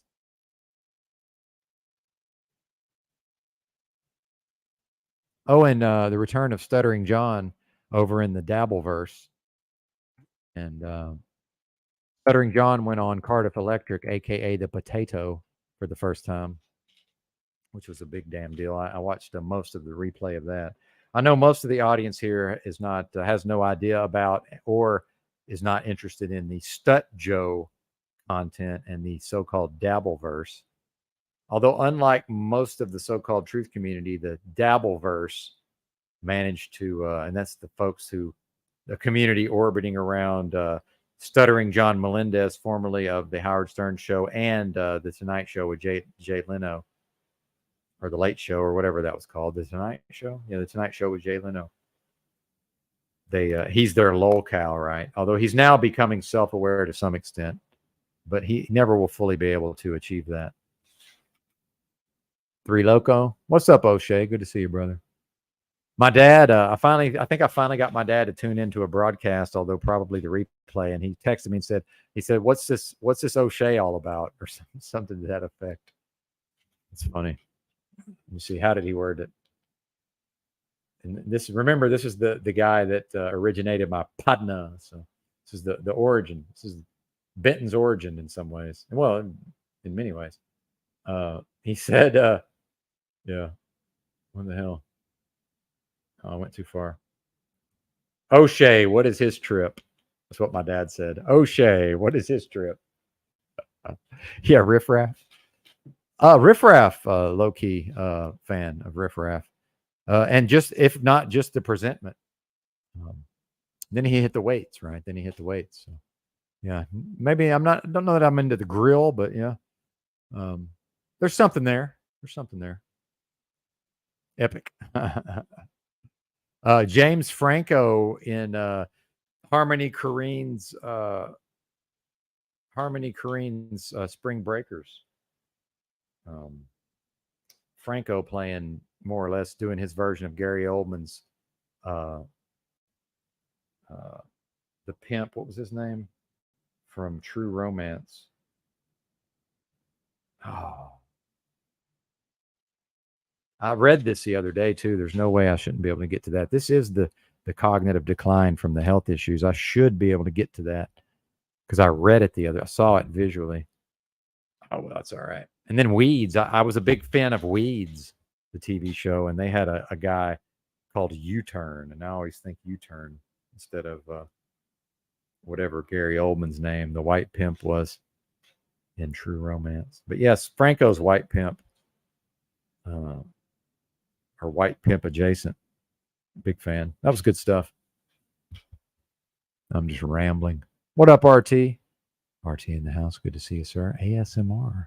a little ASMR for I am the Tao, or I am Tao.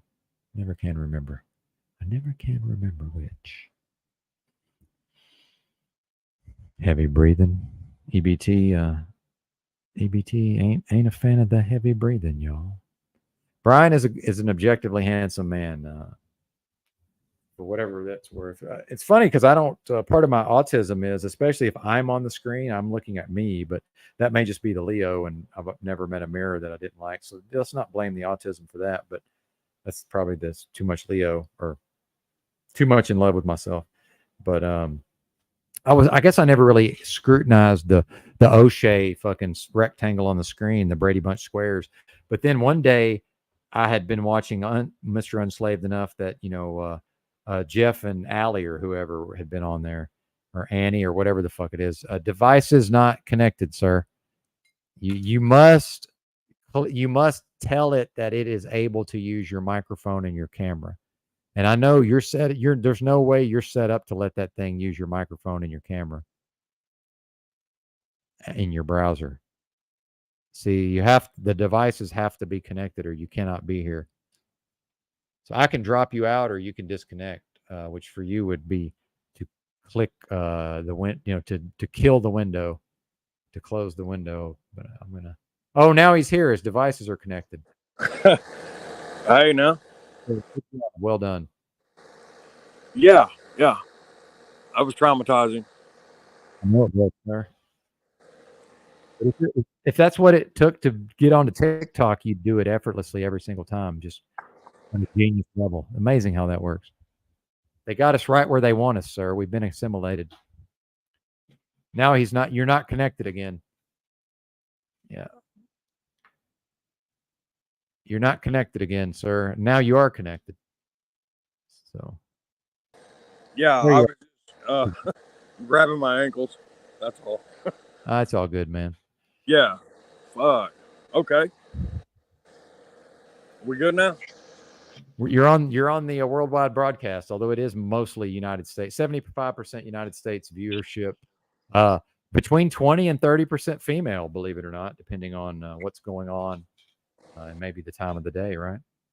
I mean, are they That's high. Actually females or just identifying as you're females? about to I don't have the answer to that, sir. I don't. I knew you were about to ask me something that I could not answer. Right. Well, being on a broadcast, if you wanted to, you could state it that way, right? Right, but it would be a hate crime if you are Eastern European, to say something of that nature. Well, that's not my concern. I do want to stay within the YouTube parameters. Of course. Why wouldn't we? Yeah. Which is it's funny because YouTube has shunted us off and segregated us from the larger algorithms in many ways. I don't like to say shadow banning. We're just off in our own little corner. So I think what comes with that is leeway to speak a little more freely. They have yet to say anything to me about the content of my opinion or my choice of words, but that could change without notice at any time. Clearly, right? Like the three strikes, whatever. Like they did Drew before. Oh yeah, they were. Well, that was back during the fake pandemic, and nobody, anything short of the official narrative was just not permitted or tolerated in any way. Yeah, clearly, obviously, yeah. He was effectively unable to use chalk body outline for about a year and a half. Like that's not an exaggeration. Yeah, no, agreed. He was on Get Chalked Up. Yeah. I haven't been following him lately, or EBT. I don't know. Kind of got away from. I don't know and nothing, no animosity or anything, but just like the repetitive topics, so and so is this and this person's that, and like we can go back and forth all day. Well, it's Sigma edgelord spurging to some degree. Okay. A bunch of Sigma edgelords. Right. Okay. Yeah. That's a term, technical term. That's an internet term, edgelord. Okay. So edgelord. Just not interested in. If it doesn't like inspire me or encourage me to be a better version of myself, then hell, fucking anybody can sit and we can talk shit about everybody, but what are we doing about ourselves? That's kind of Well, that's a frequent topic around this channel is various practices, my own direct experience of transcending my, whatever limitations I was born into, and right. all of those various, Oprah for men is what Drew calls it. So yeah, all of the Oprah for men stuff, right? Right. I'm into it. I'm into it to well, some extent. I am a I fan, did. and I'm a fan of Oprah to some extent. Go ahead, sir. Well, I did. Oh, wait a minute. Sorry. Wait a minute. I mentioned No. Oprah. Some portion of the audience is now feeling some type of way. They're feeling an internal tension because I'm not pointing out that, yes, we know Oprah's involved in all the pee. She's involved in the predatory behaviors because she's, like Dick Gregory said, athletes and entertainers are the filthiest people on the planet. We don't need, but some people, they feel some type of way because I'm not stating for the record that she is discredited because she's a predator. She's a household name as an entertainer. She's discredited as a predator on that basis. But I will verbalize it for the folks who now there's a storm is a brewing in their internal space. And they're on the verge of revolt. It's happened before, sir. But yeah, please go ahead. Don't we all agree that she is a pile of trash? I mean, who? Sarah Huckabee Sanders? She's certainly a pile of garbage. Both literally and politically. Yeah, at the level of her humanity. She's a wreck physically too. Just to make sure we're consistent across the board. Is that the baseline of humanity? Like is that the baseline? Well, but with the max, like in a video game character, analysis, like maxed out fucking hubris and arrogance and sense of self-importance, right? Those are all maxed the fuck out. Okay. With zero regard for you at the level of you and your family's humanity. I'm going to need a minute. Get out of my way, peasant. I need a minute to process. Hang on. Out of my way, peasant. Okay. Yeah, absolutely. 10-4 on that. But from a physical fucking train wreck of a dumb broad. Shit stacked high. I'm trying to write a fucking book. Couldn't write a book report. I'm trying to. Dumb as a fucking box of rocks. A bag of hammers. Yeah. Yeah, like governor of Arkansas. They fucking love her, dude. Why not? They're gonna. Hey, it's just Arkansas. Put her on their shoulders and march her through the streets, bro. It's just Arkansas. It don't count. It kind of don't though. This is where they came to train the Nicaraguan rebels back during Iran-Contra in the woods near Mena, Arkansas, where simultaneously the government was flying in so much cocaine that they didn't Hollywood. do that. You're stepping on the punchline, sir. So much so that Hollywood felt it necessary to make a feature film starring Tom Cruise called American Made about those events. Stop it. That never happened. What? Just Arkansas thing. What reality are you living in? Come on now. Yeah, is this even real, man? Yeah, right. I've just gotten a download from the Matrix, and like this is not. Yeah, I got a glitch right now. I'm down for the Truth or fucking Fight Club house. Why is there not a Truth or Fight Club house I can go? I can go scrape together fucking tuna. Rule number one: we never talk about Truth or Fight Club house. Hey, I can scrape together some tuna, some cans of tuna, and some egg yolks on my own. But I need access to a Truth or Fight Club house, Tyler Durden style, with bitch tits meatloaf, fucking losing his will on the porch. And rule number one: we never talk about Fight Club. His name was Robert Paulson. Go ahead, sir. You have the floor. Rule number one: we never talk about Fight Club. There is no Fight Club. Well, we're doing that now, sir. The Truth or Fight Club house. Rule number And, one: we never talk about hey, Truth or Fight Club.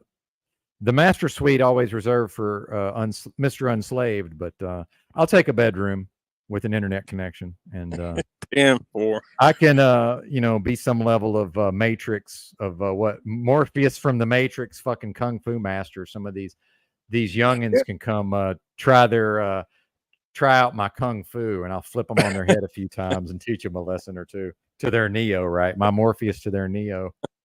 Until they, until they eclipse the master, right? Thus becoming the master. Right. Yes, obviously.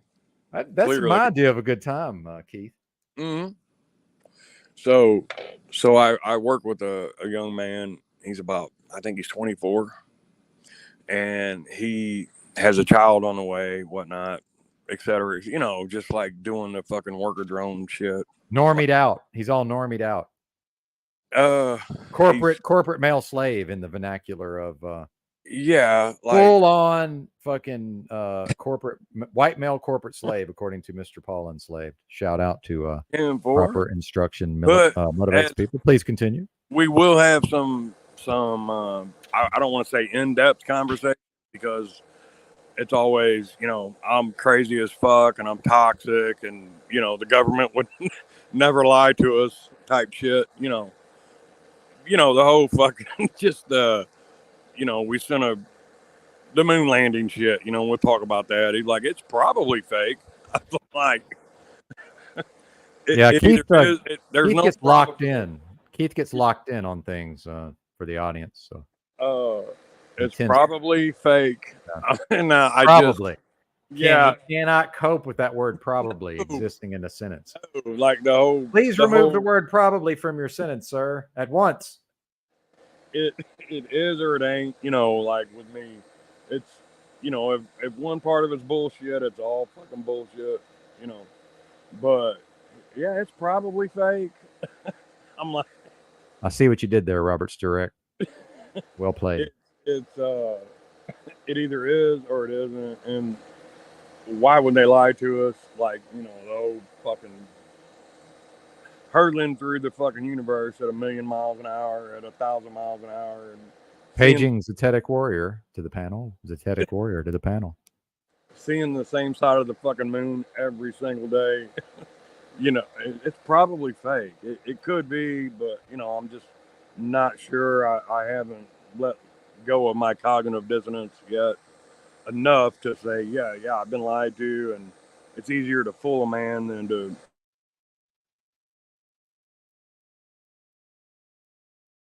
kid, man. He really is. And I feel like I put way too much energy into it, the male bonding relationship type shit. When I get the feedback, like it probably is.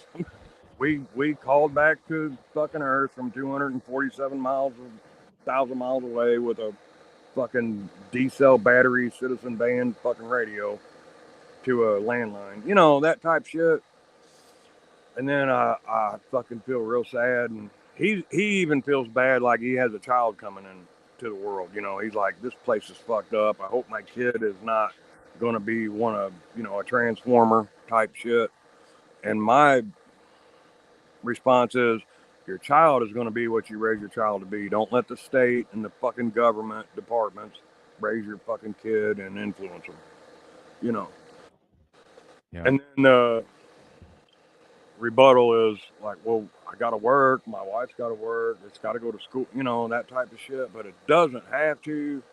There's always, there's got to be another avenue, for us to go down, rather than have, a fraudulent fucking State Department run shit for us, on an individual level, even. Like, just no, they don't have to. It's not mandatory. And, even just getting a birth certificate for a child, you're giving the state rights to your kid, your child. And that shit just doesn't sit well with people when you start talking about shit like that. Then it goes to, hey man, it's kind of hot outside, or it might rain today, that type of shit. Just yeah, but it's very disconcerting to these people.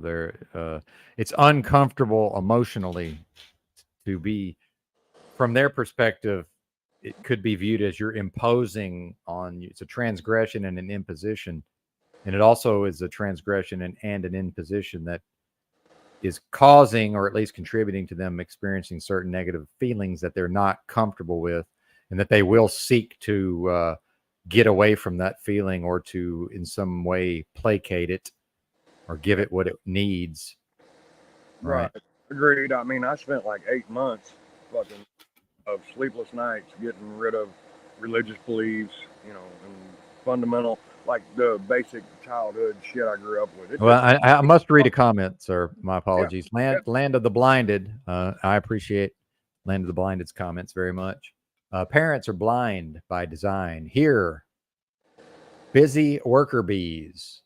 And it hurts too much to know they portaled souls to hell. And I believe that this is literally, if not hell in its entirety, a realm or a layer or a level of hell. Which one it is, I could not say. Can I please, if I'm coming back into hell, can I go to the next, adjacent higher level? Can I get a little bit closer to the exit of this motherfucker, please? Yeah. Beam me up, Scotty. Beam me up, Scotty. Dante's Inferno. Yeah. Exactly. Like, let's get in combination with some other ideas, not really adopting any one form, but certainly some of that seems more likely than unlikely. Right. So just, I mean, maybe kind of off topic, I guess. The land recording secretary that I did my paperwork with, to get back on land and soil type shit. No more citizenship. I'm not on the ship no more. I'm on land and soil. He works in refineries in South Georgia and Florida, and has done over 100 recording sessions and notarized a bunch of shit for over 100 guys. I have to pause you there and do my host duty. I'm not sure that the audience is familiar with the terminology that we're now using. So I would say, would you agree that it's safe to say that you have corrected your status with respect to this corporate system? Yes, absolutely. Yeah. And what would be if you had a legal status with respect to that corporate American system? state national, or a Georgia state national? No longer a citizen, no longer on a ship, So when asked, are you a citizen of the United States? Your answer absolutely not. No, absolutely not. No. No, when you're a citizen, you pledge allegiance to a government type thing, like all the way back to Rome. No, absolutely not. I have no allegiance to any fraudulent governments or any control whatsoever. The unalienable rights. I claim them. They're mine. No longer under maritime admiralty law, no longer under any jurisdictions. As a citizen, I do keep the peace and, will not harm nobody or trust. Apologies, I want to jump in. And you are aware that the CBO universe, Drew, and a lot of those folks, they reject these ideas out of hand. This idea that it's what you're talking about with the waterways and the various legal trickery, right? That they just reject that all out. They just say none of that is the case. Okay. I'm just letting you know that there is a look. I'm not saying you're wrong or bad. I'm saying a portion of the audience does not agree with these viewpoints. That's all I'm saying. Okay. Well, that's a FYI. It's not a problem. It's not a problem to solve, sir. So, you should probably know, though. Yeah. I'm just going forward with that. I guess when a man or woman reaches that stage of their life where they finally just say, you know what, this is garbage. I'm giving all my fucking tax money to a fraudulent government to send to what the fuck ever, or to let fucking Hunter Biden smoke crack on, or whatever. When they get to that stage of their life and they realize that there are steps that you can take, which are not easy by no means. It's taken me like close to a fucking year to do this, correct my status, and get my tax dollars back and make a better life for myself and my loved ones. When you get to that stage and you like can just like here, and it's not for the fucking weak hearted. It really isn't. It's kind of fucking scary, doing that shit. Anyways, when you get to that point, you can stop listening to fucking whoever or whatever, YouTube videos, and this isn't this and that ain't that, because I'm telling you firsthand that it is a real thing. It's not some bullshit that somebody just. You can go on government websites right now and look this shit up. If it wasn't a thing, I wouldn't have had my birth certificates authenticated. I wouldn't have had to go to a land recording office secretary. Why would there even be a land recording office secretary in any state in this country if it wasn't fucking needed? Or, for whatever reason, the government, acquiescence or whatever, like, because you don't do it, it's on you type shit. There wouldn't be no need for any of that shit if it wasn't a fucking thing. So when you give up your fear and abandon all your bullshit and all the shit you were told your entire life. Hey, could you back off the mic a little bit? Oh, yeah. All right, cool, man. Keep going, please. This is good stuff. When you're cooking. Okay.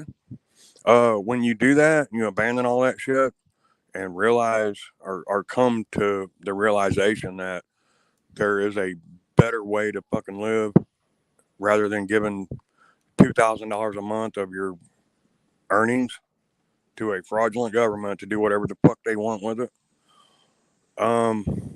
There's better in your opinion and in your view. Yeah. Yes. Please continue. So like it doesn't matter. And I was apprehensive about the whole fucking thing the entire way until I got involved in it. And there are state assemblies in every state in this continental U.S., Hawaii also, whatever, Alaska. There are state assemblies that do this shit that will help you do this. Right now, so our government, the federal and state governments, use Black's Law Dictionary. Look up the word citizen. Look it up. And real quick, the CBO people say that means, like EBT says, that Black's Law Dictionary is not admissible in court. And he says whether or not the legal system or the laws as written were based on those definitions, he says it just means absolutely nothing. Okay. Well, and I'm just floating it out there that it's you're not wrong and your viewpoint is valid. And on the Benton channel, we are not scared to talk about ideas. However, it's important for the person speaking to the audience to understand that this is not people who just agree with these ideas across the board. But please go ahead. Right. And nobody's obligated to agree or disagree or to go along to get along. None of that. But on the same. Are you on the speaker? Yes. Yeah. Yeah. Your mouth has to be close to the mic, or this doesn't work. Just not too close, because it starts popping and overdriving the mic. But thank you, sir, for your attention in these matters. Mm-hmm. Much appreciated. You're certainly adding to the broadcast, and we do appreciate it. You can also mute your mic, or maybe I can mute it if you need to do stuff. No, I'm good. Feel free to excuse yourself at any time. I can certainly speak and talk. And I'm fine. Ramble. I went through this for I've been doing this close to a year now. Okay, so let me just say this. When I sent my birth certificates off to the Secretary of State of Illinois and then to the State Department of the United States, if what I'm telling you is incorrect, why would they authenticate them? Well, I want to point out, Keith, that real quick, this is not how logic works, by the way. Like, you're making a point. I just don't think I think you think you're making a stronger point. That's according to logic, that statement has no value or meaning. It means nothing in the context in which you're speaking. Okay. Because logic just doesn't work that way. It's illogical. Those things don't connect. But I understand what you're saying. Like, obviously, this thing that I went to file this paperwork, if that's even the correct terminology, it exists. I understand that, but Right. you're still, that doesn't make the point you're trying to make. But please go ahead. Okay, so if it wasn't a thing, then why would I have gotten my You're restating the same form of logic. right? So, well, I don't know how else to. Well, no, I understand that grants validity in your mind. I have to speak on behalf of the audience. Yeah. Okay. Well, I would. That's all I'm doing. Otherwise, they'll start typing. Hey, otherwise, it'll be a whole page of people typing it into the chat. I'm solving a problem before it manifests itself. Right. Okay. Very skillfully, I may add. But thank you for your cooperation. I appreciate it. Encourage anyone who pays federal taxes and Social Security, income tax, whatever, to look into it. That's all I'm saying. They have been made to love their slavery, sir. Yeah. Myself included to some extent, sir. I'm also a corporate slave. I have a CDL, for God's sakes. I've transported the interstate goods. Right. Okay. And in that aspect, federally regulated, regulated by the federales. In that aspect, you do need a license to do. I'm in a federal database for drug testing. Yeah, in that aspect, you need a license to do business in this country. No, that's not the point I'm making. I'm pointing out my own corporate slavery. That's what I'm doing. See, I'm owning my own corporate slavery. Okay. Yeah, that's the point I'm making. You see, you're outside of that now. Yeah.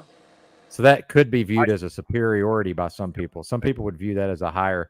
Some people would say that confers higher status within a potential society or a small community, especially on the land and soil. If you're familiar with that term. So if you represent Congress or you're a congressman, I don't. What?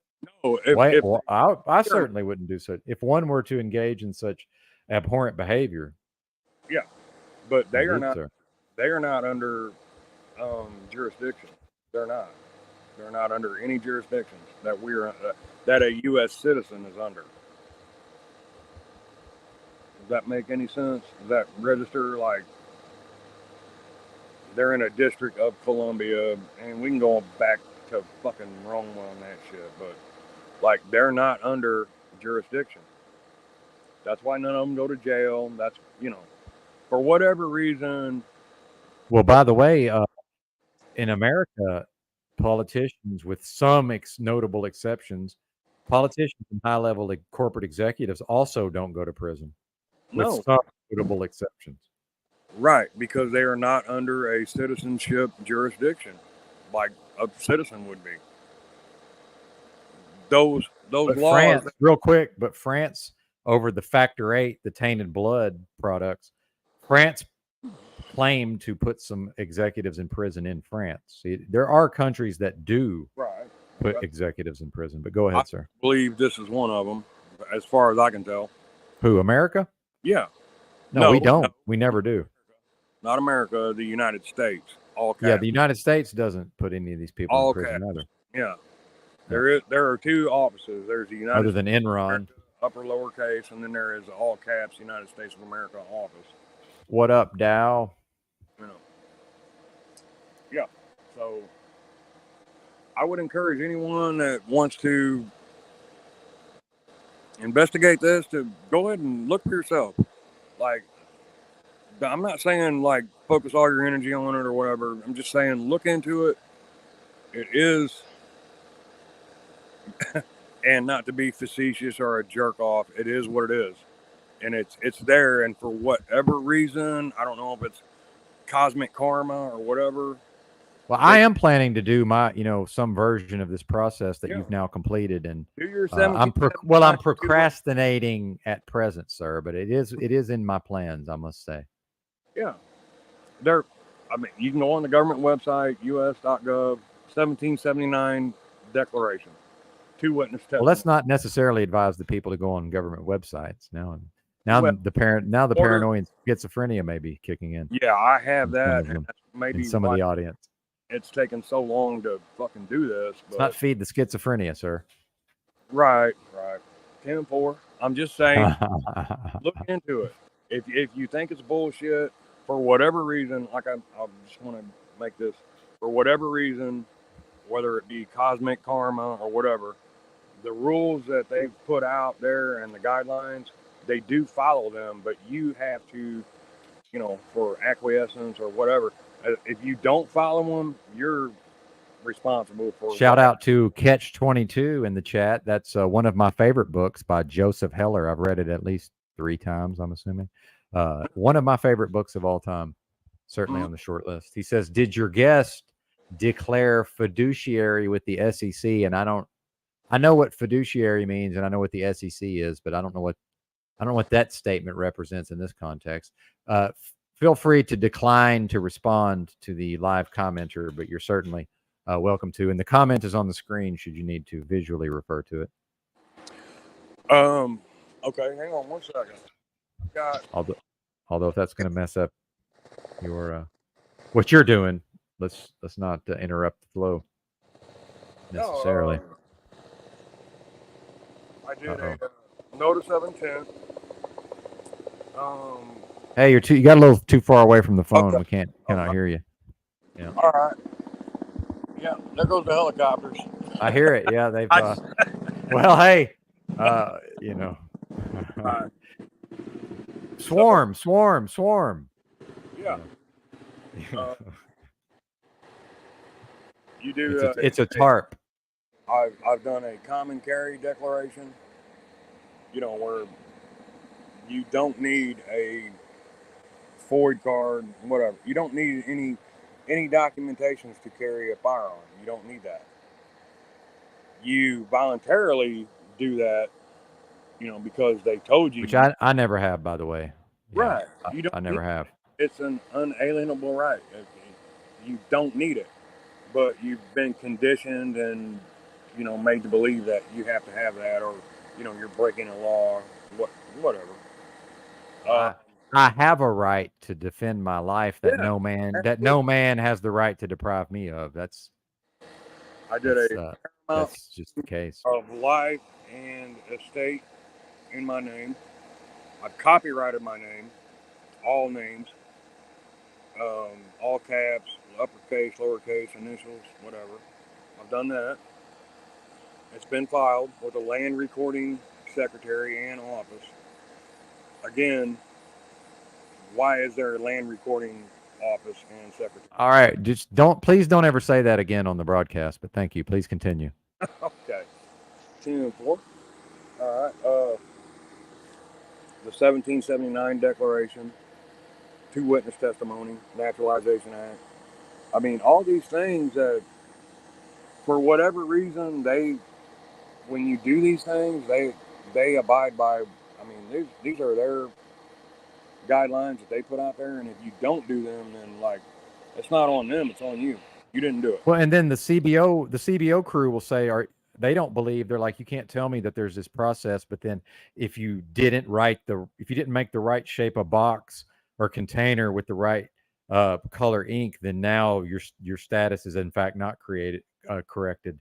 That's their viewpoint, and it's not my viewpoint. And many people do not agree, but some do agree with that viewpoint. Do you have any response to that? Okay, so in order to file these documents, you have to use a blue ink pen, and then you have to use your right red thumbprint, touching the last letter of your last name. That in and of itself should just speak volumes to everybody. Why is that even necessary? But according to the powers that should not be, that's what you have to do. So if it my knowing would be that in fact, because the evil was not granted free will, having not been created in the image and likeness of the Most High, if those are even real things, and certainly if one were to reject those concepts out of hand, I would not debate or argue with them. Right. But what we're speaking of is the system must adhere to certain Yeah, guidelines. Immutable spiritual law, whether it wants to or not. That's the point I'm making. And binding 24/7, 365, whatever. So I think what you're talking about is a way to force it to do the thing that it's tricked most of us into There you go. unknowingly consent ourselves into. We signed ourselves up for it. Our parents signed us up for it. Right, unknowingly. And there's also a act of expatriation where you inform the IRS, you inform Social Security office, all that. Like, I did this unknowingly. The 1040 EZ form was a voluntary tax form that I did unknowingly. I didn't know that I was voluntarily doing this. It wasn't forced on me, but I did do it. So now I'm sending you a letter of revocation, and they abide by it. So regardless of what platform or CBO, whatever, it doesn't matter what they believe, or no amount of belief makes anything true. You can believe what you want to believe. The truth is what has taken place and what's taking place now. Nothing more, nothing less. That's what truth is. So not believing something that is true and believing something that isn't true, I mean, like, you can be fooled either way. That's acquiescence. That's on. And shame on me if you fool me twice. Mm-hmm. Right. Schopenhauer said that there are two ways a man can be fooled. One is by not believing something that is true, and also by believing something that's not true. Nice. Then the definition of truth is what has taken place and what's taking place right now. Nothing more, nothing less. We don't have to add to it or what we think is true or what we don't think is true. Truth is true. Real quick, shout out to the contributors for purchasing a 12-pack of AC Delco, and these work as good as anything else I've ever tried. A 12-pack of AC Delco 9-volt batteries for my microphone. So thank you to the audience for that. Much appreciated. Right. Thank you to Highly Suspect for letting me handle a little business. No, handle it. Just did that, sir. Yes, indeed. There Thanks for being on the broadcast, and I'm not kicking you off. I'm thanking you for being here.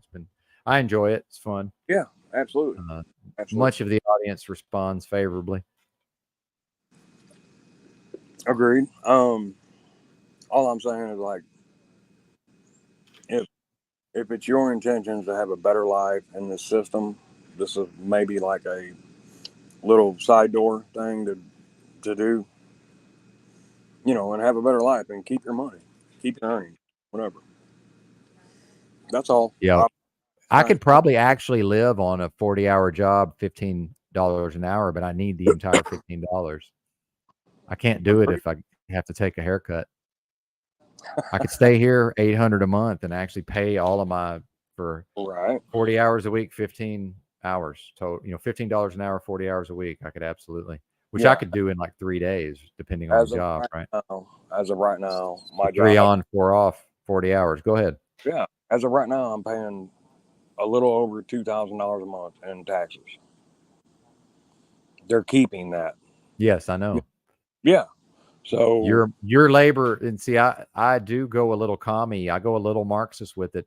My labor is my property, and you'll never convince me otherwise. Right. Go ahead, sir. So I'm still going to pay tax at the gas pump, and at the grocery store or whatever. But the $500+ a week that I'm giving a fraudulent corporation, which claims to be a government to control us or whatever, keep things.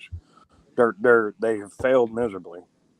So why would I, if I can stop giving them my money legally, why wouldn't I? Well, I don't even feel like you need to justify it, because if I do this, if and when I complete this process, I won't justify it to anybody. It's my choice. I did it because I was able to. Anybody don't like it, fuck them.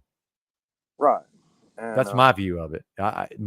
What someone else thinks or doesn't think about what I've done with respect to my legal status and the corporate system and Benito Mussolini's helicopter hand, that's their problem. That's not my concern. How does that affect me? Yeah, I agreed 10-4 on that. Like, absolutely. But what I guess what I'm not trying to justify what I've done, but I do have a supervisor at work who's like, well, you can't drive on these highways and these roads and the interstates, you're not paying taxes. Well, Gasoline tax pays yeah, for the roads. I can drive on them. I will drive on them. There's nothing that I can travel in my property free and unmolested. That's And, not and right. you still pay for the roads, meaning Yeah, you pay exactly. gas tax. So shut the fuck up. Right. But that's their like go-to. Oh, you can't if you're not a citizen and you're not part of this club that we're in, you can't do this or that. No, but I can, and I will, and I'm going to. And furthermore, my checks look great. They look great, real good. Yeah, you do work, a skilled blue collar job, and you are a very hard worker. There's no doubt about that. So you have been, paid in kind, it seems, which And I'm for that version of America, certainly. A yeah, day's work, a day's pay for a day's work, as it were. agreed. Day's work for a day's pay. But to like just be monetarily raped every time you look at your phone. Oh yeah, you get your it's check ridiculous. to give Yeah, these nobody wants to pay taxes. yeah, you give these Maybe the fucking wealthy money who pay, that they're printing out of thin air, which has, I mean, it ain't worth shit. A dollar, like when you get your money off your check, you're getting. Yeah, this is you're going truth or 101. It's the audience is very sophisticated in anything Okay. conspiracy or Yeah. financial system related. They already know all that, sir. Please don't go down that path. Okay. 10-4. Thank you. So to have a better life for myself and my loved ones, my children, yeah, so they can kiss my fucking natural white ass. Ha ha. Yeah. I love that, sir. Yeah, I'm just saying, like, I don't owe allegiance to a fraudulent government. I don't have to, but in order not to legally, by their guidelines, I had to do what I had to do. Well, see, and shout out to OTW News, who's one of my fellow live stream content creators. Good to see you in here, brother. And he works as a roofer, but I believe he's a contractor. I'm not exactly sure, but I think he's running his own jobs, and he's in Canada. He says if I don't make at least $1,000 a day, he stays home and does live streams because he's adapted to the new world where it's just it has to pay enough to be worth his time for the level of quality, workmanship he's doing. Right. I mean, if you think getting a new roof is expensive, get a bad one put on and see how expensive that is. Yeah, no shit. Right. Well, and so, hey, some parts of the country and some parts of the continent, it's hard to even get people to come do the roof at all, such as in Portland, Oregon. I was out there in the summer. They picked me up at the local day labor fucking center where they had a lottery system. And I was doing unskilled roofing for like 5 days in a row because they don't have the labor force for it. It's that way in and that was pre-fake pandemic, by the way. Wow. So, yep. So it's just come to the point where, I'd rather milk welfare, and be a piece of shit. Well, the whole country's on welfare, by the way, because remember, the whole country took the stimmies. So they can't, the right can no longer talk about single mothers and so-called welfare queens. No, the whole country went on welfare. What are you talking about? I did not get a stimulus, but I didn't get that's shit. a whole other thing. Didn't get it, didn't want it, don't need it. I've always taken care of myself. I'd rather go all cash, man. Cash is king. We're still talking about IRS forms, which is fine, but the comment on the screen, W8, directed towards me, Benton. I think that's the form to keep all your pay. That's a catch-22. But yeah, yep. Look, and that form, the W8BEN form, and they also have W8BNE for the employer, which you're saving the employer money also. They don't have to. Yeah, the employer, a lot of people don't know the employer matches all the FICO and the FICA and the FICO or whatever it is. So they match all of it. So it's a cost to them. Yeah. Right. And then probably damn near obligated to do something towards medical insurance, especially in Keith's line of work. Yeah, so they don't have to do that, and it would benefit them, you know. So going to HR and like, hey, I need a W-8BN. What's that? I've never heard of this, and you know, not to be facetious or a dick, you know, like, of course you haven't because you've been in this. You haven't wanted to fucking know anything other than what you know, and you know what you're told to fucking believe. So, but then we pull it up. It's on the US.gov site. Prints it out, fill it out. Here you go. All right, now it's on you. Boom, bang, bing, bow, and Yeah. you're no Yeah. longer a corporate slave, filthy United States citizen piece of garbage. 10-4 on that. Like, yeah, I mean, absolutely. Like, not that anybody is garbage. I'm not going that route. Like, it's just Well, that, no, I said that. I said that. yeah, I mean, like, if you don't know, then you don't know. But if you're not trying to find And if out, you then that's don't know, now you know, brother. hmm yeah, that's on you. If you want to continue to carry on the way you're carrying on, and you think everything's okay, then great. That's your business, not my business. But $2,000 more a month in my pocket has made like changed my life. Like, Man, I can live on about 2,500 right now. I'm working on figuring out how to do that. So I feel you, partner. yeah, I'm down for this. We were talking about this Truther Fight Club house. I want to find some kind of dilapidated, maybe even do a squat type of thing, but with growing utilities, up right? one, we don't talk about Fight Club. Yeah. You know, His name was Snafu Snaps, and you won't get that reference, but the audience gets that reference. no, I get it. Oh, good, fantastic. You've Yeah, been listening then to some extent. Do yeah, you ever go to Paul Unslave? Proper instruction motivates people. Do you ever yeah. watch I Mr. did Unslave? actually. Yeah, I caught a couple of them. Nice. Yeah, from What'd the you last. think? Yeah, like, Pretty good stuff, eh? yeah, it is, and it's in depth. It's kind of one of them things. Like myself, I just have to like be focused and the last one I listened to, like it was back and forth with some other people, kind of. And but as far as like, yeah, breaking free and getting out of we call it a matrix, whatever the fuck it is. It doesn't even fucking matter. But just like It's Benito Mussolini's helicopter hand. just stepping out, like man, and it's not easy. I'm not gonna. It wasn't easy for me. It wasn't easy. Literal hell realm, also. Yeah, at some point it was like terrifying. Like I'm not gonna be part of this fucking system I've grown up in, and you know I'm accustomed to, and you know people are like, well, if you do this, you can't go to the hospital, but I don't give a fuck if I go to a hospital or not. I'll die free. I won't die, you know, a slave, whatever, you know. And I took the necessary steps and actions to get the fuck out of it. Yeah. To no longer be their bitch. Okay, 10-4. That's me. That's me speaking for me. 10-4. I Yeah. mean, like, and that's basically you're just grabbing Yeah. your fucking ankles every time you cash a check. Facts. Facts.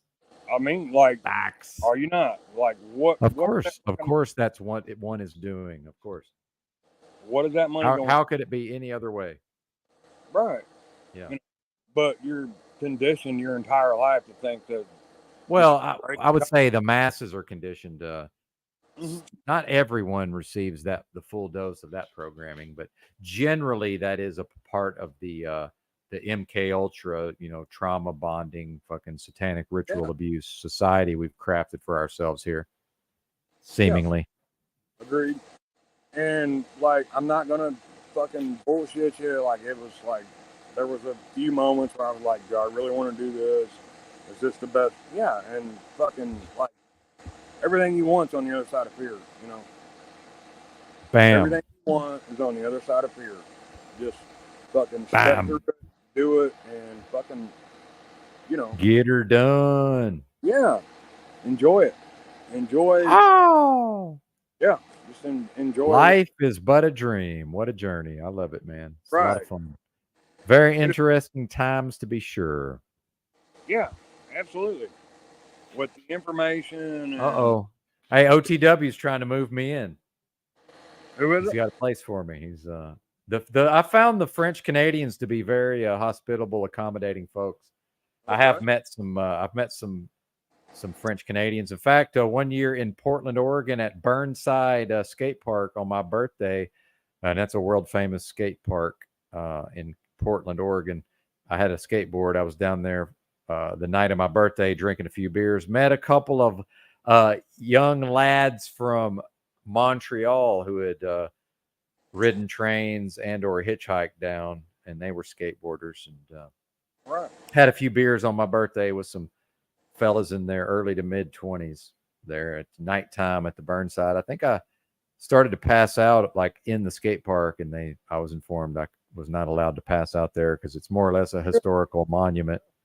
And get out of here. Not allowed to catch fish without a fishing license, you know. Yeah, allowed, right? Exactly, allowed. Yeah, don't. I'm bossed around by the help at Walmart. Right, and we need to. I had more freedom in this country when I was 10 years old than I do now, or at least liberty. Yeah, licentious liberty, as the EBT coined the phrase. Yeah, licentious liberty. We need to see your receipt. It's the law, like at Walmart. Gary Baxter, by the way, Gary Baxter chipping in with a pledge to purchase my parka should I pick up stakes and move my purview to Canada. Well, hell yeah. I mean, no, I'm not saying that. Like, you know, a lot of guys at work are always like, man, fuck this. I'm going to go get a better job. I wouldn't know. I'm not around guys at work and haven't been for some time. Right. But I can relate to some extent. But we're talking like a blue collar, making a good hourly wage type of environment. I'm not sure how much of some of the audience is familiar, not all of the audience, but go ahead. They're always, the narrative is, fuck this, I'm going to find a better job, or I'll go somewhere that's better, you know, and that's great, but. Well, blaming the circumstances and then thinking, look, listen to this. They blame the circumstances and falsely believe if they change the current circumstances, that solves the problem. All it does is the resolution of the present circumstances. Thus, necessarily, the circumstances are replaced with a new set of circumstances that have their own problems. Right. So no progress is made by the individual within their life. Let's not say fuck this place and go get a better job or go somewhere else that's better. Let's stay here and make this one better collectively. Well, and pardon me for the interruption, in typical American fashion, I do not have a passport, but certainly I'm qualified, especially in my corporate slavery, to acquire one. Go ahead, Mr. Highly Suspect. I mean, like the whole narrative is fuck this place. Sorry, man. Sorry. Probably unwilling to subject myself to the fake pandemic measures at the border, but my apologies. I am an asshole, but yeah, I'm muting my mic. Go ahead. Yeah, like we don't have to go nowhere else to make, to get a better life or let's make this one better where we're at. But, you can say change starts with you, but it's collectively, we all have to fucking get on board and do it. You're like you said, we're just going somewhere else for other problems. You're not making it better. Here's OTW News joining the broadcast to recruit me to the dark side, aka Canada in this context. Yeah, I wanted to show you the room. See? Is this my new hovel? There we go. See? Hold on, let me turn the camera around. Hold on a sec. Is this the let me make Truth or Fight Clubhouse? Hold on a sec. Settings, camera. Okay, I have to put it on the other side. Facing, no, not bad. Oh, there you go. Okay, so I got it. Oh, that's pretty dope, man. Look at that. So this is it. This, queen's double-sized bed, little lamp. Got some books to read. You got a lazy boy, a desk. You got holy smokes, closet here to put the clothes, a little television, and three. My phone's about to die. I just wanted to come up quick and show you. You have a little washroom inside the in the room, right? So, and I actually have another room here. Hold on. I have to close the doors because the cats go in there and Well, fucking let me do ask shit. you something important. At any point, will I here's be another room. expected? He's not listening. Wow, this is It's quite. about This the is too same nice. thing. Another lazy Nice. boy and same All thing. right. It's like I have two like motel rooms in my house, you know. Okay, so let me get the camera back to where it was. Camera. See, if I give him the solo layout, that'll put a stop to his shenanigans. See, I told you. All right. Oh, What's up, man? Yeah. What's I happening? wanted to show you the room. I saw the room. Yes. Thank you. Oh. I've taken the tour now. We've lost Keith. Yeah. What happened to Keith? I'm not sure, but perhaps he shall return. Hard to say. I'm not sure he's used to the broadcast dynamics yet. Sometimes the live stream just sort of takes itself off in a direction, and I must go off in that direction. Here's yeah, man. This is where I well, let's I talk. draw. Let's get down to brass tacks. What's the upload? What's your upload speed on your internet? Oh God, I don't know. I have no idea. Internet speed test. That's the relevant factor, right? How good is the connection to the internet? Well, relatively, like right now, my woman's watching some Facebook stuff and whatever, YouTube or whatever. I'm online right now. It's pretty good. You know, the only time it really gets bad is like when it's raining, and then the next day or something when it's really humid. It's like the wires or something get humid, and the connection's a little slow. But besides that, it's not that bad. It's I've seen worse. Indeed, sir. Indeed. How do you get yeah, the man. Wi-Fi? Is it from the motel room?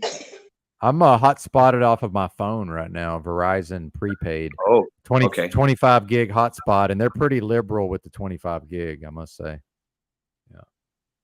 So are you like on a laptop right now, or you're set up directly on your phone? I've got a mini PC. I'll show you. Okay. It's technically a desktop computer, but they use laptop hardware. See, that's a mini PC, and I run Linux, so I don't need nearly as good a hardware or to run Windows as if I was running Windows. Yeah. Oh, I get it.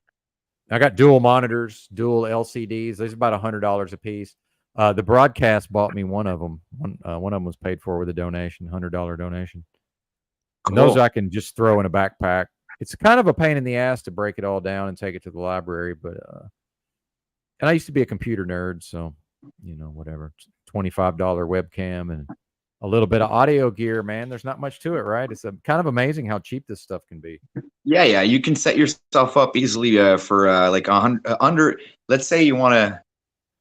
All you need is your phone, a laptop, and a little mic kit that you can get on Amazon for like about $50, right? And this, I was looking into that because I was thinking of doing, like not always being at home broadcasting from my living room. I think I'd find it cool if I could just go out, let's say in a park somewhere or wherever, you know, IRL. and just be able to broadcast wherever I go. That would be interesting, you know? So I've been looking into it myself. Well, and that's one of the reasons I like my service in the U.S. with the Verizon prepaid is, and this is not a commercial, but when I was truck driving, and we lost OTW, but when I was truck driving, the Verizon worked in a lot of different areas, certainly. But yeah, it'd be cool to see. It would certainly be interesting to see an out and about, you know, in the realm IRL, you know, version of OTW. That'd be interesting, to be sure. Yeah, sorry there. I just no worries, like brother. an idiot pressed something on my telephone.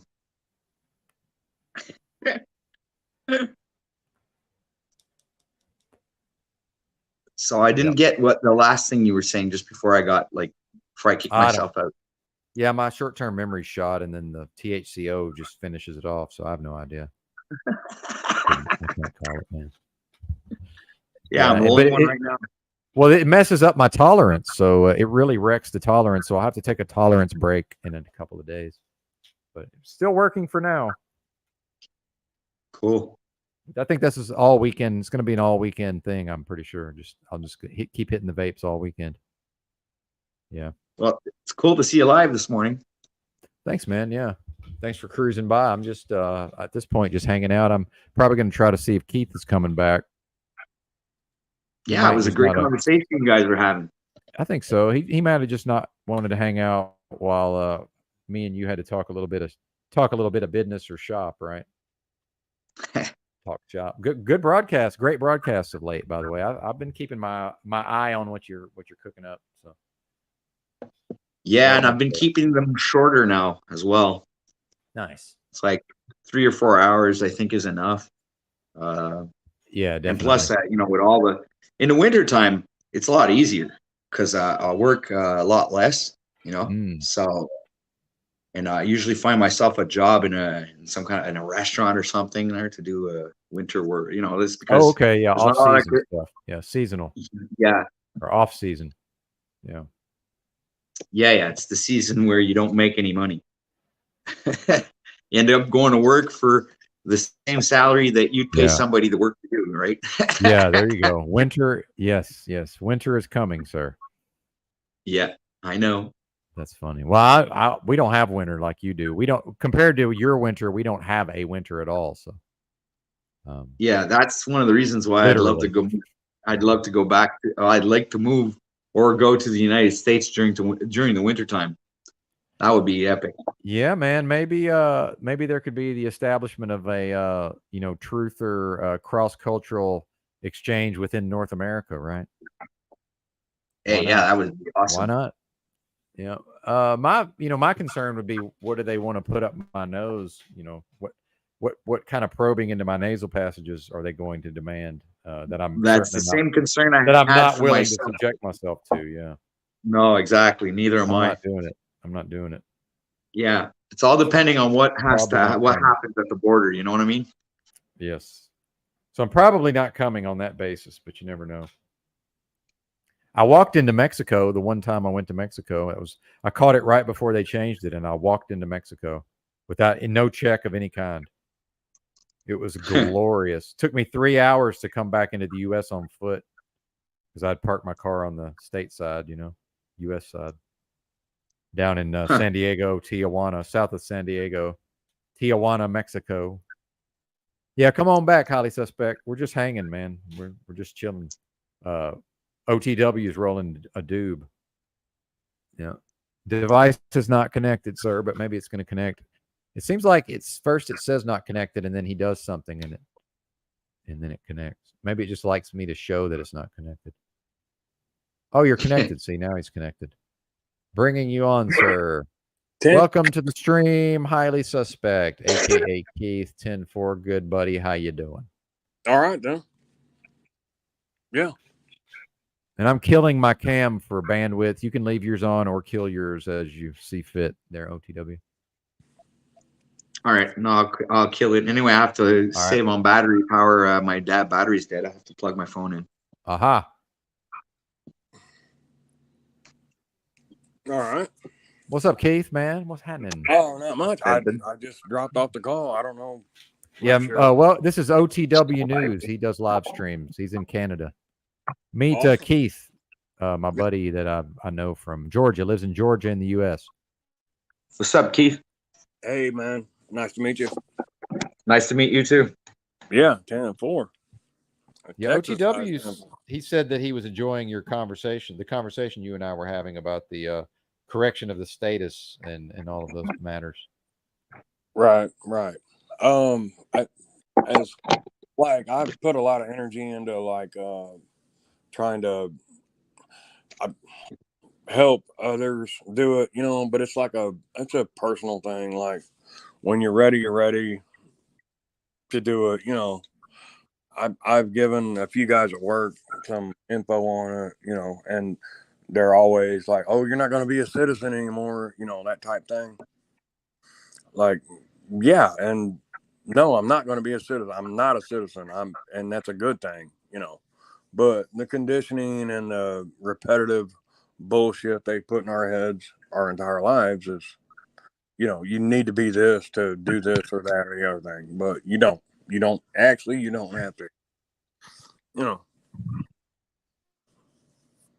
and it's kind of taxing, like, you know, emotionally and fucking, you know, trying to explain this shit to people, but whatever. When you're ready, and when you want to get away from it, you will, or you won't. Well, no, humans have three reactions when they hear the truth, right? First, they reject it violently, all right? Yep. And then, and then they, well, anyway, the last one, I can't remember what all three of them are because I was smoking a doobie and my long short-term memory is fucked. But the last one is they eventually accept it as fact. You know, they accept it as evident. You know? But they go through this process where they react violently to it. Then there's like this denial. And it's denial. And after that, it's acceptance, you know? Yeah. Three. I know exactly what you're saying. I don't know the middle one also, but I just researched that a while back. Yeah.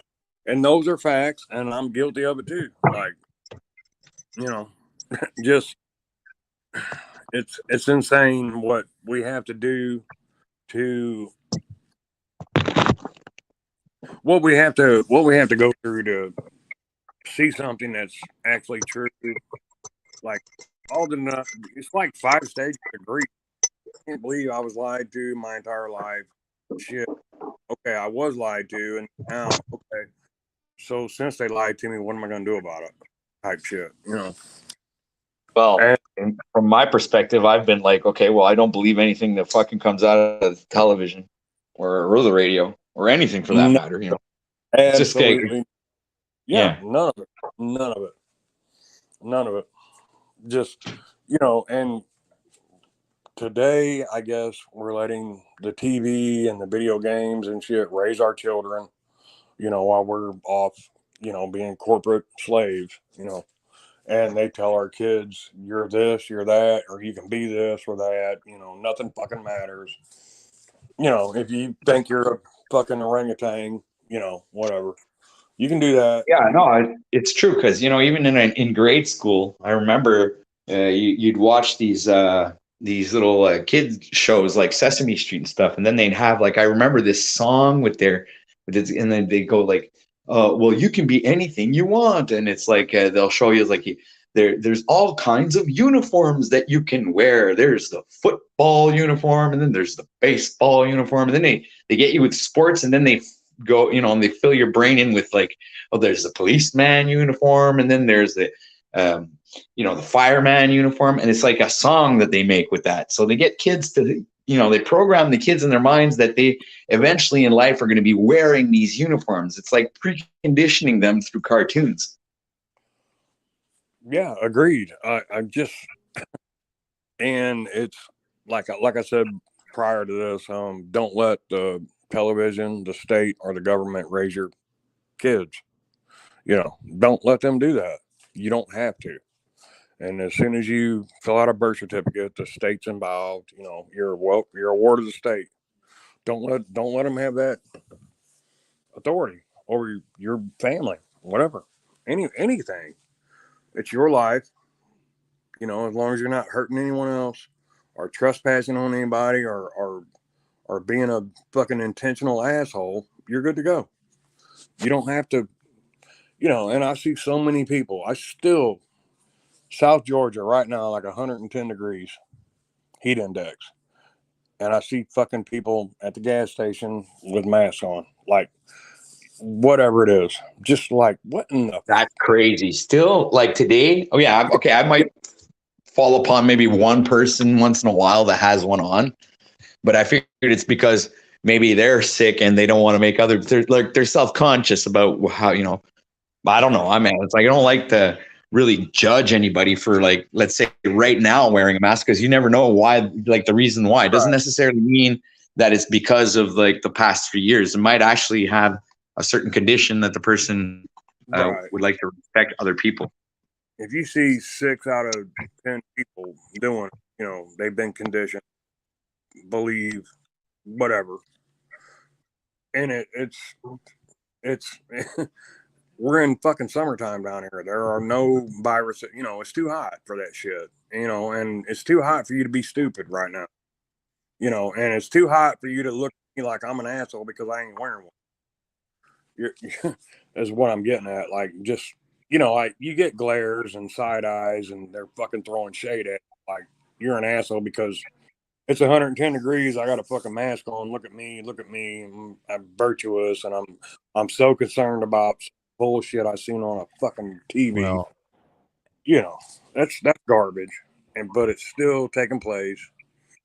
What it'd take like 6 weeks for the entire world to put a fucking mask on. well, Yeah, on but behalf, well, real quick, guys. Yeah, go on. Benton? Benton? I think you muted yourself, man. Oh, I'm hearing myself on the delay. My apologies. I forgot I was listening on my phone, so technical difficulties.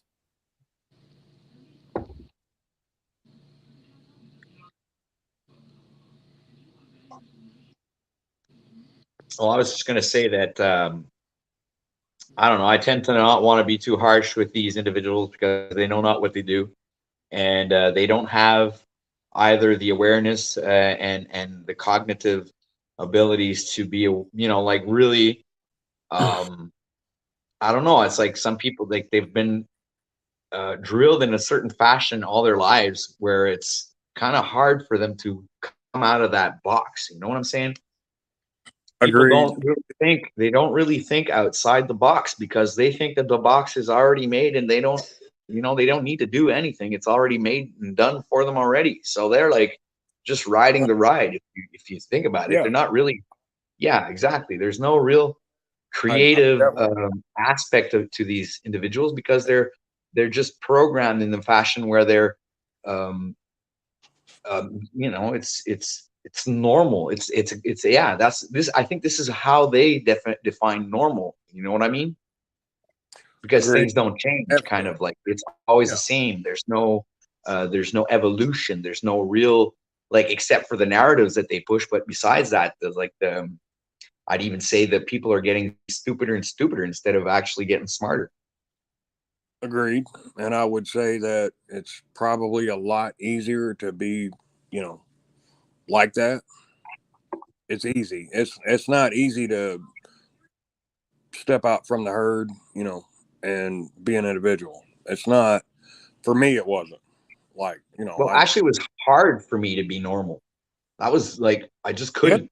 Always felt, Yeah. yeah. I was a troublemaker, the Uh-huh. class clown. I was always the one, Yeah. causing Agreed. disturbance because I don't know why, but instinctively I found that what we were doing wasn't normal. Like we were not supposed to be here doing It didn't feel right. It just does not feel right. And Yeah. I'll look at guys at work and, Respect. not to be a dick or whatever, but they're just NPCs. They are literally NPCs. They're just there to fill in the background. They're going through motions. The lights are on, no one's home type shit. And it kind of, I resigned myself to feeling bad for them. I just think that's just their part that they need to play. It's not my problem anymore. But when you see someone just go to Walmart. I mean, that's all you got to do is just walk through Walmart, go through 2 aisles, and you'll see 12 of them. The lights are on, no one's home. They're just going through the motions. Nothing going on, intellectually, emotionally, whatever. I mean, they're just physically there, but they're not the same as you and I or Benton or people who even subscribe to this channel, whatever. They cannot be. There is no possible way they are the same as you and I. They just can't be. They're I I refuse to believe that they're the same as me. I can't. Just by looking at them, there's nothing going on there. They're just there. That's it. Nothing happening. For me, my opinion on them.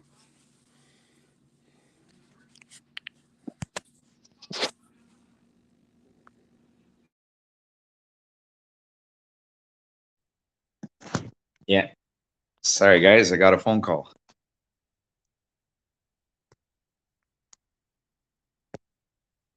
Hello? Hello. Hello. Hey guys, I'm back. I was making my food and listening to highly suspect talk, but probably both OTW and myself were most likely away simultaneously, and it was too uncomfortable, presumably, for Keith. Oh yeah. Well, I said it. I got a phone call. Oh, it's okay. Same time. No worries, brother. You did nothing wrong. I was. It took me a moment to unplug from the phone and then plug Funny. into my audio. My daughter calls me up and she asks me, she goes, Dad, I'm making a spaghetti sauce. I go, okay. She goes, do I have to cook the meat before I put it in the sauce, or do I cook the meat inside the sauce while it's boiling? I'm going, oh boy. Okay, I said, you got to cook the meat, then take the grease out, and and then you put it in the pan in your casserole, and you put your ingredients in there, and you make your sauce, and you let your sauce boil afterwards. So I says, you got to cook your meat. It's so cute. She's calling me and asking me if we should cook her meat first. A heartwarming father-daughter moment, to be sure. It's cute. Yeah, I've seen your daughter on stream with you. She seems like an intelligent, nice lady, to be sure. Funny also. Y'all were saying a lot of funny stuff to each other, but much of it in French. Yeah, well, we have this like special relationship where we do get along. Sometimes, but we had our moments, But she has the same like kind of character as I do, right? And it's like kind of funny how that worked out, because she was living with my ex-wife, and seemingly in her teenage years, she started I guess my character started developing inside of her. So then she started like being a bit like I was when, like I was saying before, I'm like the troublemaker and shit. So she like ended up being like that, and so at one certain point she got into this big fight with her mother, and she told her to her face, "I'm going to live with Dad. Screw you." And I'm like, she showed up on my porch, and I was like, "Okay, hi, Dad. I'm coming to live with you." I go, "Oh, you are?" Okay. So yeah, so she ended up coming to live with me, and the first year was rock and roll, man. But instead of being like the like, I don't know, I didn't want to be too possessive and keep her like on a leash or something. So I let her to actually do a little bit of what she wanted to do, thinking that she would learn her own lessons, right? But and you know what? It worked. She did learn her own lessons about a lot of stuff, right? But we still went through a lot of. So actually, she just moved out last year. So she was living at home since she was 16.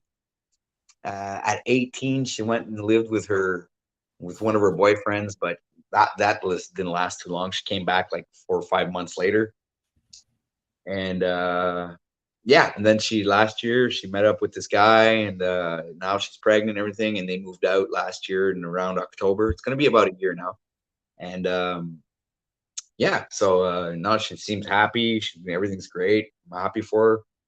It's really cool. So yeah. Yeah, Keith has a daughter. Yes, I do. Yeah. She's 20 or be 23 this year. Was in the Navy, or is still in the Navy, getting out. You there, Ben? Yep. Listening. Yeah. Yeah. Hey, I'm doing extensive food prep, and I can't be on mic for all of that. It's just it's too noisy, and it goes onto the broadcast. Right. And okay, no worries. Yeah, in the Navy, getting out shortly. I think November. Anyways, the whole pandemic shit. She called me bitching, complaining about the vaccines, all that shit. Like, we have to do it. Dad, they're making us, and they were like microchipping them and all this shit. And she's like, I didn't have a choice. I said, no, you had a fucking choice. You just wasn't the one you wanted to make. You know, it wasn't the one that was comfortable for you. So you took it. Now her female shit's fucked up terribly, probably sterile. I don't know. But, you know, we always look for it wasn't my fault. I'm not responsible type shit, you know, and I'm guilty of it myself. You know, due to circumstances that wasn't going to be comfortable for me. I did something I didn't want to do, but it's not my fault. No, you had a choice. You just didn't. You did what you had to. You did what you did, man. You can't Right. say it's not your fault. It's always your choice, man. It is, and she said that shit to me, and it broke my heart. And now she's fucked up, you know, as far as her female stuff. You know, it's got her messed up, and I hate it. I just, you know, and the alternative was, well, go to the brig on the ship till we get back to land or whatever. Well, I mean, sometimes you got to go through what you got to go through to fucking get past what you got to get past, I guess. You know what? Be comfortable. I'm lucky for that, dude, because, you know, the three most important people in my life right now they didn't take it, right? So my daughter, my mother, my woman. So, I mean, like, I guess, you know, God's gracing me with his grace, or, you know, omniscience. Clearly.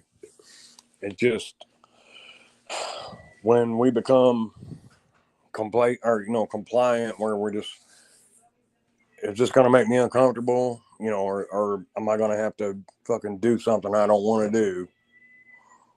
You know, what are you gonna do? Take a knee, grab your ankles, whatever? Or you just stand up, say no, I'm not fucking doing it. I didn't do it. I know several guys I worked with done it. I lost a job over it, or left a job over it. It wasn't an option. It never was on the fucking table for me. Never considered it.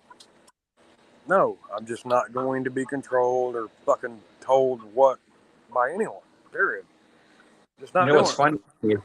My whole life I was kind of like the outcast of everything, right? Yeah. And now for the past 3 years, it's like I do a retrospective of my whole life, and I think to myself, I say, man, am I happy I was the outcast after all? Absolutely. You know, yeah, because that's what permit me to be the critical thinker that I am.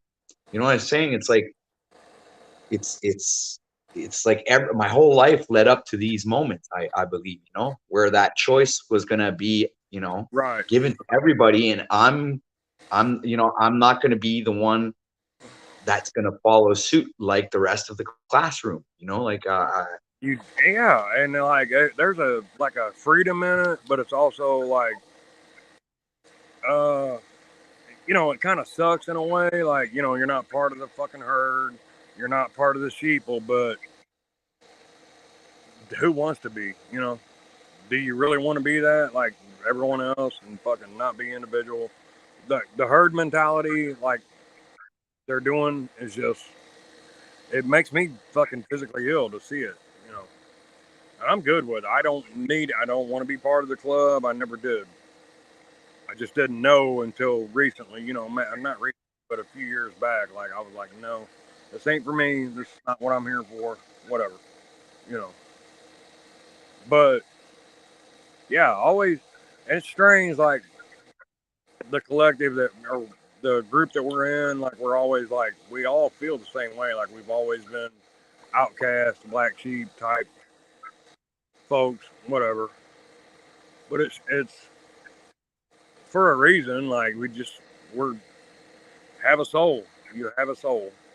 The other ones, I just don't believe are the same, and you're not going to convince me otherwise or make me think that they're the same. They can't be. If they were the same, they wouldn't do what they do to me. You know. yeah. Yeah, they just. I don't feel like, and please, I don't want to sound like a dick, but when I see people like that, I'm like, they're doing the best they can at their level of consciousness. That's what I tell myself. Like, at first, Well, I'm agreeing. I agree with you on that. Like, you know, I'm like, at first, I'm like, these fucking idiots. And then I'm like, no, look, man, they're just doing the best they can at whatever level they're at. You know, I don't want to be. But but sometimes I have to admit I'm arrogant. You know, I'm like, Tempo, yeah, like You know, I'm the same way. I am, you know. you know, Benton even says my it's woman tells me pride or sometimes. ego or whatever. She even showed me a Facebook post this morning showing me like, you know, this is what you think of people. And I was like laughing because it's exactly what, you know, it was exactly how I don't remember what the post was. You have to show it to me again. C'est quoi le post m'a montré un matin, t'as dit ça, c'est toi. Oh yeah, it said and it was in French. It goes, it was a picture of somebody talking, right? And with a bubble. And it was like the title was me when I wake up in the morning and I get out of the house, right? And inside the bubble is God, people are fucking stupid.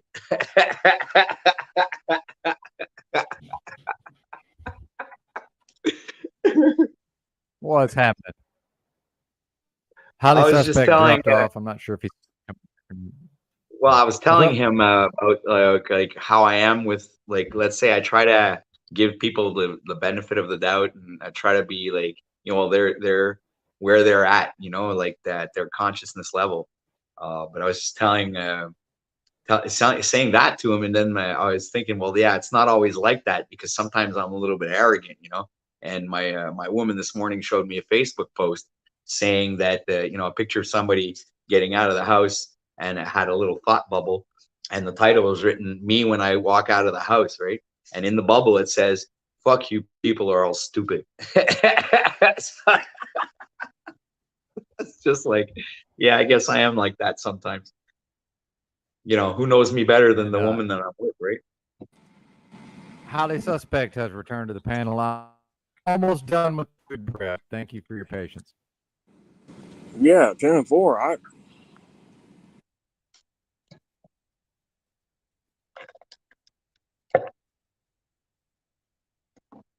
So it went silent. Is it me Where or were we? Yes. Where were we? I so? think highly suspect is still new to the whole panels. He's new to the panels. I'm not sure he knows. I don't think he understands what may be expected of him. So intends to think he's talking to me when in fact it's on a broadcast. So he's kind of talking to the audience. Hello, sir. How are you? I must finish this task. If I need to just have you guys drop off, and the audience will wait 10 more minutes in silence. So if y'all want to say stuff in the meantime, that's completely up to you. But I must finish my task. So have at it, folks. Yeah, 10-4. All right, No man. problem, Benton. Got your back, man. So me and Benton were having this conversation yesterday about like the ego, and you know, like I feel like a lot of times I'm pretentious or being a fucking asshole or whatever. But he's like, no, that's just your pride, and it's not your ego, you know. And I do the same shit. I'll look at folks and I'll be like, you know, you're a fucking asshole, you know, or you're just dumb as fuck. And then I'll reiterate, you know, I'll like look back and be like, no, they're not. It's just they're doing the best they can right now, you know, at whatever level they're at. Yeah. It's Yeah. just sometimes it's hard sometimes, you know, to be you know, in the world but not of it. Right. Especially when you've worn the glasses, you can't take them off anymore. You know what I mean? So it's like, Yeah. now you're stuck living like in two different realities simultaneously, which is really fucked up. Yeah. I've said before, like, once you know the truth or once you see it, you can't not see it no more. Like, once you see what this shit's going on or whatever, you cannot not see it again. Like, it's there and you're awake to it. But there is one thing I could say. I do see people slowly waking up to the deception. Like I have one of this old friend that I used to do a pizza delivery with, and he's been following a lot of, you know, he's about 60, so you know, we became good friends, and lately he's been sick a lot, and now he's kind of thinking, because he took the thingamajiggy, Yeah. and now he's thinking to himself, like he's you know, he's really like questioning himself, right? Yeah. And I keep That telling him, sucks. I say, man, you should do your research, bro. I'm like, I don't want to tell you anything. I don't want to, you know, it's like it's your decision and everything. but you should do some research and try to do the best you can to take care of your health, man. Not listen to some fucking dickhead who takes all his information out of a book. Right. Dude, you should. Agreed. I just never was like, I always went against the grain, against the herd. I just never wanted to be part of that, type shit. And that sucks that someone has to go through that to fucking learn what they learn or to figure out what they're trying to. He literally told me that he thinks that the whole thing was a hoax. So imagine that, like a guy who went along with the fucking and thought, like everybody else, but now, like a year later, year and a half later, he's starting to think like, yeah, I think that whole thing was bullshit, man. I'm going, well, I'm glad you're starting to see it now, but it's kind of late though. Right. Right. I kind of, and I wonder, do people that, wake up to that shit, like realize like, hey, I was deceived or, bamboozled, whatever, hoodwinked. Do they when they finally like come to the realization that, hey, I fucking done something really stupid, or do they feel like, well, it wasn't my fault type shit? No. My buddy's actually feeling regret. You can see it in his face. Yeah, oh yeah, for sure. He did. Yeah. He feels. I think he feels like he did something stupid because I told him. I says, "You're smart, man. You're a smart guy, man. You're like one of the smartest guys I know. You fucking know how to make money and everything. You're like completely autonomous.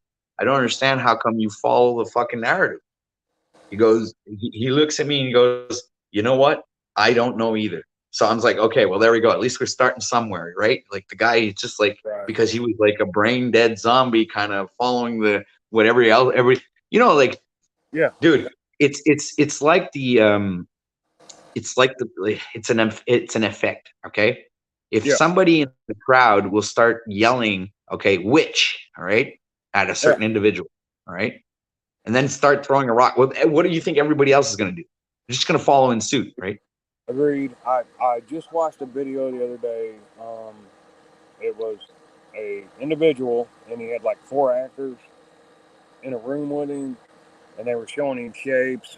They're like, okay, is this square? Is this rectangular? And like the first one, he's like, no, it's square, and the other guys were like, no, it's rectangular. Knowing. Oh yeah, I saw that video. Right. So like the inherent need to be accepted type shit, like maybe that has something to do, group mentality. Right, the herd, be part of the hive, don't, go along, get along type shit. But that, in the end, it hurts you. It hurts you to, going along, get along and all that shit. It's not conducive to being, a healthy man. It just ain't. And like watching that and watching him change his, knowingly seeing him, like, I don't know what the name of the Alumatami, welcome to the panel. Alumatami, how are you, sir? I am away from the broadcast. I shall return directly. Heard. But it was like just, and I'm guilty of it. I've been guilty of it. I've done it, and I just, something I can't do no more. No, I have no intention on that. Like, but it was like very unnerving, to see a man do that type of shit. Go along, get along. I want to be part of it. I want to be involved and included and whatever. But what are you included in, Yeah, exactly. It's what are you involving yourself with, man? It's like you do the research, figure it out for yourself, Yeah. I have, and we do have this inherent instinct inside of us that tells us that there's something fishy. Right. Right, it's up to you to decide to listen to it.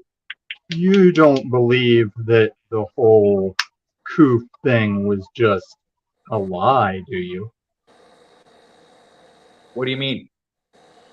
Like when you say it was all bullshit or all a hoax, are you saying there was nobody with a prevailing illness that could be No, that's not, I didn't say that. I was saying what my friend was telling me post the event, obviously after falling sick 3 or 4 times now.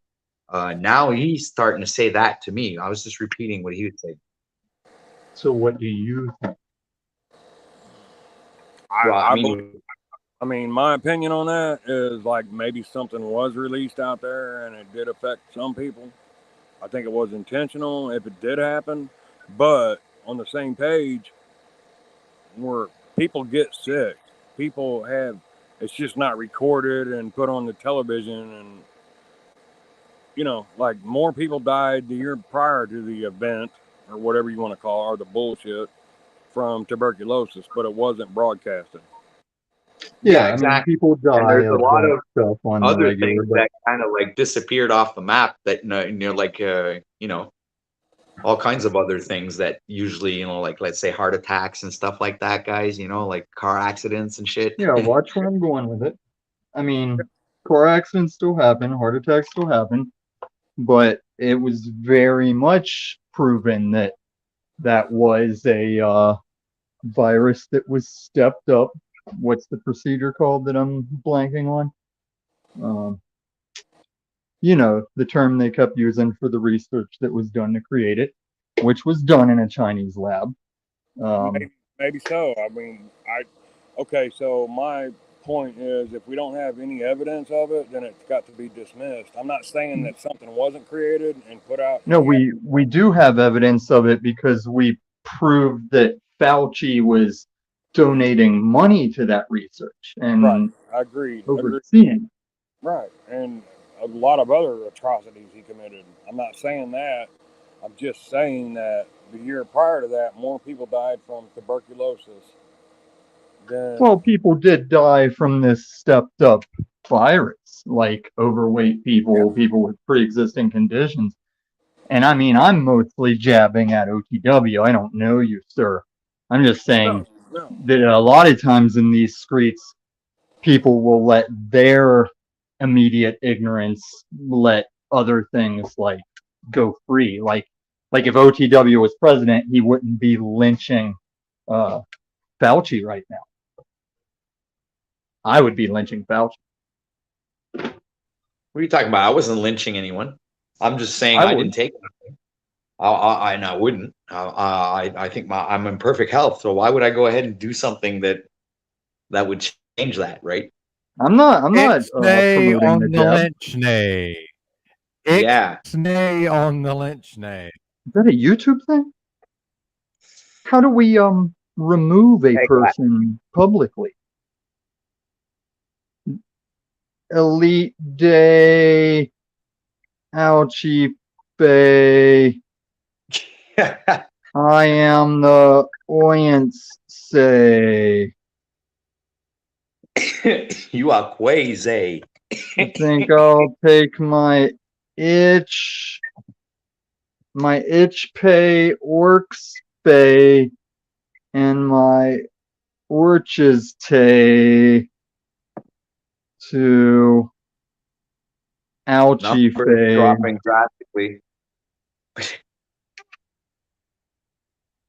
Well, you have been here longer than me. That guy run, I wasn't coming at him. What did he run for? He didn't run. I think he has like technical issues. Yeah, I don't even say the R word anymore. That man baby's too obsessed with it. I mean, there was a long time I would go right back to his panel and then just like exit again. To be like, see, I just come and go as I want.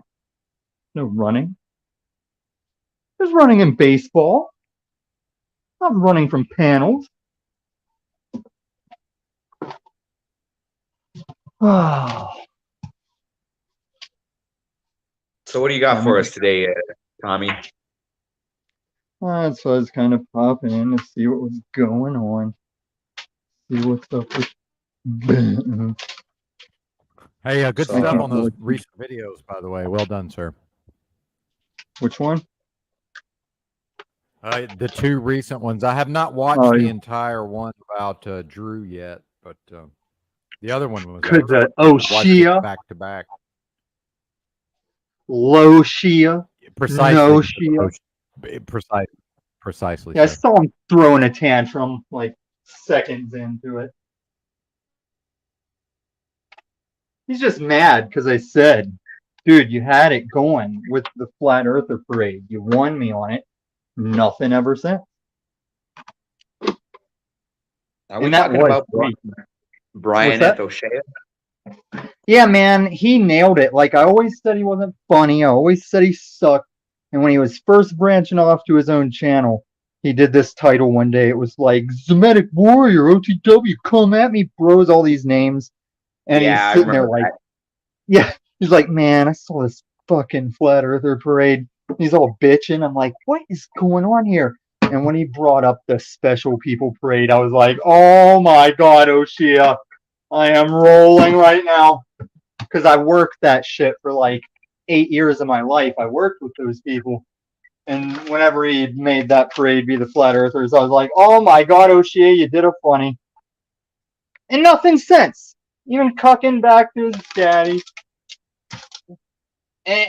When they gave him shit about playing poker for hours on panel, I wanted to bust Nachikita because he's new. Like, Nachikita, that's everybody's thing. I've even been known to show up on a panel and just sit there in case I want to say something I might pop in, but I've sat silently for hours on panels before. Yeah, so have I. It's how you take up real estate. It's free real estate. God, it's not even fun to say that. Fuck Tim Heidecker. I don't know if you know this, Benton. He really took a stance against Sam Hyde in the height of Sam Hyde losing the Adult Swim slot. I think Benton's occupied doing something right now. Yeah, I always think he's back whenever he talks for a second. And I always liked Tim and Eric, man. That was some like progressive comedy. They just backed out on the Hyde. Bad time to back out on the Hyde. iDubbbz backed out on the Hyde. I don't know how long it's been since it's been just you and me on panel.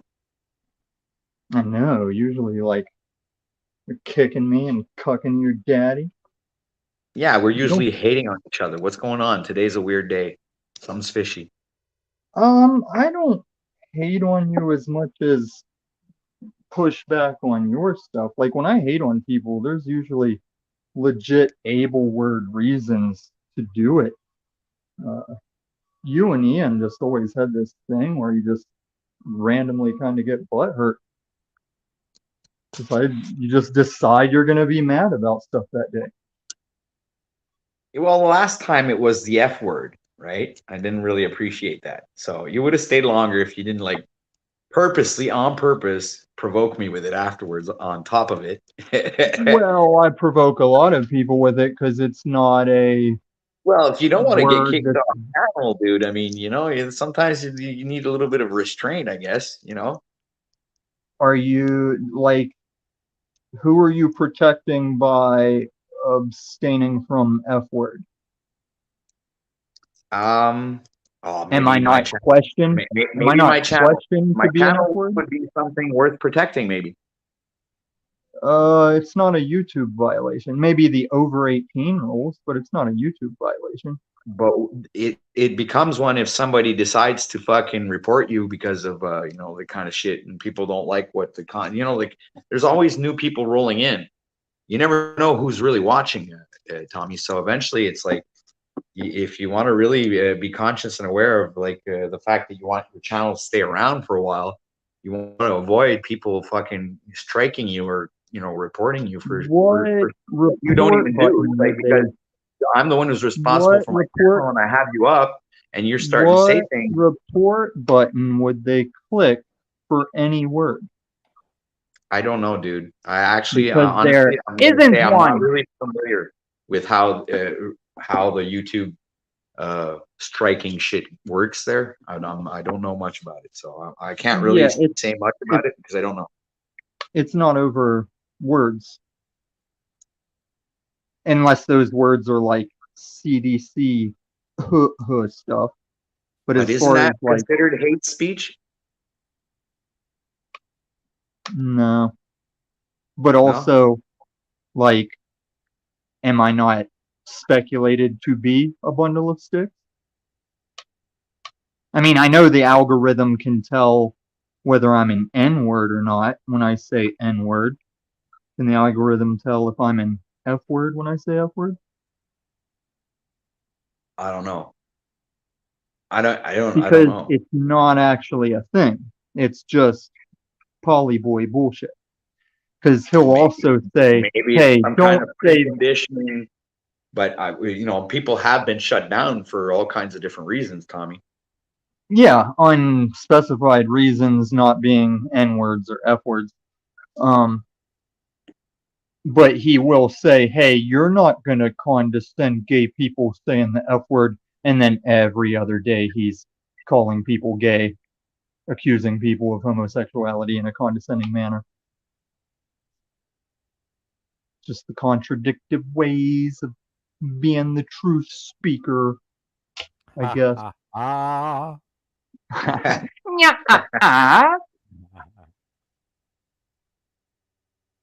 Were you there for the moose thing?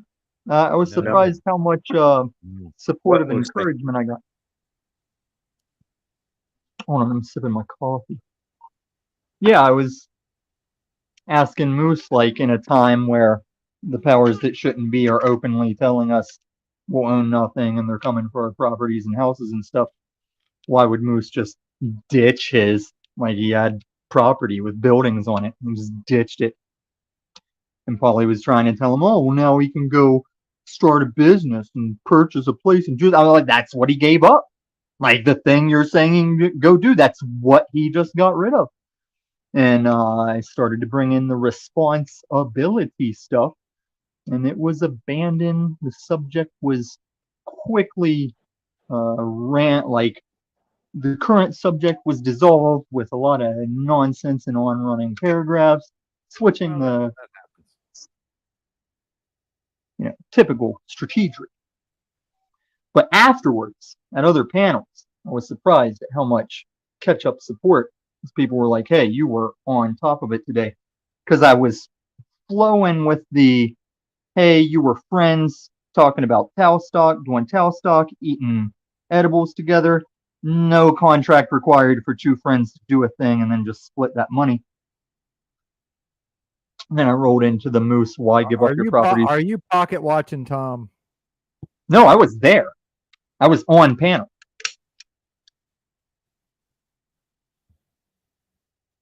And pocket watching is not really a thing, because yeah, I tend to agree that's not really a thing. I tend to agree, but I do enjoy the thought exercise. And before pocket watching, wasn't it watching, waiting, something, hating? I don't know. I'm still a fan. Watching, waiting, hating. Like a fanboy. So. No, there's a fourth word that kind of rhythms it out before hating. I've never really gotten into the hater space, and with respect to that individual, I don't believe that I'm going to. But and I'm not saying Tom is. I see what Tom's doing over time. That's a completely and really over time, all those rules of that individual have definitely been violated 10 times over by himself.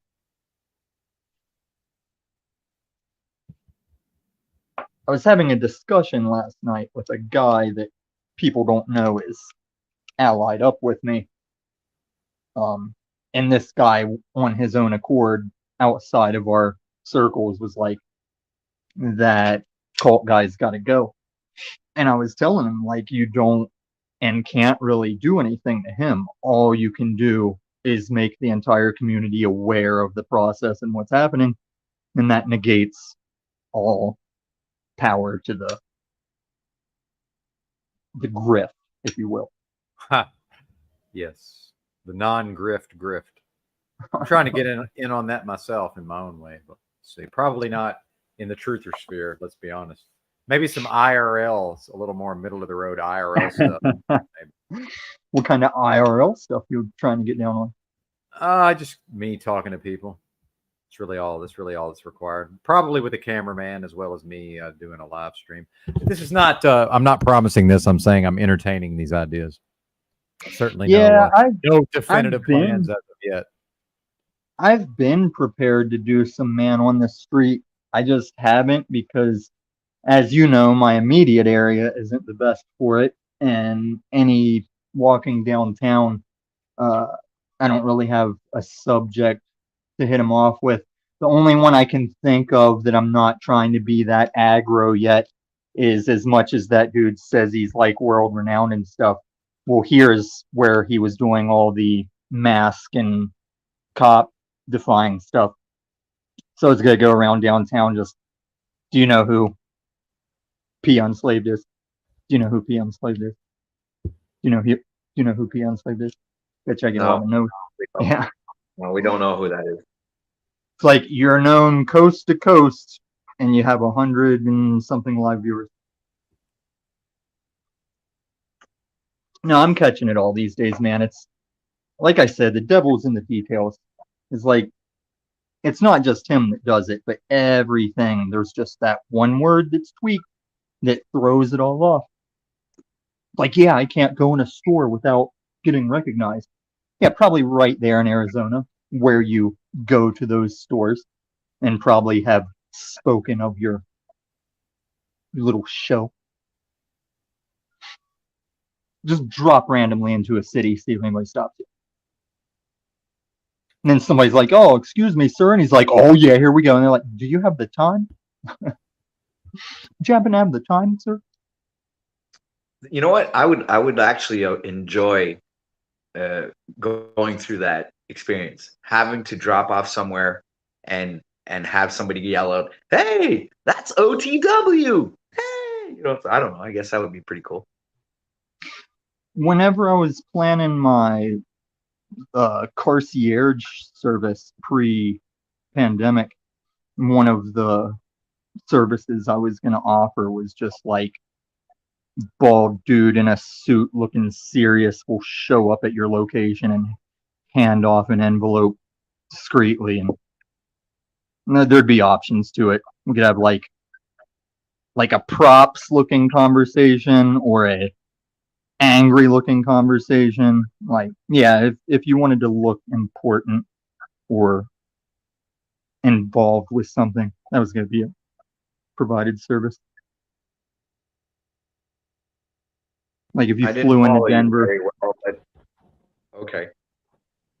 Like it would have been like cushed out Tesla, pre-rolls, coners, alcohol, just like the fucking VIP service for like individuals.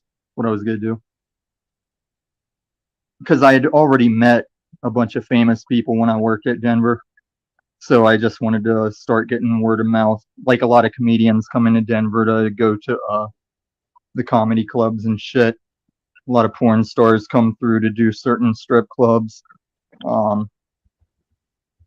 Yeah, I met MC Hammer, Riff Raff, a lot of people working at the airport. So once I could have got rolling with one, got the word out. And I was going to do it for regular people too.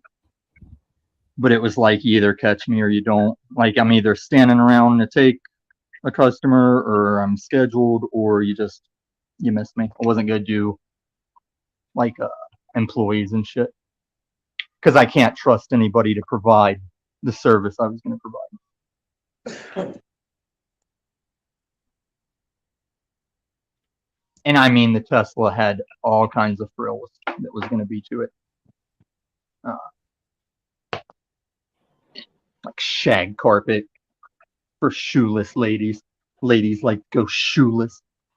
I did have. I don't like the new electric cars. I don't like these Teslas and all these electric cars that are coming out. Oh, Tesla. I don't know about the other ones, but Teslas are badass, dude. Like, contrary to other vehicles, you can buy a Tesla and it's going to continue to get better as you own it. Like the way your computer upgrades, your car upgrades and gets better. Like your battery, I haven't looked at the Tesla at all. Hey, like your battery life and the distance you can drive improves because they improve how the software works and consumes power. So, yeah, man. Well, and for drag racing, stock for stock, the highest level Tesla Plaid or whatever beats everything else in the quarter mile. I don't know if you know that, OTW. And quietly. Are you serious? Yeah, man. Everything. It's the #1 production car for quarter mile performance. Yeah, there's no transmission for the power to be lost in. It is straight from the motors to the wheels directly. Like Bramo, But they have enough battery power to get those motors like rolling really quickly. Yes. As opposed to an automatic vehicle, gas. Listen, Direct Bramo- direct drive with like multiple engines. It's crazy, or multiple motors rather. right? Like the most advanced Cybertruck is going to have an option for 3 motors. It's going to be insane. The Cybertruck will be So what's the faster time than for the quarter mile? What's the time for the quarter mile? How many? I want to say like high 10s, mid to high 10s, I believe. It's a 10. Have to look it up. It's 10 we'll have to seconds. Google it. Fuck, that's good. But Yeah, that's stock, man, stock. there was this company while I was in college called Bramo that was making this badass electric street bike, and eventually they just sold their company off to Polaris. But that street bike had to have a computer inside. OTW, sorry to interrupt, Tommy. 9.3 seconds. Oh, that's insane. That's really good. Yeah. Because there's no spinning of the tires. It can know exactly what power to give to not spin the tires. So this street bike had to be restrained because an electric motor straight to the wheels means you could be sitting on that street bike, crank on the fucking ignition, and just axis on the back wheel to lift the bike and smash you over backwards on the ground. Like it would just keep the wheel on the ground, just lift you in the bike and just 180 compass you onto the ground if there wasn't a computer backing off on the power that you could crank. That's strict, bro. Yeah. I still Well, I would prefer understand. internal combustion myself, but the electric cars do have a lot of advantages in certain ways. Yeah, there's advantages to combustion engines. Like with the electric cars, you're going to lose a lot of power in the wintertime because Teslas will keep the Tesla will use power to keep the batteries and shit heated so that the winter is not damaging it. And then in the summer, it'll run AC to cool the batteries down when it needs to. But if you're in city where you can charge easily, it's not a thing. If you live rural, it's something you'd have to consider and keep in mind. But did you know that Teslas are actually Elons? Like the car is actually an Elon because Nikolai Tesla made the first Tesla car and it could charge off of the electricity in the air because Tesla could access the voltage realm. And we're thinking that's what the government finally achieved if we are indeed the owners of these Tic Tac craft. The only way you'd be able to defy the gravitational forces is if you can access that infinite voltage realm. And we probably have, as far as the men in black that don't even tell the president shit, it's probably what we've done.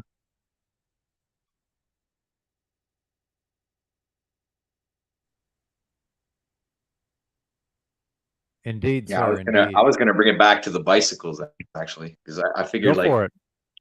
no, but like the motorcycles, the electric ones, that I could believe that they could actually, but a car, I was like, I'd have to see it, man. I'm gonna have to go watch some videos or something about Teslas. I have had actually no knowledge whatsoever.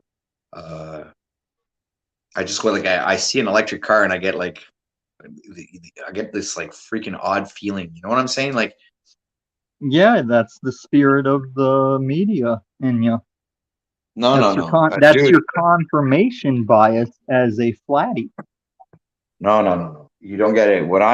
I guess there's something that's installed inside of me that says, well, if these cars are electric and they got all these fucking computers and fucking connected to Wi-Fi, and so that means at any given moment they want to fucking turn the car off or fucking take control of the car, or do whatever they want. You have no, I don't know, man. I think it'll take a while before I actually decide to buy an electric vehicle or something like that. I don't know, man. I'm like, we may never buy really one, because skeptical. if Elon has his way with the current scale of advancement, it'll be so cheap for him to have us all Ubering Teslas with no drivers at like 10 cents a mile, maybe less. That's like the overall plan. Welcome to the panel, Brian O'Shea. How are you, Mr. O'Shea? Good. Thanks for having me. Good to see you, Miss Green. Yeah. Yeah. That's how it would be in Japanese. Yeah. So when you mispronounce it, are you trying to throw the she in there like female? Or are you just mispronouncing it? What is the proper pronunciation? It's O'Shea. O'Shea. Like Ote? You never knew how to pronounce my name this whole time.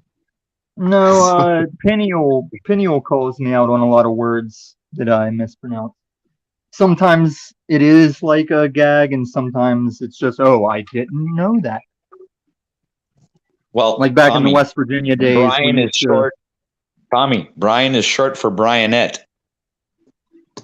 And also, when I look at your name, the way it's spelled, my brain wants to go O'Shea.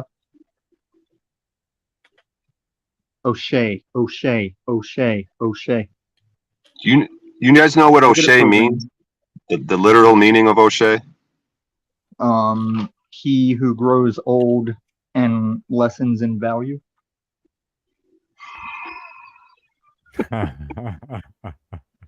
Isn't that what they said when you came out of your mother's stomach? There, it's the doctor that named you, right? And he's like, he went, oh shit, but he didn't have a chance to finish, so it came out O'Shea.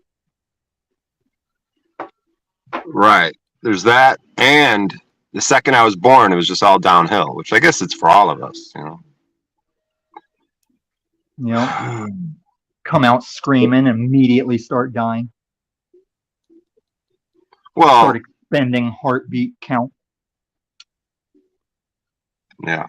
Well, O'Shea means, no one knows what it means. You could Google it. No one wants to Google it. No. They might have hit it too. On a panel. They might have hit it. They might have hit it in Google too. If you search it now, it might have changed a little bit, but it means savior or deliverer. Can you imagine that shit? Nope. Yes. You see, and besides, what's in a name? See, here's the thing though. I've got all these retards in my family. I have like a ginormous family. No argument there. All these O'Sheas in Ireland, but where's the saviors? And okay, if that's what that name means, because I think there's something to the meaning of these names. You know what I mean? You know what Paul means? You're tapping into a recent epiphany I've had of conspiracy. So we all know that America, while we had the slavery thing going, the Irish were as good as N-words to us, right?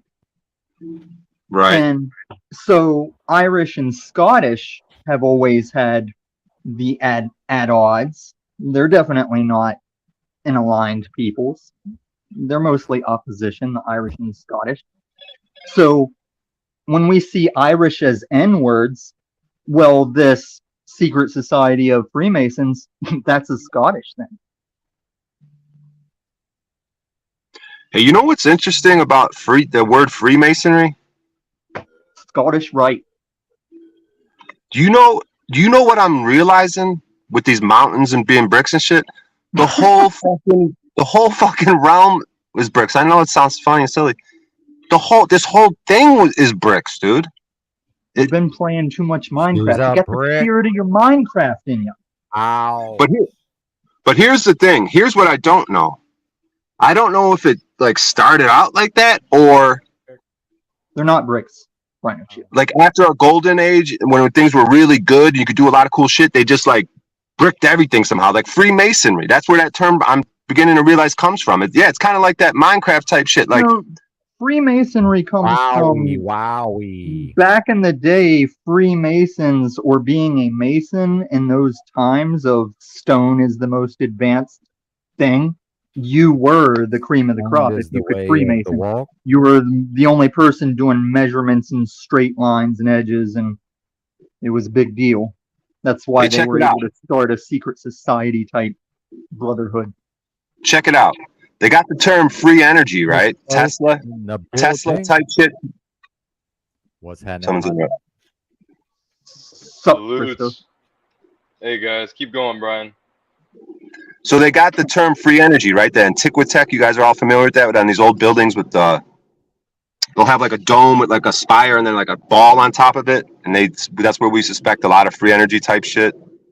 I don't know if you guys. Yeah, I'm following you. Tesla So- towers, quote unquote. Yeah, so we got this free energy thing, and then you got this term Freemasonry. And check it out, bricks are conductors of electricity. No, they're Bricks, What the No, hell? they're no, they do. And here's the Material. thing. Material is what conducts certain materials. So if you have copper bricks, yes. Metal bricks, yes. Stone bricks, no, not so much. But here's the thing. I've heard that it's fact that bricks are conductors of electricity. So you got free energy, you got Are Freemasonry, they wooden you bricks? got the conductivity through the bricks, and then you start thinking grid systems where it's like laid out like a computer thing. I'm not saying like a motherboard. Does this world look like a motherboard somehow? Sometimes I'll stop someone when they start a foundation of wrong, and you just keep rolling with it. Like you're really gonna cling to this Right. brick conduct electricity thing, aren't you? Brian, I you believe watch that's too many true. YouTube videos, bro, man. You spend too much time on YouTube, man. Maybe he doesn't, I because I've agree. learned a lot of shit from being on YouTube. Well, yeah, maybe I shouldn't say that, but the whole, it's too far, man, when you start talking about melted bricks, old world Tartaria, all this crazy stuff. I think some of it's legit, but Have you it's guys, too have much. any It's of such you a guys jump, been in that old world construction? stuff. Nothing's too far in our current state of the world, bro. And even when it comes to Freemasons teaching just means children, that the Masons are free.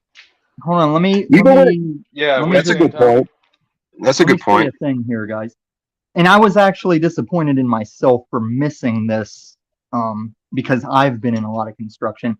But a lot of this mud flood stuff you see where there's buildings on top of these arches that are like being dug out, that is a procedure we do in construction where instead of having to dig all that out, you just dig out the cylinder and fill it with concrete and make the support base for where the building is going to go on top. It's not actually arches. I mean, it looks and I guess is arches, but that dirt was never gone. And there was this dude that did a really good video on a lot of these places where some of them are legit, where it's like a town that had been built near a river or reservoir that got flooded and mud flew in. But a lot of them are just bullshit where it's like foundation. And also back in the day when we did just use bricks, that's what you did is you built the sewage system or underneath system out of bricks. You made brick tunnels and brick supports and then built your buildings and shit on top of it. So even that's not mud flood. It's just how we did the drainage runoff sewer system. Hey, fear, right? So it's fear. We have a fear to go in tunnels, right, and explore them. Like, dude, I dropped my skateboard in a tunnel in Los Angeles one time, or I mean, in a sewer. It rolled in the sewer, so I picked the sewer cover up, and I went in there. And dude, it was all like real nice. It was like just this concrete, like, and it seemed ginormous. And I wanted to keep exploring, but I got scared. You know what I mean? I didn't want to keep walking in the dark in the tunnel, and maybe water was gonna come and flood out. Yeah, but I wanted to explore it, dude. When I was a kid, it was either Rescue 911 or Inside Edition or something. I saw footage of like there was two skaters skating down one of those, like an LA type reservoir, got caught in a flash flood. One of them got saved, and then they showed like one of them just his head bobbing along as he went into a dark furthering tunnel, and they're just like his body will be recovered the next day. So yeah, man, flash flooding and those sewage systems, they can fuck you up. Remember on Always Sunny when Frank and fucking, who makes fucking Charlie? Whenever they kept going down, and they're like, "Why you guys keep going in the sewer?" And Charlie's like, "There's stuff down there." But even he said, like, you got to listen for the flash floods. You take all your clothes off and hold it above your head, so all the poo water just flows past you, and you hold your clothes above it. Man, that's a good show. Yeah, there's probably truth there somehow. What he's saying, but yeah, it's man, about like, the fear, right? So what else? Fear of exploring in the ground, right? In tunnels and shit. That's fearful. Well, claustrophobic, yeah. Going deep in the water maybe is a little fearful. Or the Antarctica shit. How does shit work? So you can't go to Antarctica. You come out here. We're gonna have military. But I've said this theory before. When you go over there, you go to Antarctica or whichever one. They say that there might be land on the other side of it. You just show up and they're gonna be standing there with guns. Oh, you can't come through. But really, you just got to face your fear and be like, nah, I could go through. And then they just let you through because it's been fear the whole time. They'll kill you. They will kill you. It's not the Antarctic Treaty. It's the Arctic Treaty. Yeah, but check it out. There's an Antarctic treaty. Their reason for killing you is what? You're going to hurt a fucking, you're going to endanger what the fuck are they called? Pelicans? No, the penguins. You're going to endanger the penguins. You're going to hurt the public. What would their reason be? With all how we fuck up everything out here, we go out there in the middle of nowhere and there's going to be people with guns. Why? To protect what? From me going out there and dying in the middle of nowhere? Oh, that's actually what it is. We're going to protect you from yourself. So we're going to shoot you to protect you from yourself from not walking in there. That's their theory, right? You're just going to keep going on this O'Shea-ness. Brian O'Shea, during World War II, allegedly, Small Mustache Army was using psychic people to communicate with some kind of alter being, whether it be Nephilim, demons, aliens, whatever. And they were trading alliedness support for agenda in exchange for knowledge of technology. And they went down to Antarctica and started testing and running these things. And when we won the war and the scientists were divvied out among countries, they just handed off all that research, and America picked up where they left off, maybe with other countries, probably mostly the Men in Black shit. And yeah, if you go down there without prior consent of that, they'll give you one warning and then fucking kill you. The same way, even in Colorado Springs, you can start going up that road to NORAD and signs are telling you to turn around. And then the last sign that tells you that it's the last sign that's going to tell you to turn around, it's riddled with M60 holes where the gun turret nest shows that, yeah, we got wide scope of that last sign where if you pass it, you're going to be full of bullet holes too. So it's not an ice wall, Brian. It's Antarctica. And that's the term for southern pole, as Arctic is the northern one, because you're on a globe.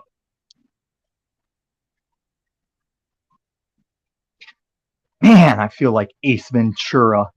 Just want to do the fucking hump, fucking thrust. Do you feel that, baby? Do you feel that? Now I want to go to the sliding glass door and be like, ah, ah, ah. That's what you stepped in. That's what was on your shoe. And that explains the abrasion on your palm. Damn, I'm good. Okay, now, Tommy, you've watched too many movies, man. No, it's just both Ace Venturas. I have watched a lot of movies.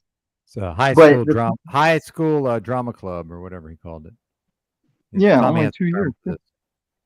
The one thing I'm disappointed, though, in my age and marijuana use is back when I had Netflix and things like that, I could sit like 40 minutes through a shit movie before I was like, holy fuck, I've seen this before.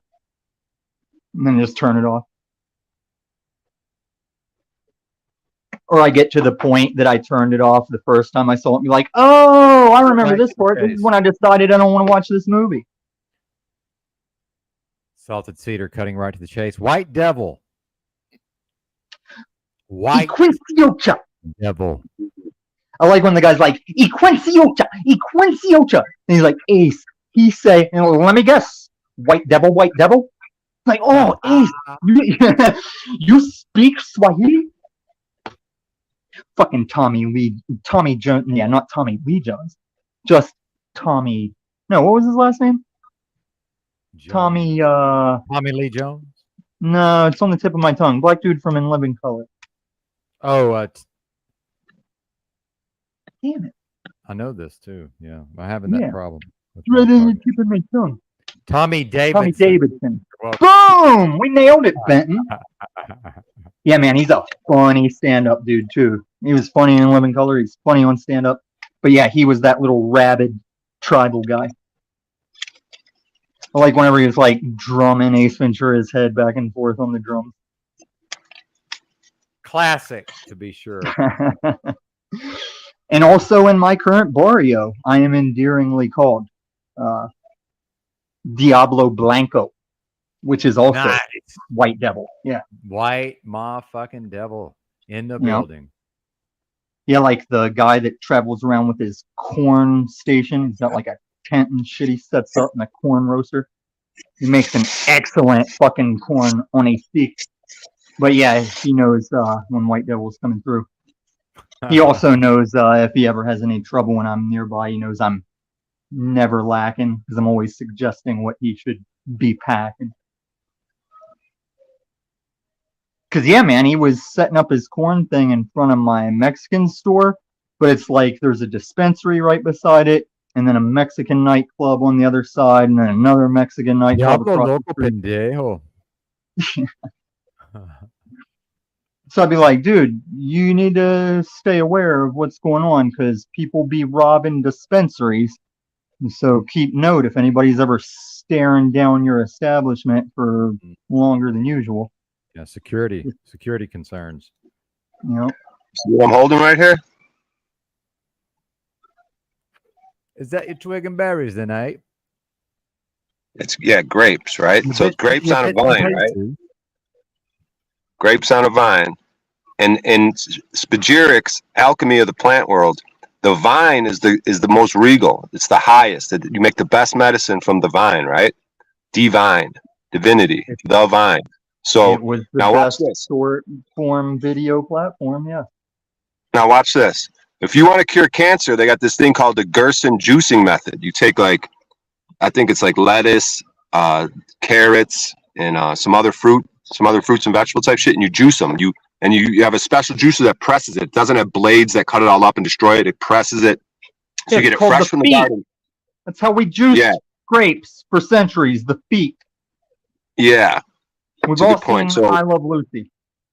So in order to beat cancer, you got to have the life essence in it. It's got to be alive in the garden, and then you pick it, immediately juice it, and immediately drink it. So now watch.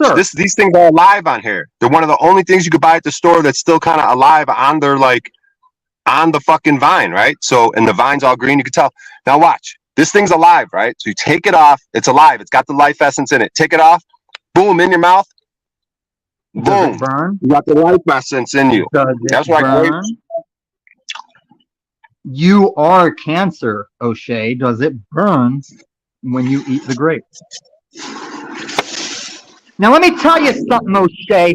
I gave you plenty of props for your Flat Earther parade. You're not going to come up here and go from everything is bricks to this is how you cure cancer. I won't stand for it. No, I'm not saying that was a cure for cancer. Man. I'm just saying, look how wonderful that is. Look how wonderful the vine is. You did say it was a cure for cancer. Yeah, you said that straight out. No. I'm not saying. I think I've heard of people doing grape shit to cure diabetes. I've heard an all grape diet type shit. Oh, the sugar? Polyphenols. But you are on the right track, though, Brian. You're right about consuming life instead of putting death to your mouth. That is actually in scripture. You are on the right track. Has to die. Exactly what our name is. That entity, that fake name. That's a dead entity. Where you go into court, they're like Brian O'Shea, and then when you say that's me, you go up and you say no, that's not me. Right here's me, but that fucking thing that you're referring to, that's not fucking. You know what I mean? It's like there's life, only and then there's in maritime court are you correct. Like, don't confuse maritime court with a jury of 12 of your peers, because that's the best chance you have in that court. That's the closest thing to blind justice we do have.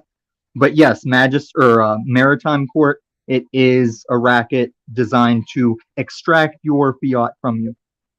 And doesn't it seem like most people are dead? Like these last few years, like someone was saying, they're kind of dead, and you lose your soul, right? They might actually be dying or kind of dead. That's what the zombie thing is. You kind of lose your soul.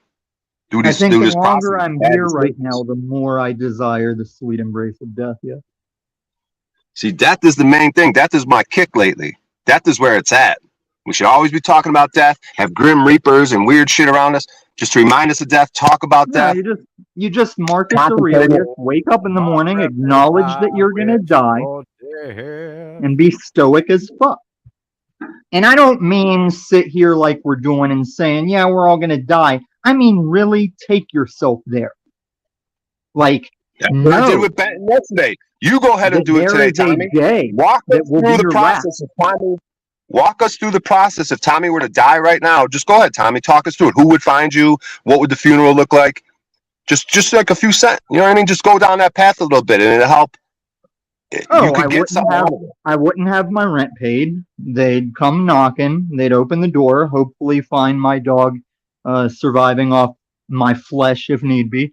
Hopefully, get it to my neighbor who will take my dog if something happened to me. But yeah, man, my first real mind state of that was in basic training. Like in basic training, I don't know, maybe something happened when I was a kid that I'm forgetting, but basic training was the first time that they really instilled like that setting that like, no, you are going to fucking die. Because it's much more believable when you're training for war. It's like, oh shit, we are gonna die.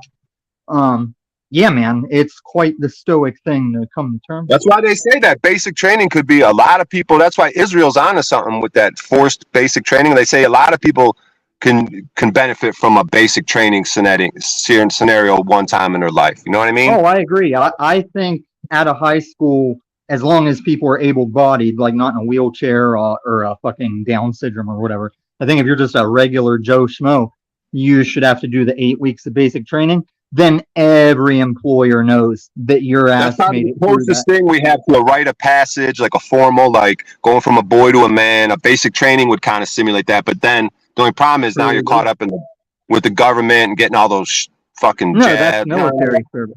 No, that's military service. But to have Paul everyone got doxxed last night, guys. Speaking of government, Montegraph, the pedograph that I've been exposing, found his personal number. No weight. Found Paul's personal number last night and called Paul last night. And then he went live and talked a bunch of shit how we're exposing criminals, but he doxed Paul completely. I did see so that I hope title. Paul learned his lesson that these pogos are real, because the guy the pedograph guy that we're exposing totally fucking went and called his personal number last night, found his information, doxed him on the live last night, full name, everything.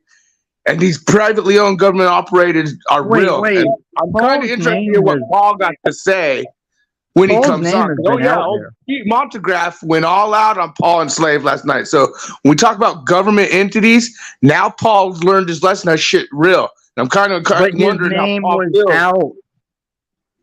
Paul's name has been out like yours has. No, he found his personal number, called it up last night, fucked with him, and then made a live about it. Tommy, you have no shit. You act like you know what you're talking about. Fuck you, Tommy. You admitted pedophile. I know I saw your ass interrupt. I know I saw you try and do a man on the street interview and walk up and obliviously interrupt a drug deal in a Walmart parking lot. How they're going to react, because you know what? He fucked with them on purpose because they're getting exposed. Now I'm kind of curious how Paul's going to react. I fucked with you on purpose. Got his personal number and fucked with them. Tommy, you act like you know shit. You're admitted pedo. Shut the fuck up. You act like you're doing it. There's a lot of pogos watching. A lot of things happening behind the scenes. You call me a pedo and everyone knows I'm not. Why do you think it's valid to call anyone a pedo? Fuck off, you fucking admitted pedo. Check it out. You got nothing, Snafu. Snafu, when you coming up on Paul shit all stoic with just the head nods and shit, dude, that shit's powerful, bro. When you come up, maybe you should try that, dude. Try experimenting with your presentment, dude. Like, come up just all stoic, like you're doing the head nods. Do the head nods for like the first few minutes, and then slowly work into your. You got to build up to it, dude. Just throw it out there. Hey, that Marfugo guy called Paul, but all stoic about it, and then just build up to a fucking get him rant, more dude. time, but his lack of things are still his lack of things either way. But yes, you're right.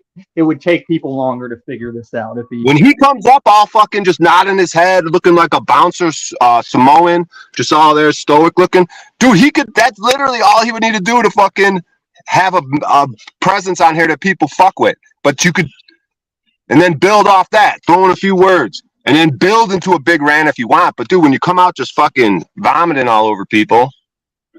Listen, here's how low he is, O'Shea. Like, there might be one other person in these streets besides Snafu, but do you know what type of person you have to be where whenever we agree and are on the same page about a thing, I still will just shut my mouth and step back rather than just even support something I agree with? That's the kind of loathing I have for Snafu. Like, I'll sit and agree with Paul. I'll agree with any of you guys on stuff. Hey, Tommy, how about we talk about your admitted pedophile? Huh, yeah, Tommy? let's talk about that. Admitted pedo. Yeah, see, if I was admitted, would I not be admitting to it right now? You stupid fuck. And so when he calls Monograph a pedo, it's like, based on what? And then he calls everybody a pedo, so it's like, based on what? And he just has it's boy who cried pedo, basically. But guys, I gotta find this video. It's hilarious. He's trying to do man on the street, walk up, ask people about rights and freedoms, and these motherfuckers are the only kind of awkward and break apart that people do when, oh shit, we're trying to sell drugs to each other, and this guy's rolling up on our shit. Let's just quietly depart and ignore him. And he's still grilling them like, oh, I guess nobody's down with rights and freedoms. It's like, no, you got them on camera doing a drug deal. Tommy, you're a fucking clown. You have admitted fucking getting the fucking 17, 16 or whatever the fuck drunk and fucking doing your thing. But here's the thing. Nah, you have no clue what's going on. And Brian, you're right. No, you're off on lore, you're off on your information. And yeah, Monograph, you go look in his history, he was questioned for the John Benet Ramsey murders. He was questioned on a bunch of shit. We've been talking about this, exposing this fucktard. You think that Monograph was involved in John Benet Ramsey's on murder? YouTube? Monograph knows exactly what the fuck that's why these 100,000 channels, these 80,000 channels are tripping at poor old Snafu Snaps that got what, 20 viewers? Because I've been doing this for years, motherfucker. You ain't shit, Tommy. Let me show you how you ain't shit.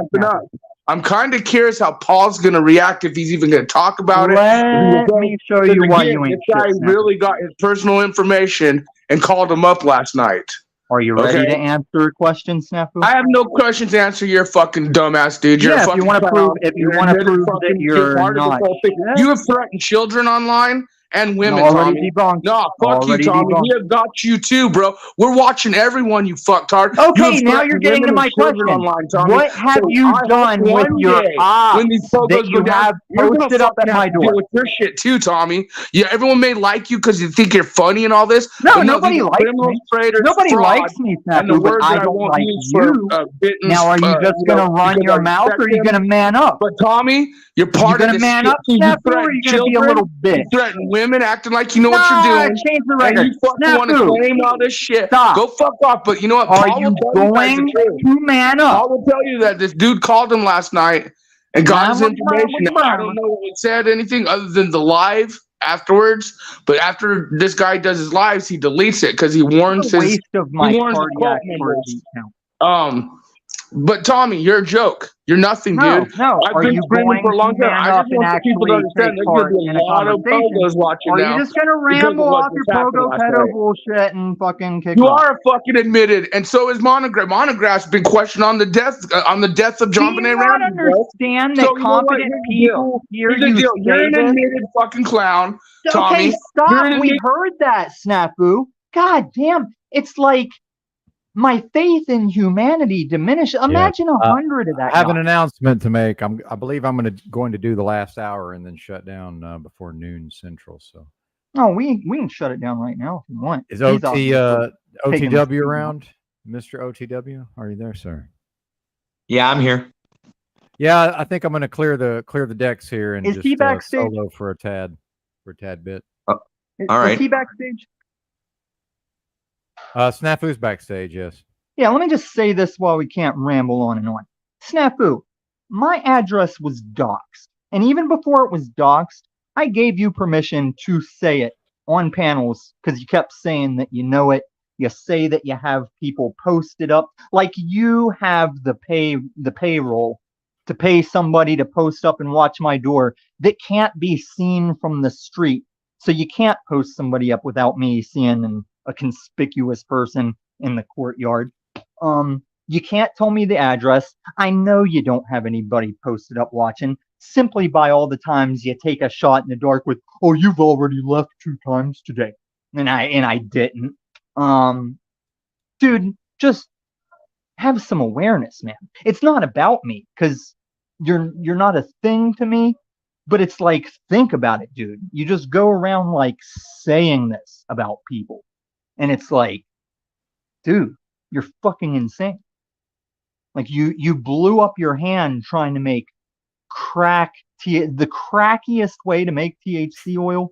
You fucking blew your hand up doing it.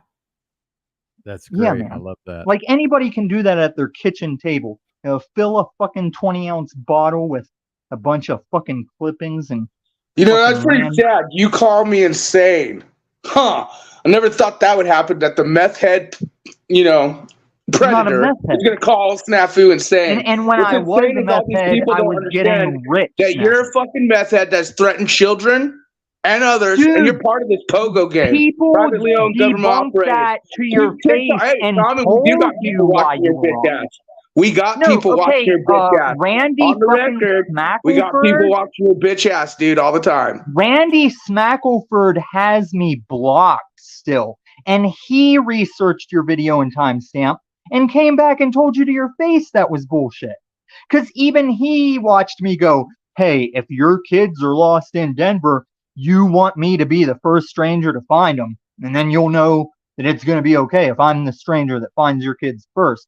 That's exactly what I said, Snafu. And you just have been trailing on this bullshit. And this self-admitted Dallas John Juan in the house. This is why I need to be on the what do you call it? The OBS so I can talk. But go ahead, Tommy. I was enjoying your I was done. That your was discourse, your diatribe. I was enjoying it thoroughly.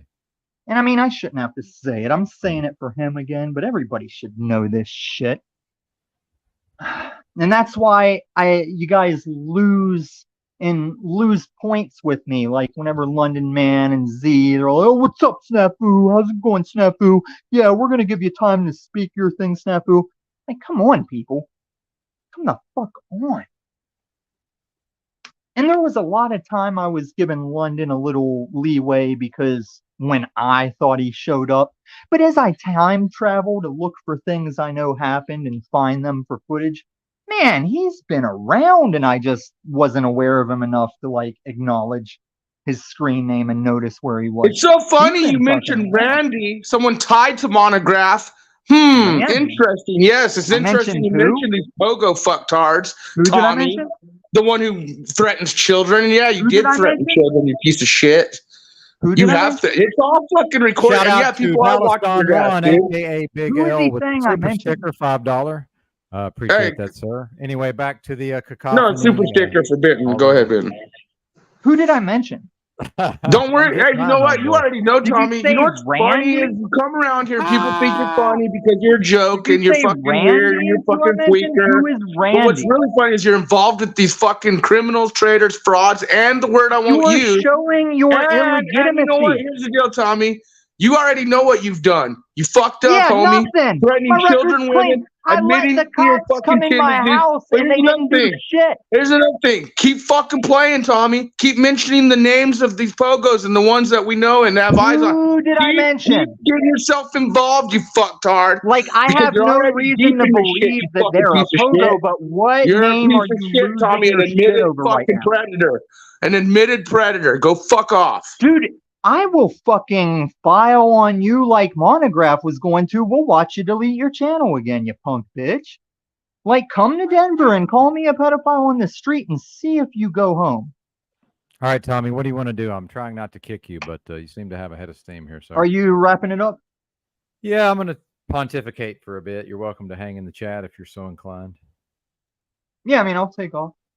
All right, Later, brother. later, OTW. Thanks for being here, man. It's good to see you. You know, Bye, Tommy. good to work whenever, you know, tantrum children with the keys aren't here to interrupt it. Even last night on the Machine Lies, where I catch a lot of shit for. See what he did? Did you see what he's doing? OTW news? Toilet bowl comes at me on Machine Lies. Cock body comes at me. They didn't come at me last night. It was a nice, smooth program. All right, man. Later.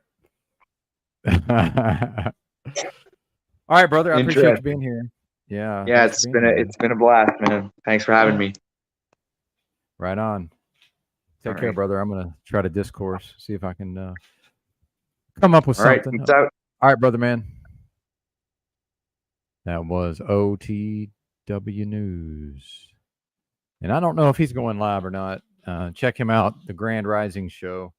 Let's promote his channel. Actually, bears can smell the menstruation. Apparently, lest we forget.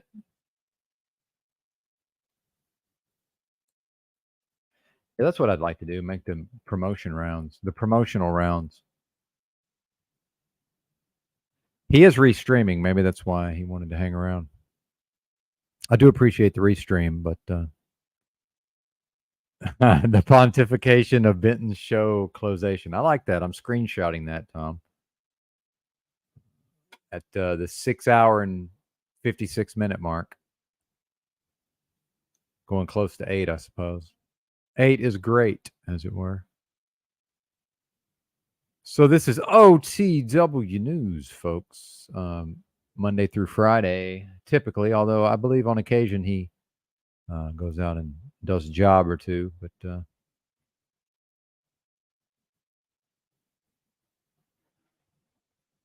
there he is under his live tab. Mr. Benton, indeed. Thanks for being here, Snafu. Much appreciated. I enjoyed you stopping by. Yeah, I'm behind on my greetings here. Look within. Nice to see you here as always. I'm trying to kill the cam. My connection is waning. Right? Yeah, bong rip time. Well, THCO. I've certainly been hitting the THCO vape the entire time, as one does, as this one does. Oh, wait a minute! I turned it off. There we go. Now it's on. A little preheat action. I recommend nothing, but if one is so inclined, yeah, fantastic. Yeah, classic Tommy, indeed. Respect to Mr. Tommy. That was classic Tommy. Yeah, silence is a fence around with NJ Jeep Girl going in as usual.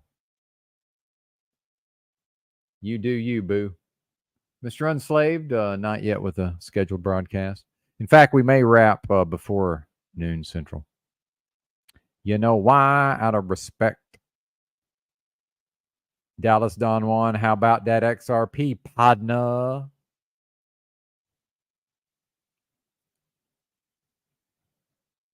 Excessive return, excessive ROI, partner. That's what XRP stands for.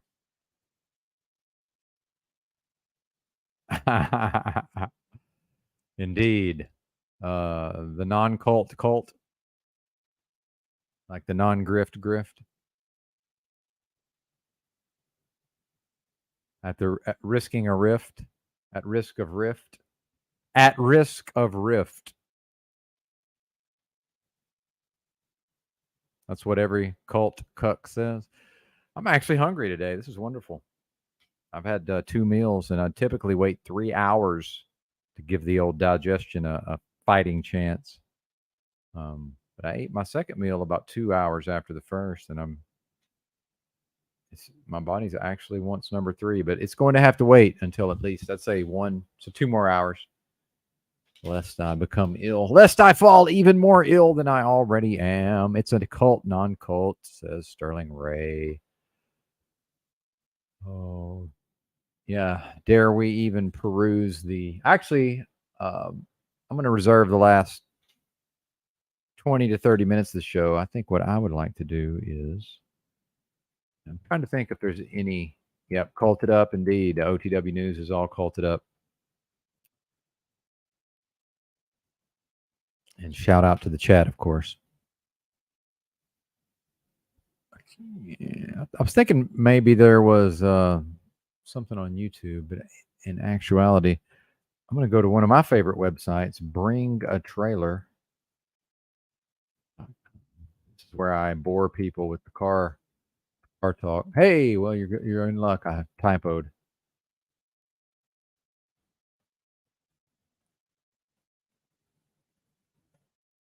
Okay. Done it. We've done it.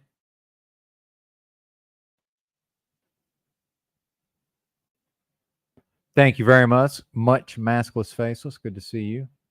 Go up here to auctions and live now. 821 live auctions. How about you? These are ending soonest. I like to go ending latest. Switch it up a little bit. Oh my goodness.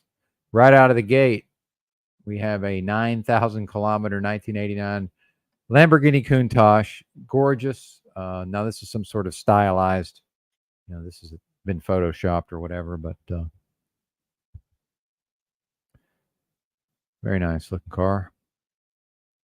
5.2 liter dual overhead cam V12. How about you? Quite the piece of machinery. If you have the means, I would probably highly recommend it. Never driven one myself. Very nice. I guess this the I don't know. I like it, I must say.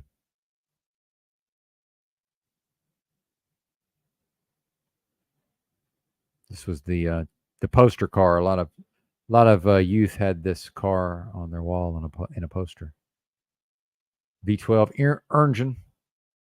Pretty cool. Moving on.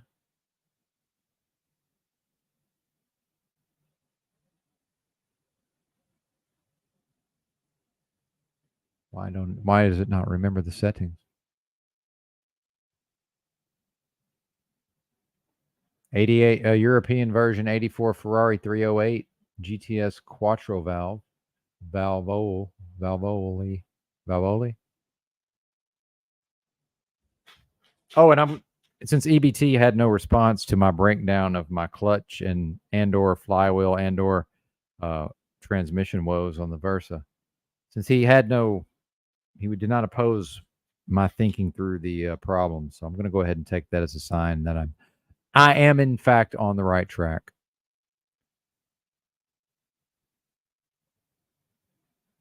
Oh, and what was that website? Does anybody remember? I meant to screenshot that. Does anybody recall EBT had a cheap auto parts website? Hey, 97 4Runner. That's cool. We're not going to go to the page for that. I do like that. 91 Bronco. That's an interesting shit box, right? 94 Land Cruiser. Excellent. Need all the locking differentials, of course. Oh, 05 NSX. I've shown enough NSX on here. NSXs. I will resist the urge to fanboy for the NSX today. I'm just going to go strictly to what appeals to me and not even worry about. Do like that. The 97 Cherokee. Indeed. Assuming it has the 4-liter inline 6, of course it does. 4-speed automatic, I can live with that. They also made a decent 5-speed manual for these Jeeps. Yeah, I'm a fan. It's a solidly built vehicle. Even the 2-wheel drive have their usages. Blasphemy and heresy, I know, but good stuff. Only going by what grabs old Benton's attention. Of course, the 94 MR2 Turbo, certainly, but not enough to click the page. 911, always going to need to pause and take a gander at. I do like Mercedes AMG, but not that one. S2000, not a fan of the Roadster format in general. Gallardo S2000 again. Here we go. Integra Type R. It's all right. 01. Pops had one of these, but the version that looked like a hatchback or a station wagon. Not my thing. Especially having driven one.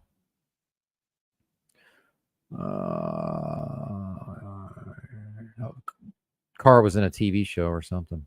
The Saint.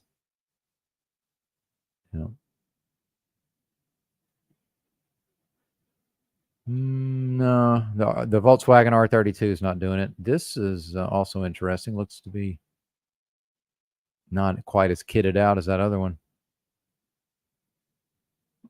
We have 4.0 liter inline 6, 4-speed automatic, dual range, transfer case. I guess they all have that. All the 4-wheel drive sport. Yeah, it's a nice car.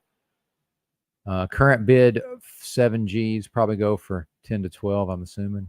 Just guessing, right? Oops. Oh, we clicked the wrong buttons, old man. Clicking the wrong buttons, old man. What are you doing, sir? Shame on the mess. I do like those, but not in a... Is that a convertible? No, it's a coupe.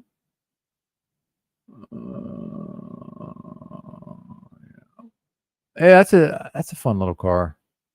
The mechanic bill certainly not worth it, so I would not attempt to own such a vehicle. But fun to drive, good transmission and all of that. Yeah. All right. Porsche 914, kind of a cool car, funky, kind of offbeat, off the beaten path, offbeat style of car.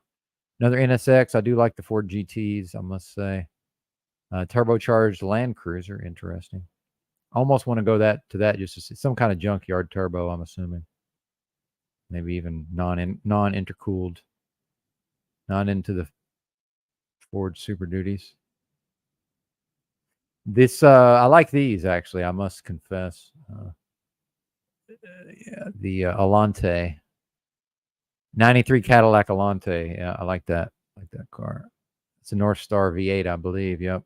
4.6 liter North Star V8. Retractable hardtop or removable top? I'm not really sure on that. Black convertible top, removable body color hardtop. Yeah, I could live with that. I'm still not a fan of the Roadster configuration. Still not a fan. Interesting car though. Certainly.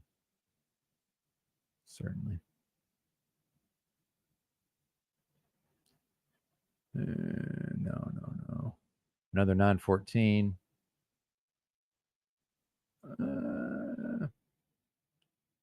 These I like. 96 turbo. That's a badass car.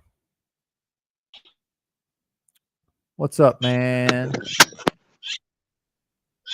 Yo. Looking at cars on Bring a Trailer, and Paul's going live, man. Is that what you're saying? No, I said he's on the road, so he's gonna be looking for people that are live to kind of hop in and out of here and there. He's got the keys over here, so always welcome. If he's so inclined, we'll let him take that ball and run with it or not. Yeah. You know what's a thought I had about vehicles? I got a few thoughts on vehicles, man. Yeah. I got thoughts on lots of things, man. I don't know if you noticed. I've noticed, sir. It's not a bad thing. I don't want to interrupt your flow, though. If you had something going here, though. I was about to go. You're not interrupting the flow, sir. You're here. It's happening. But thank you. I appreciate that. I appreciate that sentiment, sir. Right. We're looking at cars that Benton likes, so I can do that while you talk. So go for it. Nice. So the vehicles is an interesting thing, dude. No one knows how to work on them. That's why I got these ideas, dude, of just having... That's fully not true, but I understand your general sentiment. But go ahead. Well, the newer ones, aren't they all computerized? Like, you really don't even tinker with them like back in the day. I know lots of people that work on all of this stuff. Big rigs, too. Yeah. But I guess my point is that everything needs to be changed, right? Like, even our approach to traveling and the way we travel, dude. Car accidents really shouldn't be a thing, dude. Death from a vehicle accident, the way...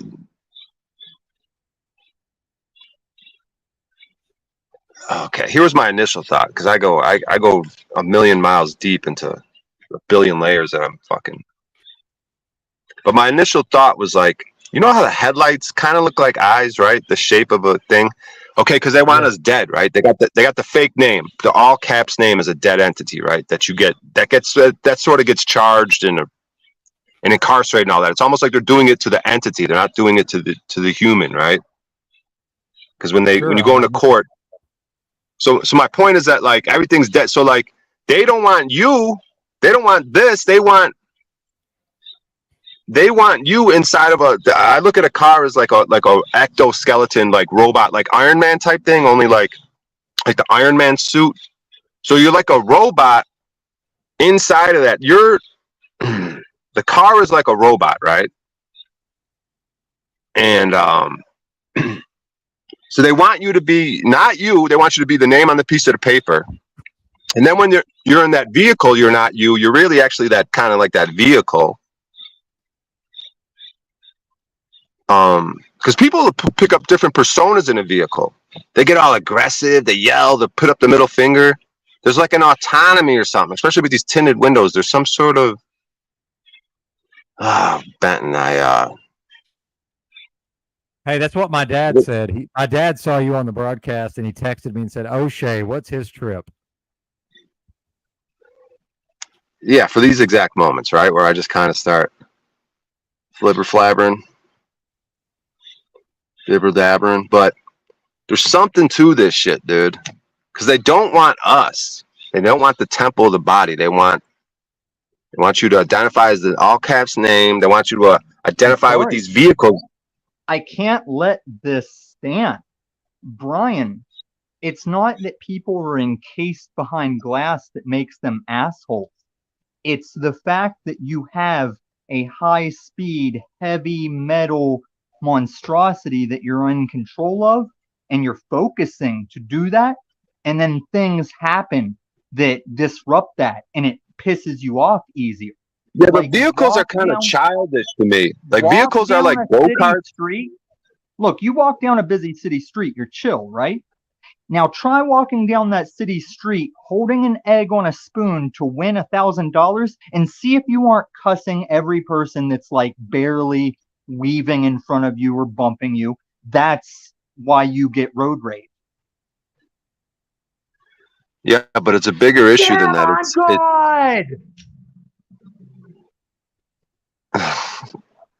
It's a bigger issue than that. Travel doesn't need to be the way it is. It's retarded. Like these cars and driving around. Oh, the motor carriages as opposed to horse-drawn. You got a problem with that? I'm just saying things could be. Here's how you and your daddy run parallel. This is how you and your daddy run parallel. You each have these devil in the details, little off points. He does it for like manipulation. You do it out of stupidity. Like a lot of the stuff I sit and listen to you say, I'm like, all he needs is this and this fixed, and he's right on course. If he just has this word lined up and say this in this tense, he's right on course. And it's the same way that your daddy will take stuff like, oh, Tom enjoys plural young girls, drunk young girls, plural. When it was one time in my life, a 17-year-old girl convinced me to go ahead and date her after she showed me the legality and everything. And I know you guys want to go off of the grab them by the pussy version. It's all been covered, people. You too, Snafu. But yeah, man, it's like just these little terms. The devil's in the detail. And I don't even think that Paul's always doing it on purpose, but I know when he is, especially for me. But yeah, it's the same way that I took a lot of Z footage, and I was like, dude, all I got to do is take this word out, put this sentence in front of this sentence before it, and Z's a globy. And it's the same thing with deception and lies. When Satan went to Jesus, when he was fasting for 40 days and praying in the fucking wilderness, he was telling Jesus biblical shit, but just a hair off. And even in fasting, Jesus caught it. He's like, no, my Father says this. Boom. So whenever we say Jesus is the way, the truth, and the light, And we also say that Lucifer is the light bringer, the light bearer. They both are. And you need that discernment to know which is the difference.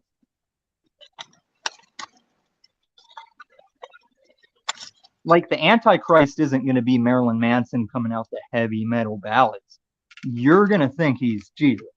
He's going to be a pretty swell guy. He's going to be pretty keen. He's going to have a lot of solutions and answers.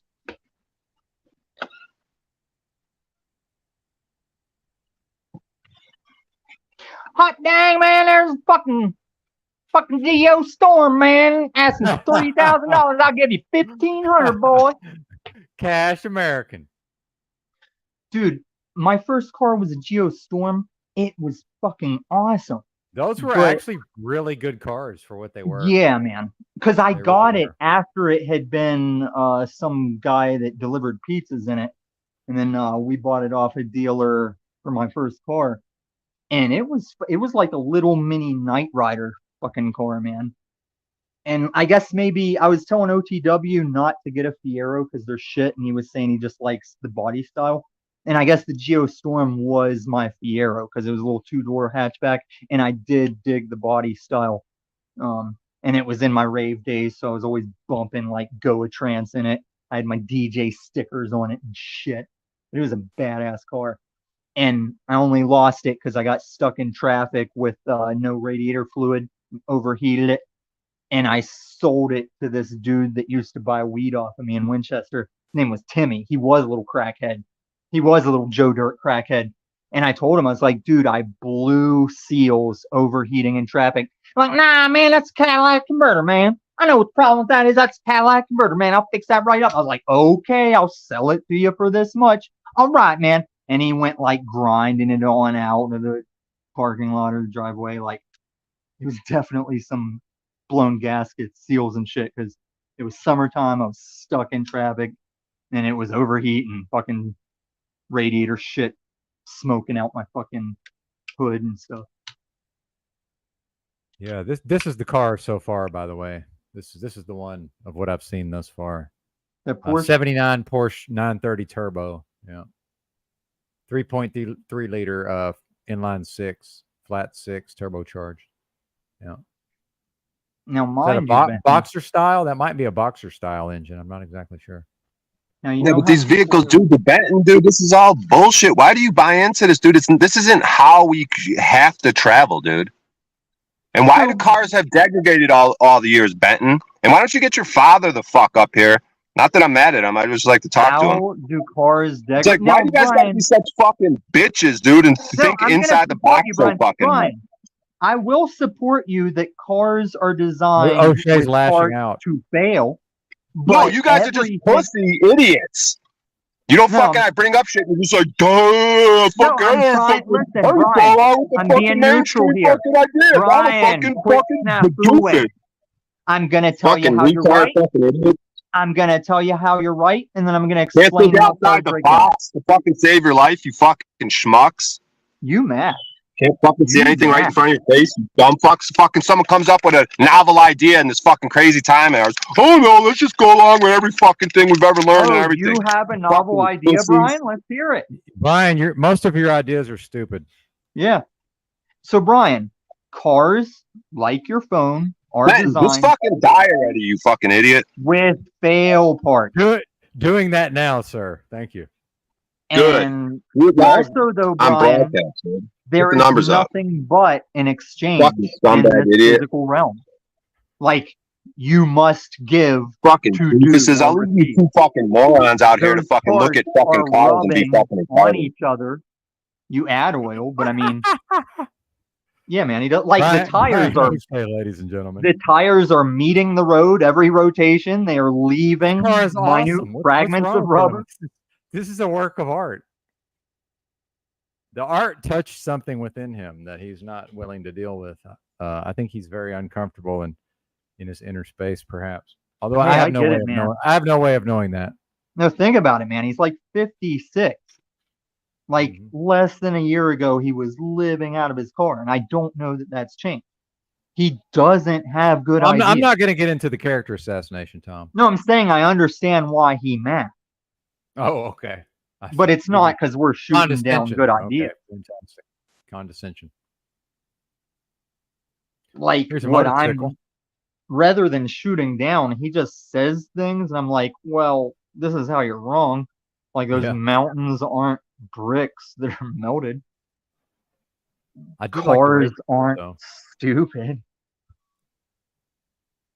Now, if he came up here and said, you know what, guys, cars were a lot more cleaner running and efficient and lasted longer when they ran off pure alcohol, like when farmers used to distill their own alcohol to run their fucking tractors and cars on. And damn it, the only reason we run on petroleum is because it was this pesky byproduct of oil refining, and we didn't know what to do with it. So they said, let's design a dirty motor to run off petroleum, and you patent it, you slap it on a lunchbox, and there you go. This bad boy, 88 Toyota V6, but V6 is okay, I guess. I'd take a Toyota. Four-wheel drive, 5-speed, partner. Beautiful. What's truck. the one that doesn't come to America that Whistling Diesel put through hell? Hilux. Yeah, man. Like, he ended up dropping that thing from a fucking helicopter, and I think it still started up, even though the components would not rotate to move. But yeah, man, he did a lot of shit just out of the start, where he loaded the back down with cinder blocks and just took it through a bumpy field at high speed. Oh man, I was cringing at the suspension right off the bat. But man, that fucker went through a lot of shit they put it through and was still kicking. I'd like to have one of those. And then is it Toyota or Honda that made that, what is it, the F-22 truck? It's also like a little RV. Mazda. Oh, I don't know. I'm not sure. I think it's called the F-22 engine. I forget what the truck model is. Pretty sure it's either a Honda or Toyota. But That sounds like a Toyota. That sounds like a Toyota. Yeah, that thing will live forever too. Ironically, I've seen a homeless one of the RV sitting roadside with the hood up and a thing hanging. But you know how some of these cracky homeless people do their vehicles. But if you upkeep the thing properly, those little some of these cars, as far as I'm concerned, is like humans at our best in some ways. Like this thing's art. It's a work of art as far as I'm concerned. Yeah, I mean, it's got a circulation system. A lot of it is like, because it has to function off of your senses. The headlights are because your eyes need to see. Yeah, what's if just only looking at cool pictures, what's I just don't.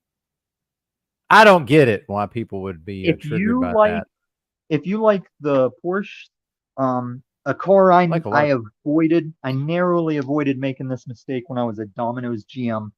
Car dealer lot, like an indoor car lot I used to pass on the way to work every day.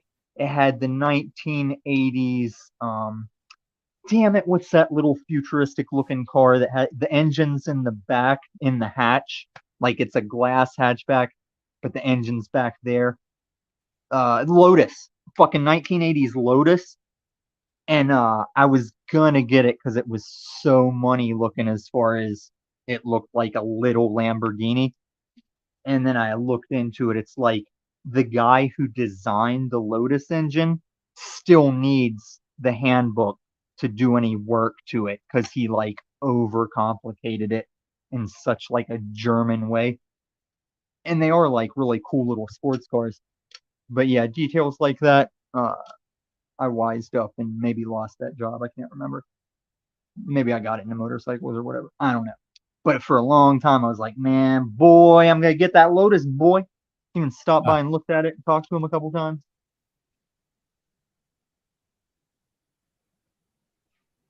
Now I'm kind of thinking, because this is why everybody's calling me out, like, oh, if you're so rich, why don't you have a car?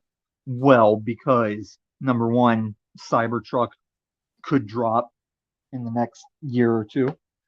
And number two, you see how things are going, people. And as I'm suggesting you consider, Benton, we don't know when they're going to try and start pushing us off combustion engines in a legal context. Like California has already voiced they're going to try and get ahead of the curve on banning combustion engine vehicles. And I don't want to, like, I do want a combustion engine truck still. But I'm just kind of waiting out the time span, seeing what happens with the vehicle stuff before I get too committed to my vehicle prospect. And guys, if you live in a metropolitan or big city area, They don't. Well, some people might. No. Because some people, like on Jim Bob's, some people in Jim Bob's chat are like, "Oh yeah, I'm in Denver too." And then even on Piniels one night when I was talking that cross street This thing is shit. fucking awesome, by the way. But go ahead. I've never seen this car. This is fucking crazy. Dude, that chain of Domino's I was in Colorado Springs, one of the owners was all about Porsches. He'd drive his Porsche from like Florida where he lived, come up to his Domino's that he owned. He's a real pretentious fuck. Fuck, what was I saying? I don't fucking know. We're talking about Porsches, cars. Oh, here we go. Renault. Here's a Renault 84 Renault R5 Turbo. This is a crazy hatchback with the rear engine. Yeah, this thing's insane. This I would buy if I had the means. What's it called? Here, let me share the tab. It's a 1984 Renault R5 Turbo 2. And it's a rear Renault engine. The brand? Yes. They actually make really good small cars, believe it or not. That's cool for a blocky look. This had some insane big turbo engine. 1.4 liter, actually not a big one, but it had a lot of power. See, I like that for a boxy look. If you remember the 80s Mustang engine in the back. I hated the look of that fucking. Yeah, it's crazy.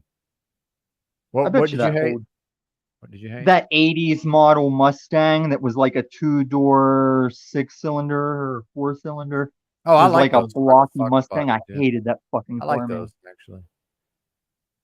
And I didn't like the 90s model that was kind of dildo looking, only because everybody fucking had it. It's fucking dope. It was like the Honda of Mustangs that everybody had. That 90s Mustang. And also don't like how with the current Charger and Challenger, they kind of like flip. Like I think the Challenger is what the Charger. I know exactly what you're saying. Yes. Yeah. And the Charger is what the Challenger. Same thing. Yes. The backwards is what you think it would be. Yeah. Yeah. Indeed, sir. Oh, here we go. This is right out. This is what Benton's into. 3-cylinder turbo, 300 horsepower.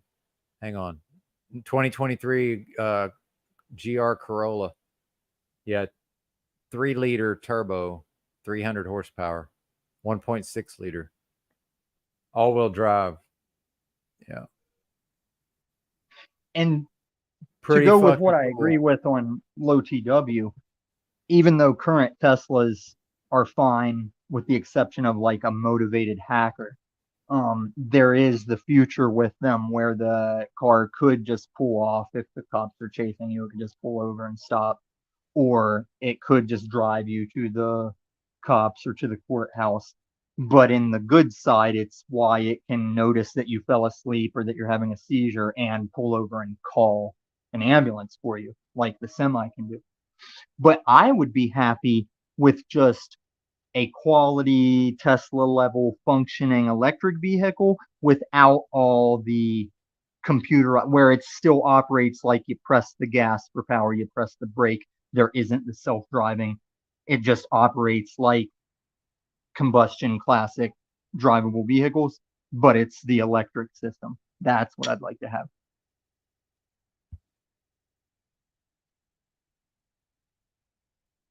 .6 liter inline 3-cylinder, 300 horsepower, 295 pound-feet of torque.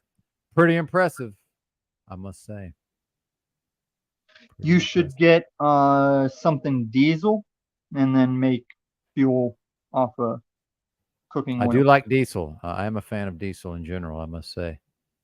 And to make fuel from the cooking oil, all you need is some component that comes in bags of crystallized whatever. You put the proper amount in with the cooking oil. You set it overnight. Well, at some point you strain it from all like the food stuff that's floating in it. But then you add this crystallized shit to the amount of oil you have. You let it set for a day or two, and you can throw it in your food grade gas modified diesel engine. Good to go. All you got to do is find out how to make that crystallized material that I forget what it is on YouTube somewhere. If you learn how to make that, it's like you can drive your shit. You could grow kind of plant. I'll take one of these. Give me one of these, by the way, for a 99 Lexus LS 400 with 41,000 miles. That's a badass car. But you could grow some kind of seed to make the seed oil with, and then add that crystallized shit, make your own fuel. Seed oil? I mean, the food grade oil engines, there's a lot of oils that they can operate on. For fuel, okay. I thought you meant to eat. Yeah, for fuel. I even got it. I got in trouble at my first like college level job because in my free time I was just Googling about that diesel shit. And they were all searching our search history. I'm like, am I behind on my work? Are we slow or behind on anything?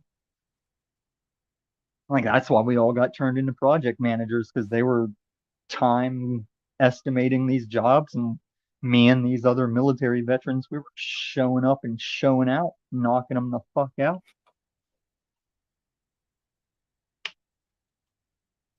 And this is the story of how I first started doing meth, and getting raises and upgrades to position. Was the first job that was an overnight job where we had to do this King Soopers job overnight because King Soopers 24/7. And we're going to be rolling those lifts around, so we don't want to be in people's way, hitting people. Got to maneuver through the aisle. So we did it overnight. And I was like, you know what? I still have some methamphetamine. I think I'm just going to do it instead of fucking with my sleep cycle. I go in this job all motivated and focused. I'm going to knock it the fuck out. Sure enough, I went in. The overall foreman system designer for our company was there. He watched me, like we broke into two teams, me being my own team, because I know what's up. And they watched me just scoot around that store and do my SEA stuff. And they didn't do bad on theirs, but I was like a tweaker installing, which is exactly what I was. And yeah, man, $1 an hour raise just off that job. Now, guys, anybody that is able and capable knows that when you get raises, usually like 10, 15 cents. No, $1 an hour raise off the fucking King Soopers job, Tom. And then a month or two later, found myself a project manager. And you know what the sweet thing was, Benton? I had left a shitty electric company that was pulling bullshit with the employees, pissing me off all the time. I was like, I'm better than this. I got this job. See ya. Oh, man, I became project manager. That company employed my old electric company, and I became the project manager over the people I used to work with. Tom's the captain now. Tom's the captain now. Look at me. I don't know if that meme was out yet, but I would have done that shit. I would have pointed at my eyes and look at me. I'm the captain now. But no, a lot of the regular boots on the ground guys I was cool with. But it was funny, like, to have the shit bosses who were like friends with this new company's new owner before I knew of any of them. And so, yeah, when I found out it was them. Oh shit! I like these too. These Cadillacs. You are totally fucking Joe Dirting over this. What was the old fucking papers called? Those booklet papers you could get at like Dairy Queen and shit with all the car ads. Coupe, yes, badass car. Yeah. No, that's not what it's called. What was that fucking book called? Maybe it was just supercharged 6.2 liter LSA V8. Very nice, very nice. We'll end on this one. The broadcast may end abruptly without warning. You ever have a truck or something that like my dad used to talk about some model of truck that if you got it and broke it in, like maybe use less oil starting out, or maybe not change the oil as often. But there's some kind of model truck he would like swear by. You could break it in to actually be better long term by like enabling it to wear a little when you in its early model.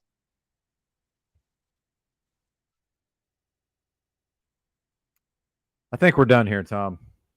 Yeah, NJ, I've explained all that shit, so you need to get around to more panels. Yeah, I've already explained all your little nuances. All right, see me. Peace. End of video.